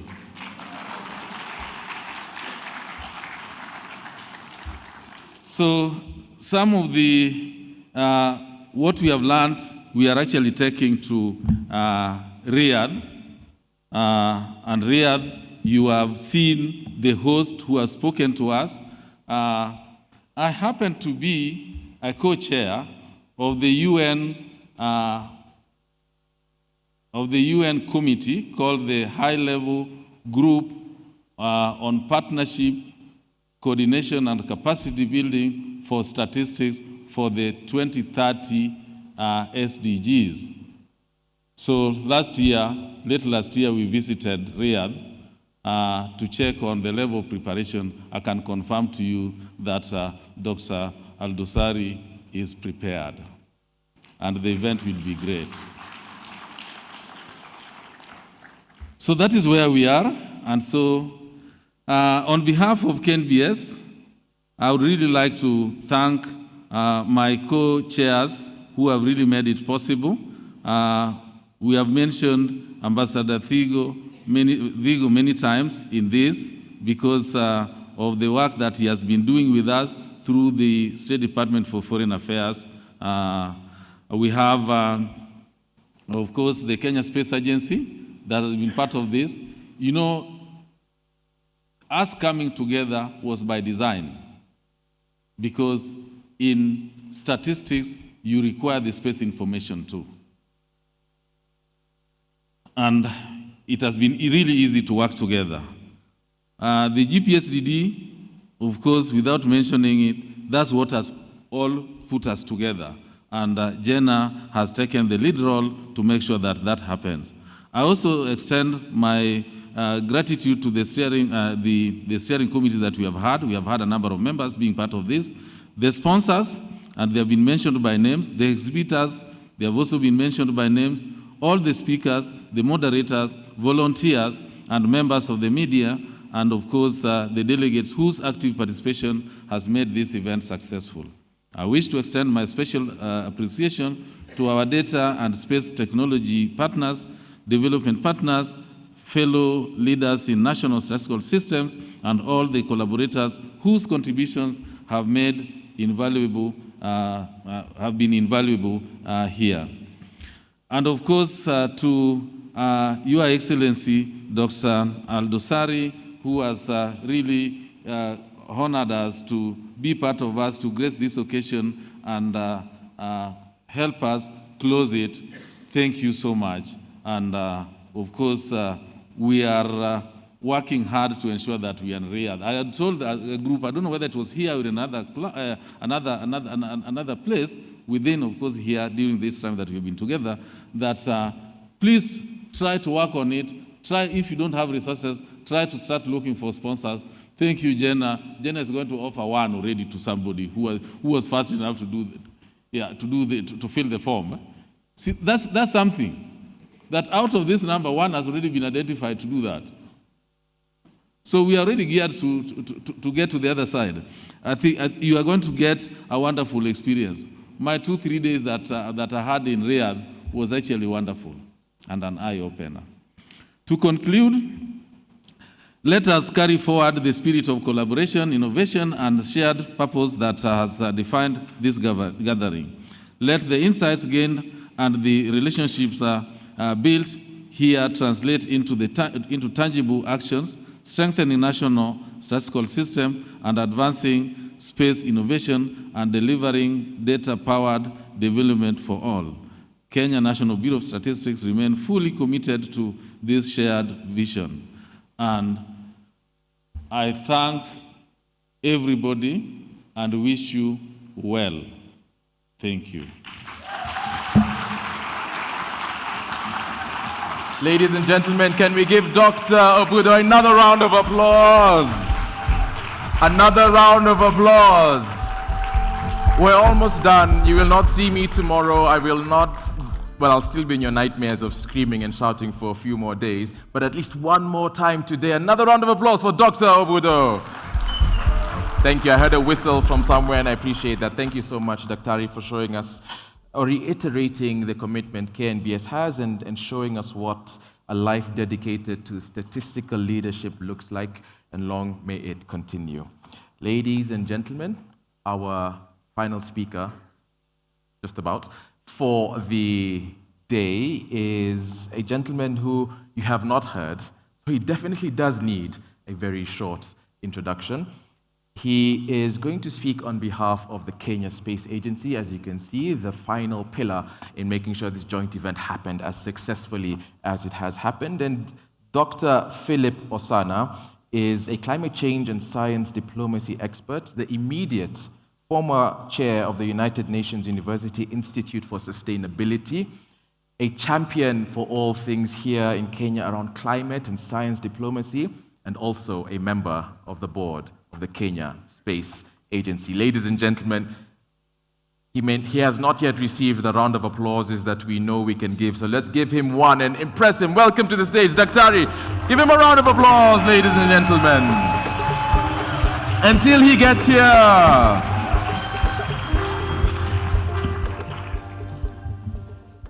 Good afternoon. Good afternoon once more. I know I'm standing between you and lunch, so I will not take more time, but I think I'm standing here on behalf of the leadership of the Kenya Space Agency, our DG, Brigadier Hilary Kipuskei, who has been with you throughout, sends his apologies because he had to attend to another matter. And I'm actually speaking representing our chair of the board, Major General retired Geoff Otieno, who was also with you here for the last 3 days, wasn't able to be here today. Allow me to stand on established protocol. Ambassador Thigo, my good friend, DG, Kenya National Bureau of Statistics, partners, all the partners. I think on behalf of Kenya Space Agency, we want to appreciate you so much. I also want to appreciate our staff. They've also been here. May I just ask all the staff of the Kenya Space Agency to stand up? I think we really, on behalf of the board and the board member, Captain Batha, please just stand up so that you get a round of applause as well.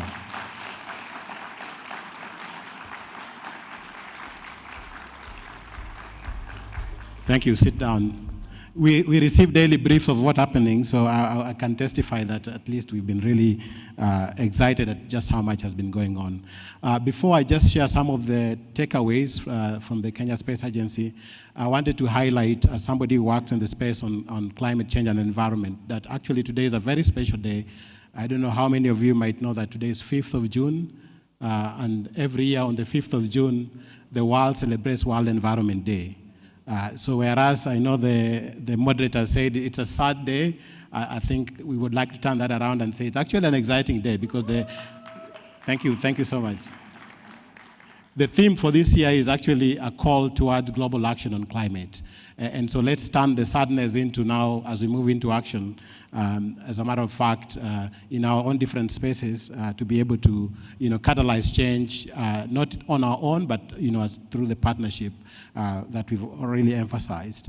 We have 5 key takeaways that we'd like to also share in terms of how we take this forward. The first one is that a lot of impressive work is already going on in terms of data management, and data practices informing both policy and practice. But I think we would also like to highlight a more special attention and emphasis on engagement beyond the formal institutional system into citizen-generated data, a lot more attention to neglected groups, women, youth, children, vulnerable community, and inclusion of underserved population. I think sometimes we run very fast, and as we run very fast, we tend to forget that whatever structures we already put in place, if they exclude people or certain groups, they might not be able to catch up because they are invisible. I think the second thing, of course, for us, We always say we see possibilities beyond the sky. That's really our mission at the Kenya Space Agency. And I think we've been excited that this forum has allowed us to really connect the space data and all the investment we get into collecting space data into the national data system, but also understanding that this also, whatever we invest and the data we generate and transform and transmit to different users, now has to go beyond just the technical agencies, the technical disciplines, and strategic tools to really being really part of the DNA of our national governance and international governance, our diplomacy and diplomatic practices, national security, and international cooperation.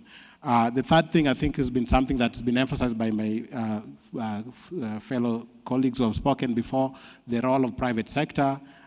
Very, very important. I think in the context of our country here in Kenya, we are putting a lot of special emphasis on the startups because we really want to catalyze, and invest in startups because they have a very critical role and play a critical role in terms of translating data into very practical services that can generate economic value. I think the fourth thing, need no emphasis again, I think we talk a lot about infrastructure. Infrastructure is very expensive. In many cases, I think it would be helpful to have shared infrastructure. Actually, just before this forum, I was moderating a session convened by the East Africa Science and Technology Commission, which just launched about 2.5 months ago, the East Africa Community Space Strategy. And I think one of the things that we see from that space strategy is actually how the countries within the East Africa community can come and really benefit and invest also together in shared infrastructure as part of spreading out the risk, but also in terms of spreading out some of the cost. And I think the DG, the National Bureau of Statistics, talked about the program that is focusing on youth. DG, I want to say that I was actually privileged. I went to the booth. That young man, one of your fellows, sponsored by Statistics Sweden, was explained to me actually what they're doing and how they're really making sure that the data that's in the national reports, which are usually big, 500 pages and so on, are really being transformed into very usable products and information that one can even get on mobile platforms. And I think I was really impressed. And I think really investing in young people is the future. I mean, from what we've seen here, a lot of young people are at the forefront of technology development. A lot of young people are developing new applications using data and using space sciences. And I think we deliberately have to really invest in making sure that we build support to younger generation, we build support to early career professionals, and we no longer have to think about them as people that we see for the future, but as people for the present. Allow me, of course, as I end, I think the DG said this is a festival, so we are allowed to also not be that formal. But you are in Nairobi, and of course, I'm sure beyond the conference, it's been a very busy week. Some of you might be staying around to, visit our national park, sample some of what's going on in the country. On Sunday, we have a very special day, Sunday, 7th of June. We'll be hosting the 5th edition of the Nairobi Marathon. If you want to know how that's important, I think most of you may have watched what happened in London Marathon. Again, we had, please go ahead and clap. So this is one of the places we're investing really in terms of data to support, the excellence work that our athletes are doing. And so those who will be here on Sunday, you're most welcome to join over 17,500 runners that will be running on the expressway. And the theme for our marathon this year is getting the vibes of Nairobi. So again, I invite you, of course, to be able to join not just the marathon, but a lot of cultural events and cultural activities.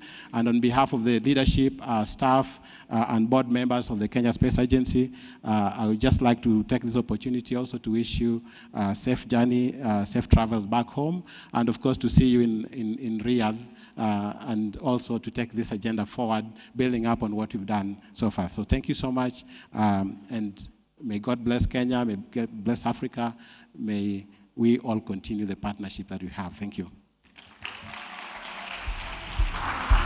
Another round of applause for Dr.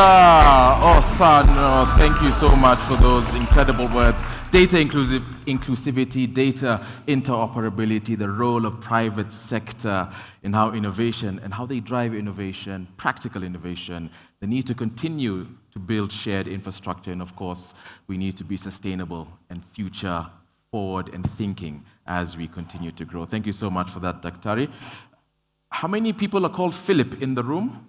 If your name is Philip, please raise your hands, because it seems to be a powerful name. We had Ambassador Philip Figo, we have Dr. Philip Osano. Please, I'm going to name my own son Philip at some point as well. Thank you so much. Ladies, gentlemen, we are almost at the end, just like 7 more speeches, and then we'll break for lunch. Some of you are laughing because you think I am joking. I am not joking. I am joking. I would love to just welcome one final speaker. She was here, so I won't even do a big introduction, just to give us a very quick vote of thanks, and then we can conclude this incredible joint event. Ladies and gentlemen, a massive round of applause for Miss Jenna Slotin. Round of applause for Jenna. Okay, thank you for bearing with us. This is the moment where we have to thank all of the people who did the hard work to make this event possible. But to do that, I'm just going to invite the leaders of the co-organizers up here to do it with me. So Dr. Ubudo, Ambassador Philip Figo, Dr. Osano, please join me here while we do these thanks. Please, come up. Thank you. And what I'd like to do, I'd like to ask you actually, rather than giving every group a round of applause, I'd like you to hold your applause till the end, because I know lunch is beckoning. And what I'm going to do is I'm just going to ask, as I name the groups that made this event possible and the staff who worked so incredibly hard, to stand so that you will see how many people it took to make this possible. First, if you're a member of the National Planning Committee, please stand up. You can hold your applause. If you're a member of the International Steering Committee, please stand up. If you're a member of the KNBS team, please stand up. If you're a member of the Kenya Space Agency team, please stand up. If you're a member of the small but mighty GPSDD team, please stand up. If you are one of our 2 formidable MCs, please be seen. If you are part of the event management team from Waridi, please stand and come be seen. If you're a member of NUMAV who did all the brilliant AV, please stand and be seen. And finally, to the tireless work of our interpreters on sign and in the booths up here on Spanish and French, please wave. And now, I'd like you all to give the biggest round of applause that you gave, bigger than any we saw with the applause meter from the first day. These are the people who did the most work, and these are the people who deserve the most applause for making this week possible. Please, a big round of applause. And Jenna, if we can...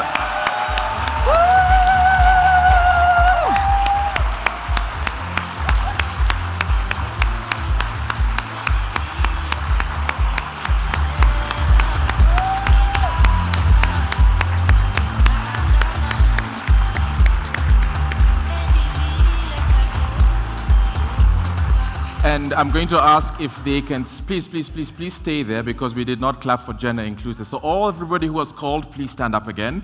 All the individual groups that were called, please stand up again. Please stand up. I just wanted to do one more quick round of applause with everybody standing as they take a quick photo. Was that everybody who was called? This was such a small and mighty organizing team, including our interpreters and our sign language team. And Nyevu, please, you need to be up here as well.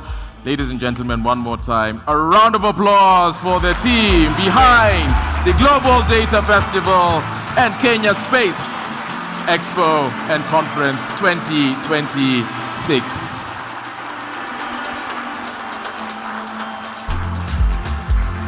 Fantastic. We may take our seats. Thank you very much. Yeah.